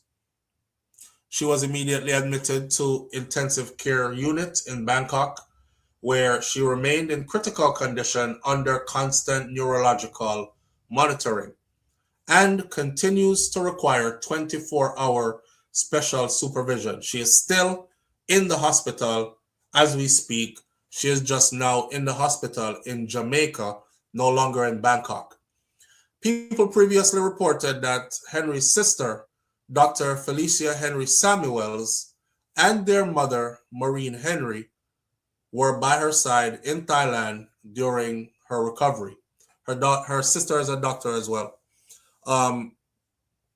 She's basically just saying she not gonna talk too much right now. She's just happy to be home, and more will be said later. More will be said later. I don't think this is going to go down good. I could see a lawsuit happening, and there's big bucks to be made here. However, I will say we're happy that she's all right, because when it first happened, we were laughing because the fall was funny, right? We thought it was going to be funny, like she was going to get back up, and we were laughing because we were like, damn, Jamaica can't catch a break. Hurricane come, Melissa, mash up Jamaica. Look here, we lose the World Cup entry, and now Miss Universe Jamaica dropped on the stage. And we were laughing, right? Like we had laughed through everything while gone, not knowing that her situation was that bad. So yeah, she's still in the hospital. She's still under constant supervision and care. It is that serious, but she's happy to be home, back on familiar ground, surrounded by her own people. And we're wishing her a speedy recovery. You know, hope she heals up fine and can get back to what it is that she needs to get back to her life. With that said, that's the update for that. The next one I wanted to talk about this morning is we're winding down. I've already passed all the ones that were on the icon. So we're going to talk about the man who allegedly chopped his family to death. People, mental health is a hell of a thing, you know. Mental health is a hell of a thing. So at first, the news broke that said a Clarendon community was plunged into horror on Thursday night after a young man was taken into police custody for allegedly chopping 3 members of his family to death inside of their home. The incident occurred in Frasersfield, Rocky Point, Clarendon. The deceased has been identified as Annette Lindo, a domestic helper, and a vendor, her son, 32-year-old fisherman Linval Henry, both of Frasersfield, and Ingrid Keisha Lindo, a vendor of West End Rocky Point. Police report that the 26-year-old suspect, who is related to the victims, allegedly confessed to the killings, and he was found seated at the scene where the bodies were when the lawmen arrived. Investigators remained at the location with the suspect on Friday morning, combing through the area for items of evidential value. In a statement that was issued earlier, the Jamaica Constabulary Force said that they were alerted to an incident at the residence in the community about 9:10 p.m. Upon their arrival of the police team, The 3 individuals were found suffering from chop wounds, and they were later pronounced dead at the scene. The JCF had launched a full investigation into the circumstances surrounding the incident, and there are continuing inquiries to establish the sequence of events that led to these deaths. The investigation is currently still ongoing. So they're trying to figure out what caused this. What happened that led to this? Mental health issues. It is said that the person who did it, the 26-year-old, had just been treated not too long ago for mental health issues. He was put on medication and he had just been treated. There was a family member of theirs who is a fisherman who was out fishing at the time, else he would have been at the house.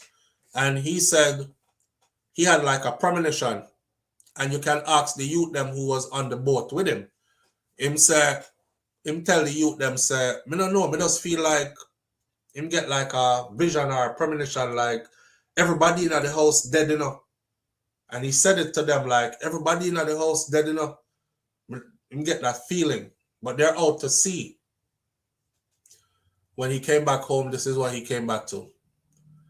So the youth chop up his mother, you know. Chop up his mother. I saw a lot of comments. They should hang him. Them should let him go and make the community jungle justice him. What he did was terrible. However, I still don't think that we understand mental health and the adversities of it to the degree where we can't even care for people them properly. Like on community level. Their first response, everybody's first response is, watch how them are going to say I'm mentally ill now. That was one of the first comments I saw. Watch how them are going to say I'm mentally ill now. The next comments were like, them should have let him go and make the community get to him and chop him up back. Somebody else said them should have throw a rope around him and hang him. Then of course it was, what a wicked boy. Me no business if them want to say him have mental health issues. I plan this. This is premeditated murder. I don't know when we're going to get to the stage where we actually are willing to learn. Because that's all it takes, is for us to be willing to learn to understand how this works. And then we'll start to respond differently to it. But you know, Jamaica is still in a place where nothing can happen to you mentally. And if anything happen to you mentally, is somebody put something in your weed, then put lizard tail or coke in your weed, is somebody obia you, is, I don't know, one of them kind of something that somebody put something in them drinks, somebody a pray bad prayer upon you, it's not what it actually is, you know? Have you ever seen the side effects of some of these psychiatric meds? Absolutely, Kaitai Jai Empress. Kaitai Jai Empress says someone said that he loved his mother so dearly, he could have never done that to her in his right mind. Right. And then your next comment, have you ever seen the side effects of some of these psychiatric meds? Exactly. Exactly. Me not say let him out, but I'm not saying kill him. Because he didn't do this of a willingness to do it. He didn't do it of a willingness to do it. When you get to understand where, especially side effects of some of these psych meds, like Kaitai Empress is saying, right? The way it was explained to me going through school is when they start to hear these commands and these voices in their head, it is as real as me standing in front of you talking to you. And we'll have a full conversation. The only thing is nobody else can hear it but them. So when you hear that voice that say, take up the machete and go inside and start chop, because them plan your death, you know. You see, if you don't kill them, you dead by 6 o'clock this evening. At what time now? At 5 o'clock. You better go in there and make sure them not kill you. It's not telling him to run away. It's telling him to go kill some people before them kill him. And these kind of things. And that medication, if the medication is not calibrated properly, or if the medication is a medication that he's going to experience adverse effects from it, because not all of the medications agree with everybody that take it. Some people can take something and it works for them, and somebody else take that same thing and get the complete opposite effect, right? All these things need to be factored in. All these things need to be factored in. Denise, hi Denise. Denise said, but me hear voice to do. It's different, Denise. You hear voice, but you can't reason with your voice them when you hear. You hear voice, but you can overpower your voice that you hear. All of us hear voices, to be frank. All of us.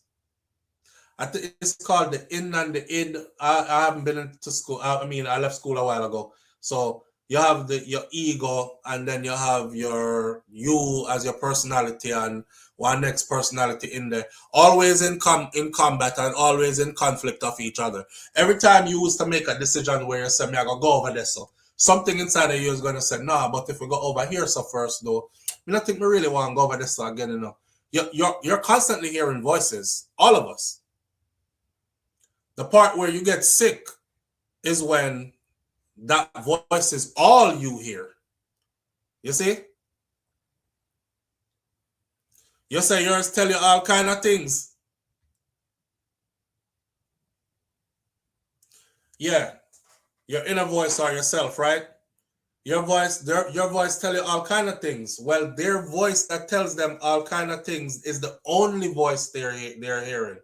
You are hearing the negative and the positive, and you have a choice. And once you make a decision, it quiets the other one, or it suppresses the other one enough for you to be able to carry on like normal. Them can't hear nothing else but that. That's why even in a manic episode, if you try to talk to one of them that's going through that, even their speech becomes interrupted, because they will start to say stuff that they're hearing, because that's all they can think about. That's all they could hear. And it's coming out their mouth now. Or they will have like a jibber jabber kind of speech pattern, because they can't formulate a coherent sentence because the voice is so loud and so strong up here. So, right? So I think that's what they said he was going through. And it's just sad. His mom is probably looking at him like, you know, my son, I'm a baby and I'm in trouble with him head. You know, Jamaican parents, they already, I'm a baby, you know, I'm in trouble with him head, you know. She never expects that would have happened though. Like, one of the boys them would have tell him one day, so if you chop her up. That's a horrible way to die too. A terrible way to die. I say chop victim, you know, man, them dead with them eye wide open. I remember there's a policeman in Jamaica who, one of the stories we covered here, chop up his wife and then lock the grill. Left her upon the veranda and lock the grill. Put the lock in her grill and lock it after he let himself out and left her in there. And people went, saw her, took pictures, and sent them to us. And just, I'll never forget the way how she was. She died with both hands making a fist, and you could tell it was like a strong squeeze. And you know when them say you're dead with your teeth, kin like dog. She just looked, she dead with her teeth like that, like she's grimacing, and her eyes were like I can't imagine the kind of fright that she was in. In this case, that was his mom. You could imagine the surprise. Like the young lady who was saying earlier, me I telling her about the story, what she said, push it in her side first. And she said everything just stopped. And then it's like everything went into slow motion. And she looked on it. And she looked on him. And she's like, I can push it in on my side. And then pull it out and do it again. And she was like, he's killing me. And by the time she could have said something, him reach up now for chop. And she put up her hand and him chop off the finger. And she put up her next and him split the hand in two. That mom probably was just like that. When it's happening, you can't believe say it to happen, my friend. You're like, and it's your son. You know, me know I'm trouble with him head. Never know I would have come to this though. Terrible way to die. Terrible way to die. Somebody swinging a big old machete and just a chop you up all over. I saw the video of them taking him from the scene and them cover him head. They covered his face. And he was calm as ever. You know, him just a walk and the police will lead him to the car and the people in the community were cursing him. The people in the community was like, let him go. Let him go. Why you do it, John Crow? Dirty boy, why you do it? And I'm like, he don't even know why he did it. That youth, they don't even know why I'm doing it. That's terrible. Absolutely terrible. You know? And then look what it happened to, right?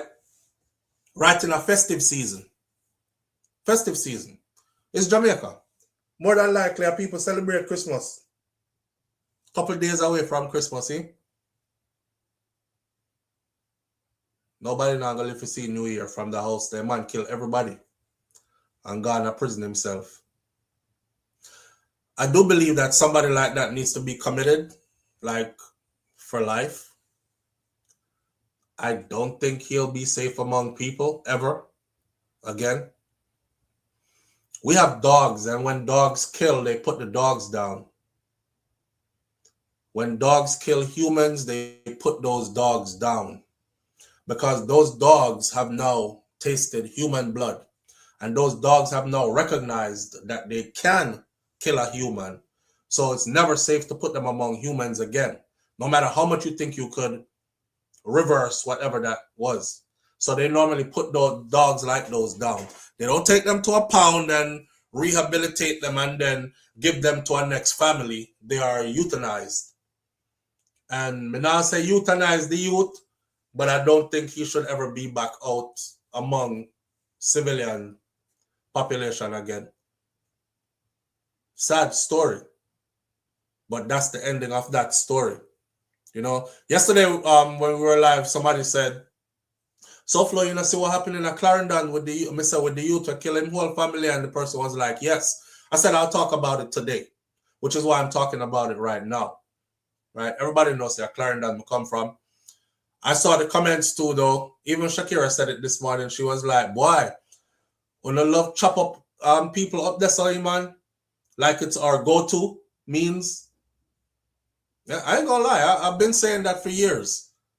I've seen car accidents happen and machete get involved. I see a man ram up in our next man's car, mash up him car, and the brother run out of the car. I'm thinking, isn't there insurance? Like insurance now gonna fix that? Yeah, you gonna chop up the man because he came around a blind corner and two cars collide. Why you not slow down and watch which part your bumbo clock go draw out long machete, you know? Chop him man, you know? Right, oh my God. But in his case, it ain't that. In his case, they've already said that he is documented to be someone who suffers from mental issues, and he had just gotten medicated prior to this incident.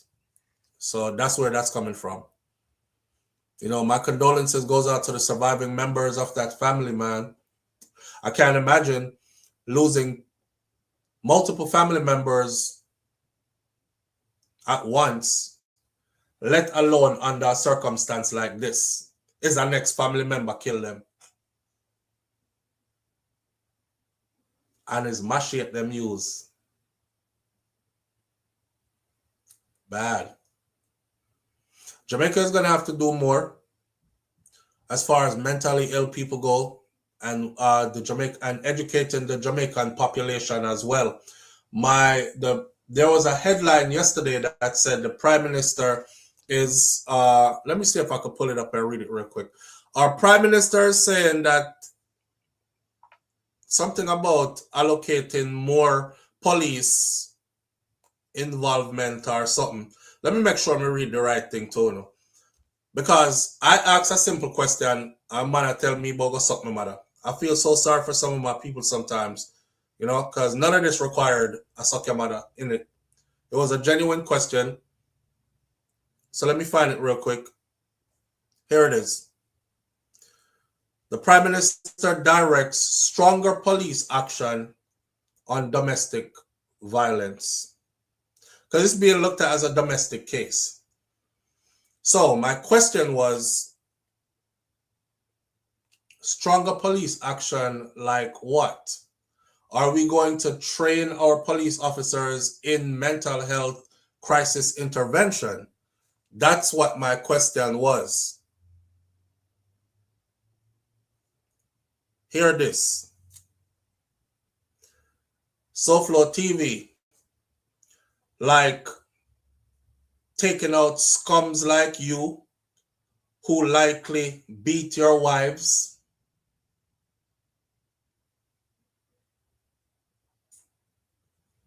First of all, but you can't entertain everybody. But I'm just showing you, like, listen to my question, The Prime Minister said he is directing stronger police action on domestic violence. And I asked, stronger police action like what? Are we going to train our police officers in mental health crisis intervention? Wouldn't that be the proper thing to do? That would be the proper thing to do. So I don't know what kind of stronger police intervention he's talking about other than that. Yeah, I won't even give that person too much time. I'm the kind of person go surf your whole thing first before I reply to you. So I went and surfed it. Nothing against short people. You look like about 5 feet tall. You're a grown man. You're about 5 feet tall. I know you're mad. I know you're upset. I mean, be happy with yourself, man. Even if you like 5 feet tall, it's cool. Somebody out there like short man, but it looked like it did not bother him. So he's on the internet going crazy, right? And one day I'm dressed like a Muslim from an Arab country. The next day I'm dressed like a Sketel. I don't know. I wasn't going to follow him up. But anyhow, sad situation for our family. Sad way to enter the holidays. And there's nothing we can do about it but learn from it.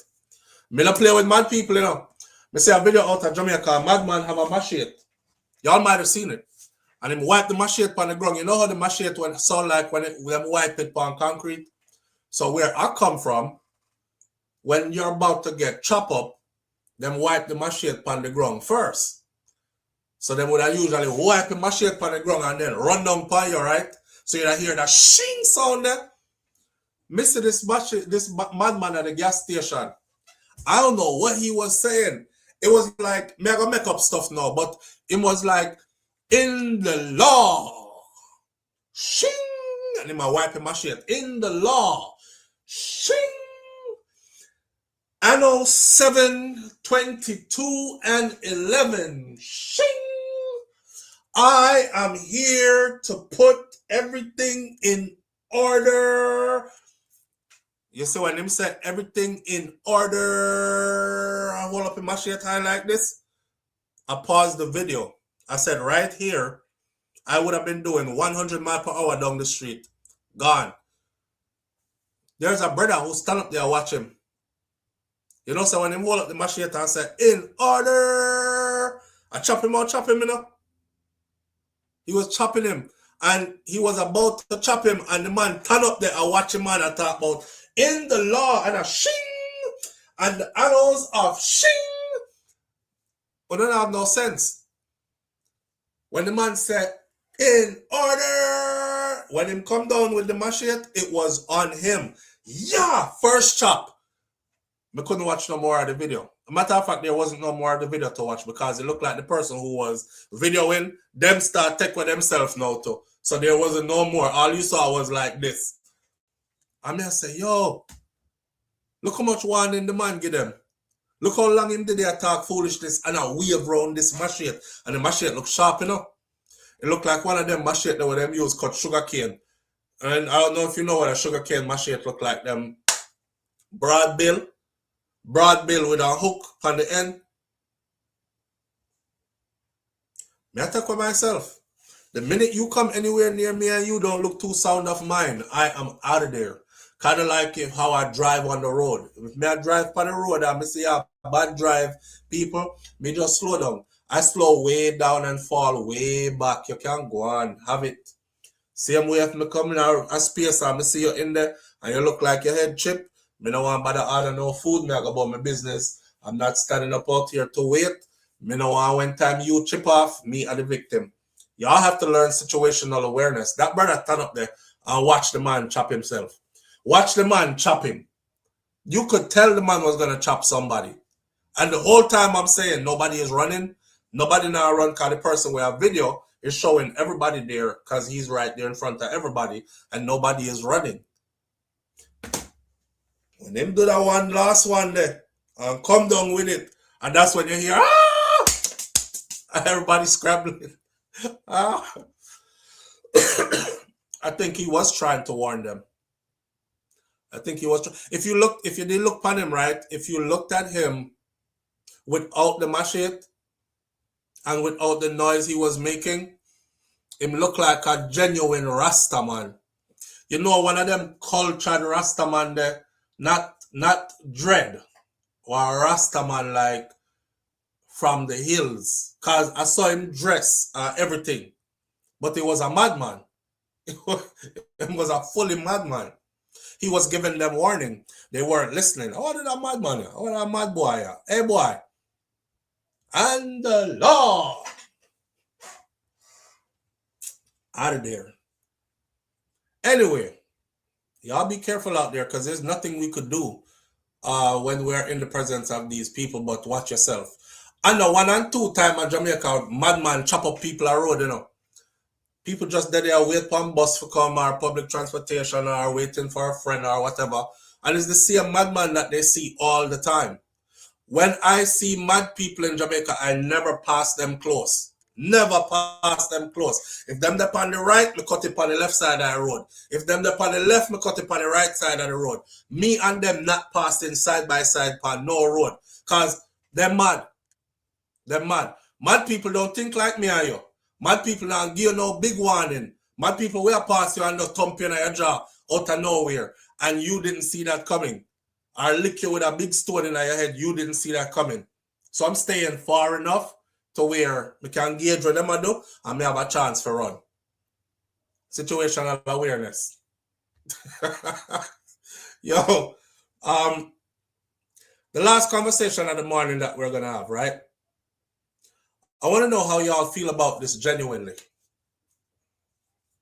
I grew up with one madman around at my place, and I tell you, say, y'all know the 100 meter? That's a good gauge. Usain Bolt run the 100 meter. He holds the world championship medals for it, the time. I would give that man about that distance. Anybody will come from like Silent Hill, Walder's Run, Christiana area, all the way back to over my side. You don't know who me I talk about. Back in the day, we used to call him Rickety 69. And the bigger people used to call him that, you know, and we as picnic take it up and call him man that. I swear to you, he could fling a rock stone for about a mile long. But we used to give him about 100 meters.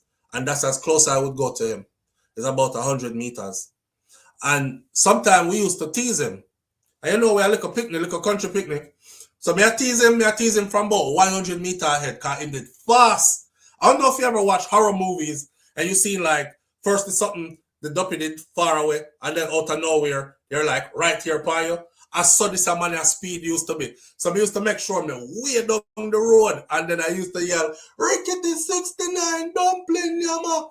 Anytime he start coming my direction, I cut down on my yard and you was we not even used to look back, you know. We run till we reach the yard.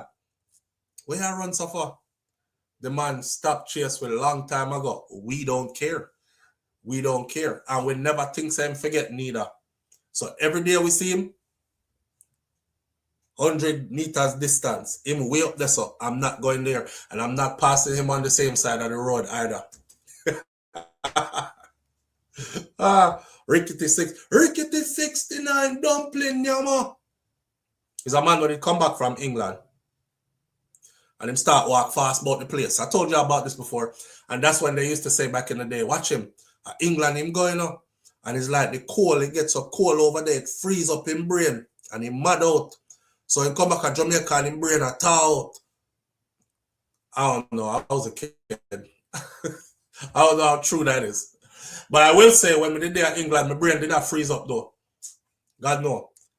Anyhow, the last one for the morning. How do y'all feel about... Let me read this to y'all. So, how do you feel about the age of consent in Jamaica? This will be our last topic for the morning. How do you feel about the age of consent in Jamaica? Do you think the age of consent should stay at 16? Or do you think the age of consent need to be raised to 18? Now, this is more than just the age of consent, right, so? We have about the next 10 minutes left or so, and we'll go out like this. Human rights group Jamaicans for Justice, or JFJ, has sought to clarify its recommendation to decriminalize consensual sex among minors.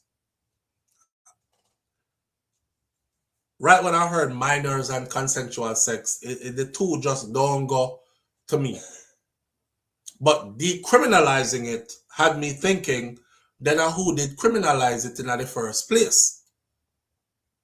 Including its proposal for close in age exemption for differences up to 5 years, which triggered backlash from at least one social commentator.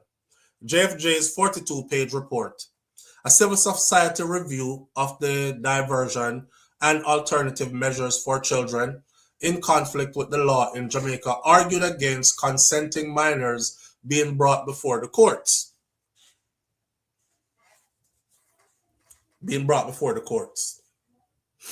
Denise Park says 40. Denise, stop. No, Lulu, we can't do that. I don't think we should make it 18 men, 21 women, because we need equality in society, right? What's the difference between men and women? Why would we tell men that they can consent at 18, but women would need to wait till they're 21 to consent? You can't legally consent to nothing if you're under 18, as far as me concerned. Well, Audrey, that are you, but we are talking about the law upon the book. Because here what? If you have your daughter, right, and your daughter is 16, and a man, say a man at 35, and him, dugu, your 16-year-old daughter, and she said, Mommy, I'm a man, me and him do things. You might shut her a box and drag her and say, oh, you do I take man, and me carry him go to jail, me carry him go to police station because my daughter only 16. Guess what's going to happen when you reach there? They're going to ask, how you know this man, young girl? She's going to say, officer, I'm a man. My mother don't like him, but I'm a man. They're going to say, how old are you, little girl? She's going to say, I'm 16, sir. They're going to say, so your mother said you're not having sexual relations. Is it true? She's going to say, yes, officer, it's true. But I'm a man. They're going to say, okay, go home. No charges can be filed. That's what I'm talking about. So at the age of 16, you're 35, your 16-year-old can tell you, say, I know you don't like it, but I'm a 40 because I'm little older, but is my man. And me and him do things. Audrey said, he must sleep permanently in the dirt. Hear this.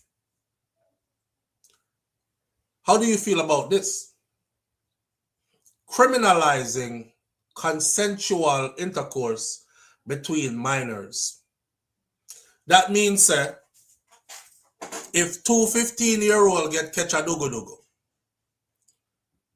we should make it a criminal act. What says you about that? Two 15-year-olds get catch a dugu. Or a 14-year-old and a 15-year-old get catch a dugu. Should that be criminalized? Or decriminalized?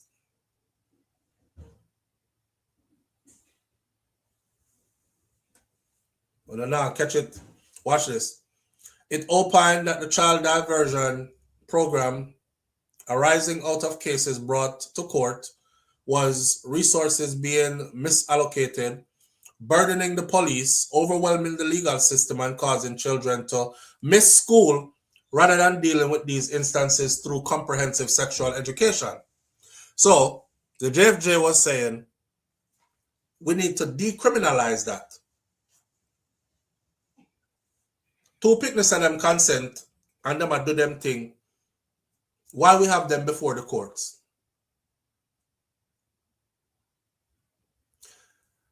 The proposal included introducing what's called a statutory defense where no offense occurs if the parties are less than 2 years apart in age and both of them are under 16.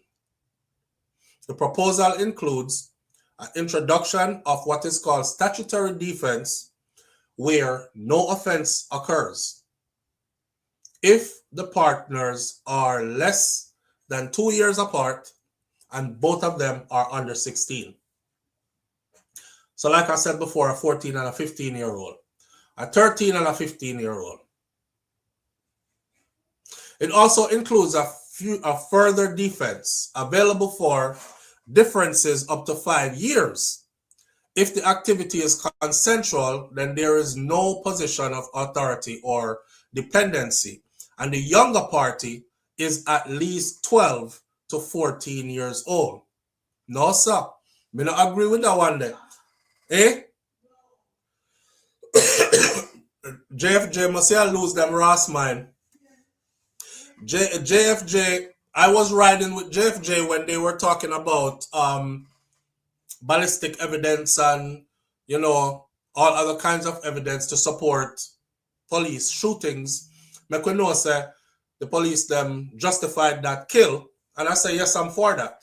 But this right here, so I'm riding with half of it, but the half here with them I say it also includes a further defense available for differences up to 5 years if the activity is consensual and there is no position of authority or dependency and the younger party is at least 12 to 14 years old. So you have my 12-year-old now. 5 years up, 13, 14, 15, 16, 17, not a blood clot. 12. Big 17 greyback boy. Right off your 12-year-old picnic. And they would say, well, they were consensual and they were both underage, so nothing should happen any further here according to the law. Yes, Audrey, 12 them said. 12 to 14 to balance protection. The position attached criticism from social commentators, including criminologist Dr. Jason McKay, who argued that it could empower predators. Of course it would empower predators. What are you talking about? Why? Because this would give a 17-year-old the right to go after a 12-year-old. This would give an 18-year-old the right to go after a 13-year-old.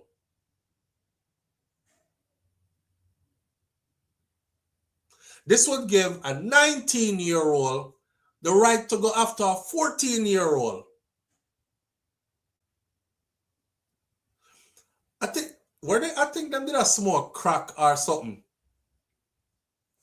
However, in a news release on Sunday, JFJ sought to clarify its proposal to ensure that there is no doubt of confusion as to the organization's position.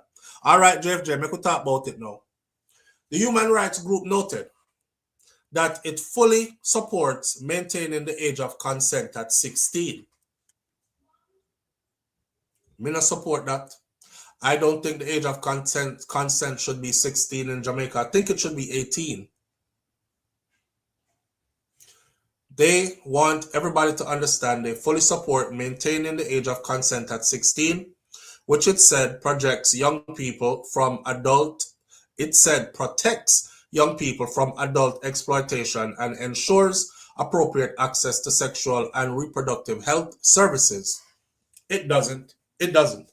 16 years old does not protect young people from adult predators.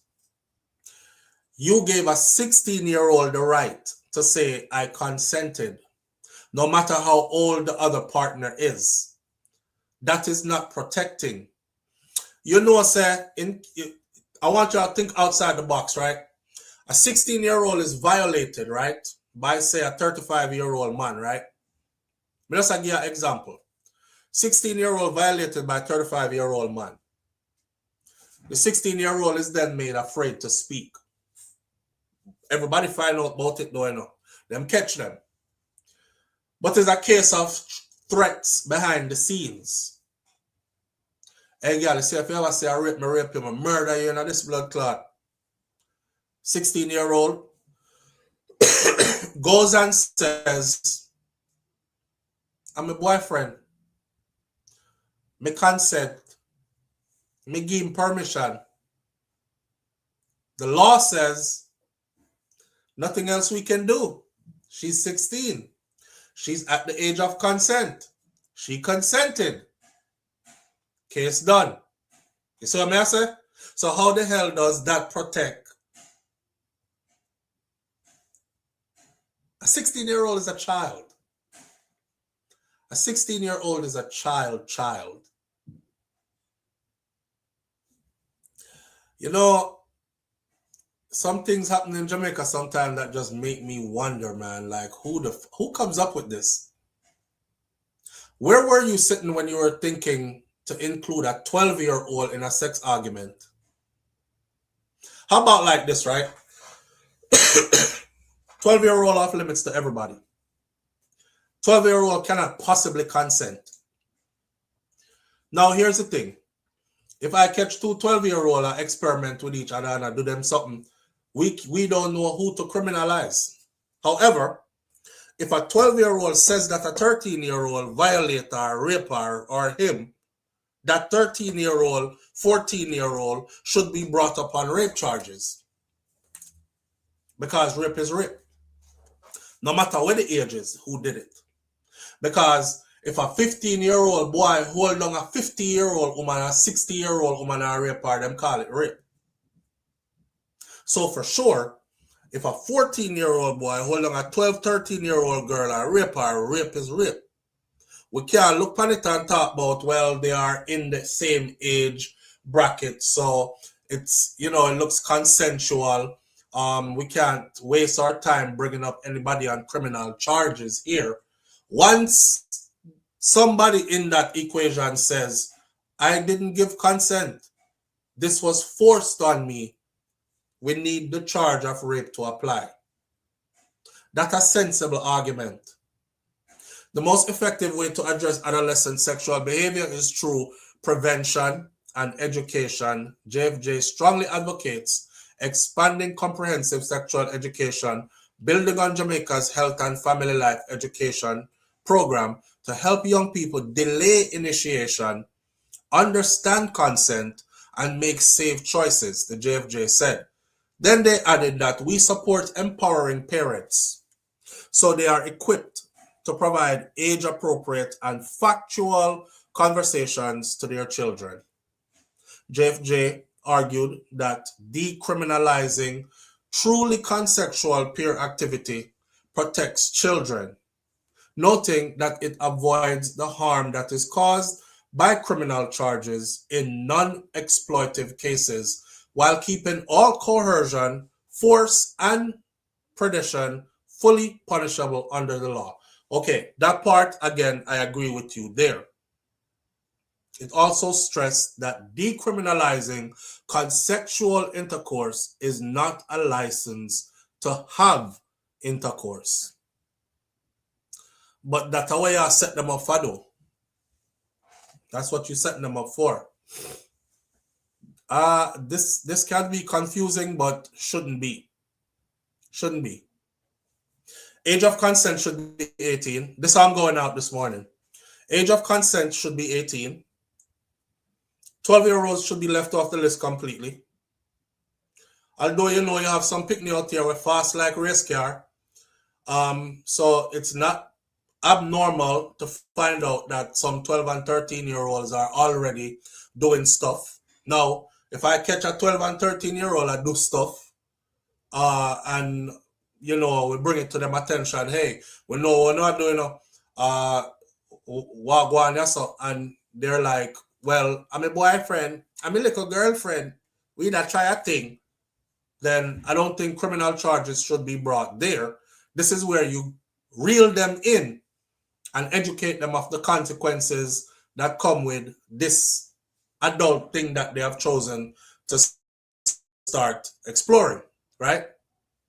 However, on the other hand, if within that same age group, you have one minor saying another minor was exploiting them in any way, shape, or form, then that should be held according to the law, punishable by law.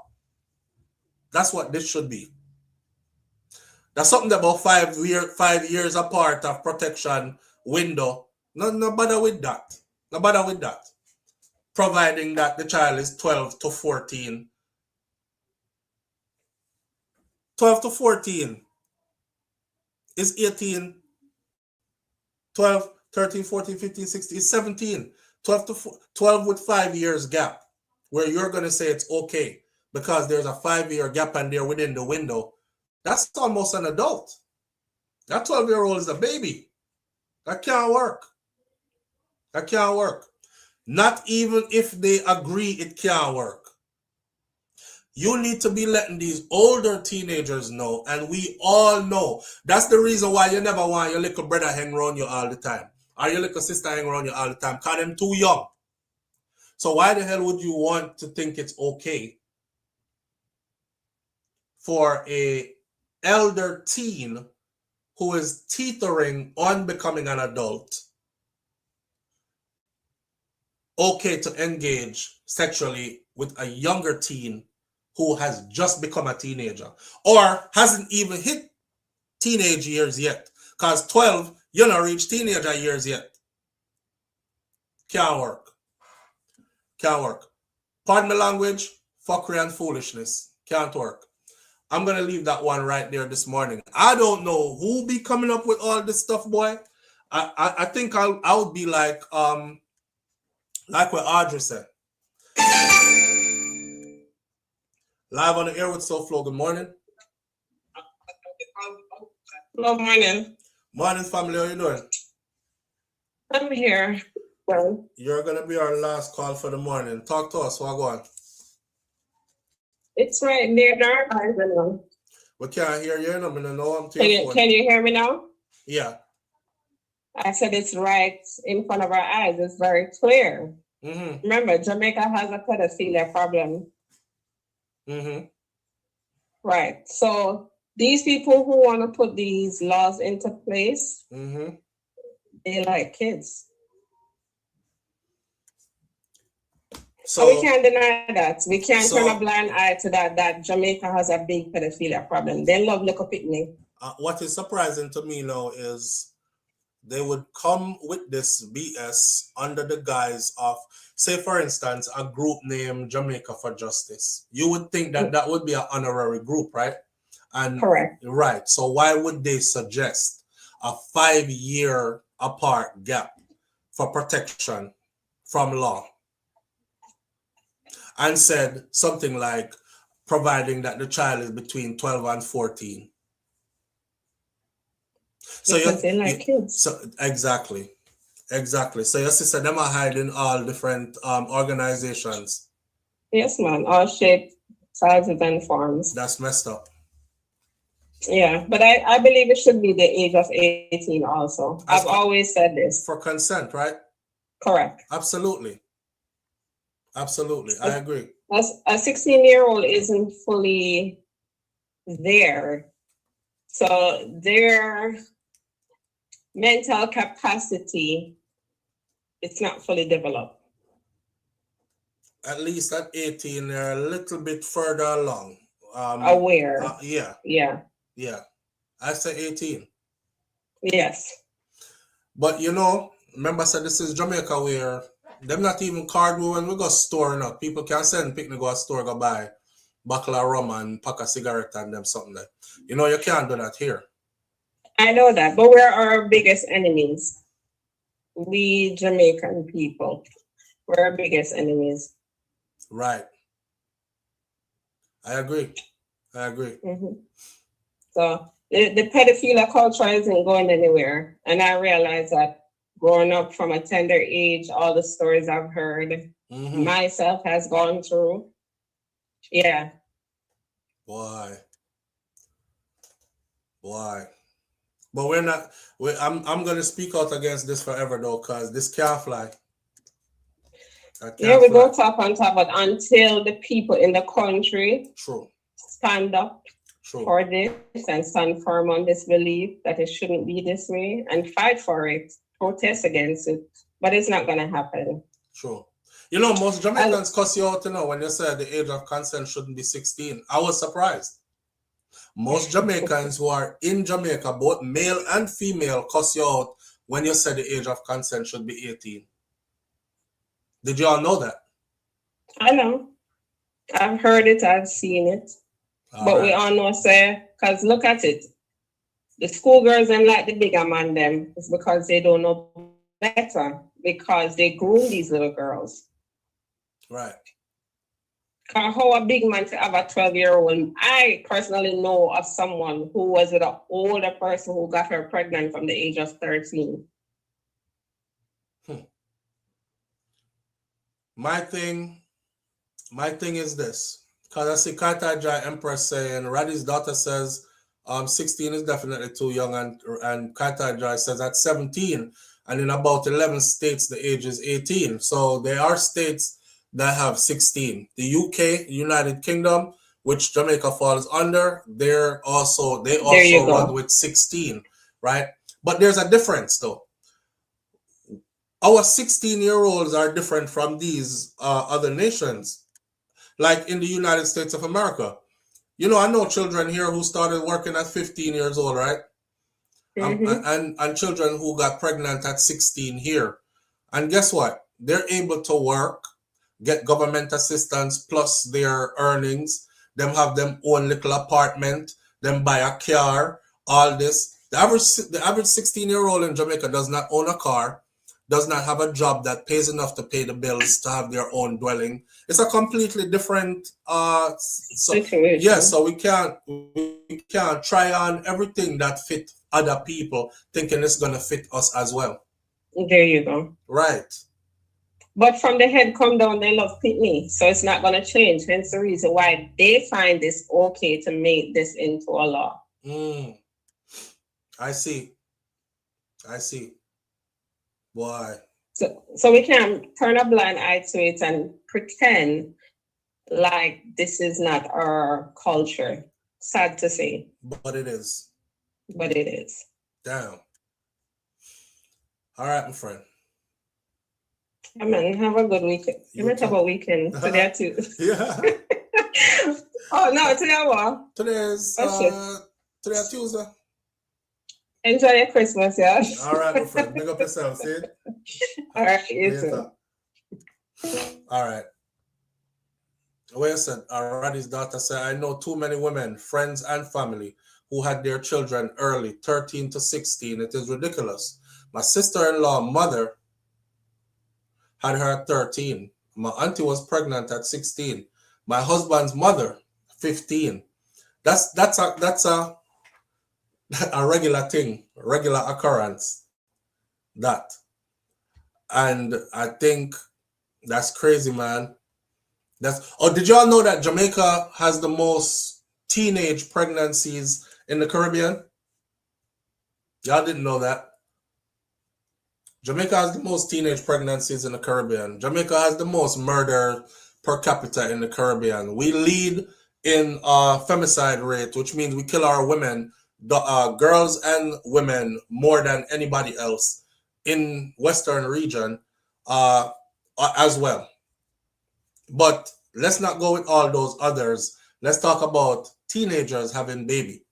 Jamaica leads in teenage pregnancy. And there are girls in Jamaica. I was so shocked when I was digging up this information. Right now in Jamaica, you have a bag of 12 and 13-year-olds that are pregnant. 13. Yeah. Absolutely. So again, age of consent, 18. For me, anyway. That's where I think it should be. But the same Jamaican them will cuss you because they want it to be 16. I honestly think they would want it lower if they could get it lower. But they want it to be 16. I'm realizing that there's a big difference between the Jamaicans that live in Jamaica versus the Jamaicans them that live outside of Jamaica. I don't know if it's because we have been to other places and seen things and we view life a bit more different, probably from wider lens. Not saying that we're better than, because we're not. It's just that we look upon things a little bit different, right? But when you suggest these things, the Jamaicans in Jamaica, most of them will tell us, move on, go ahead. You want to come talk about if you got 18 and you live in America, which part? Enough I state them over there, a 16 at age of consent. All England, a 16 at age of consent. So what's wrong with Jamaica? But when you try to explain the socio-economic impact of having 16 as age of consent, not many of them are even willing to have that conversation, you know? So we're going to always have a one bag of young girl have baby. We're always going to... And what happens when young girls like that have baby, everybody, is the poverty cycle continues. She wasn't around long enough to get herself up out of poverty. In most cases, she comes from a family of poverty, an impoverished family. And she just like a hand down poverty again, going around, and more struggle and more poverty and more dysfunction, and the wheel keeps going. Not only do I think that that age of consent at 16 is inappropriate, I actually think that it is done that way to maintain status quo as well. I actually think it's done that way to maintain status quo.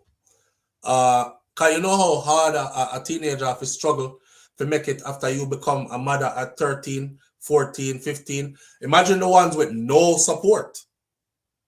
Do you know how hard it's going to be for her to make it out of poverty cycle?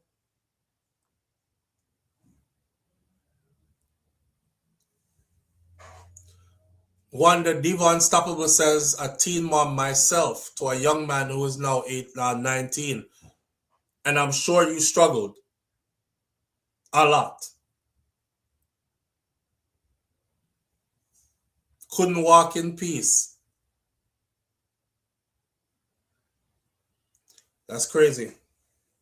That shit blew my mind though when them said the 5-year protection if they are within 5 years of the child, then no charges should be brought against them, and providing the child is between 12 and 14. 14, 15, 16, 17, 18, 19. Most 19-year-old when me know, maybe through a foreign me live. Most 19-year-old me know up here, so a big man them there. You don't want that the man there asking out your blood clean 14-year-old now, sir. And to know that the law would protect him. That's crazy. That's crazy. We're going to leave it right here, so. Katanja Empress and majority of my friends were teen moms. And I waited to be married before I had my first child. Raddy's daughter says, men that wants control. Why, Raddy's daughter, I'll surprise you by telling you that it is men and women. And listen to me. I'm going to end the live like this morning. I tried this. It's the men and the women in Jamaica who want 16 to be age of consent. And when you argue for it to go higher, you would think that women would say yes, but them cuss you. Them cuss you. They feel like you're taking away something from them. All right. Listen, we're going to leave it right there. So manners and respect to everybody tuning in. I appreciate you greatly. Thank you for being here.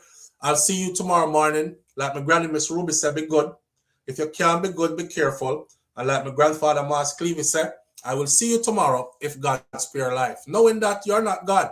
So you can't bring tomorrow to nobody. Not even to yourself. You can't gift yourself tomorrow. So you better hope that you're in the Most High's graces, that you will be blessed to see tomorrow. Whole heap of people lay down and don't wake up. Right? Tomorrow is promised to no man. So, with that, Marnz Malone said, I will see you tomorrow if God spare life. Walk good. I'm out. Peace.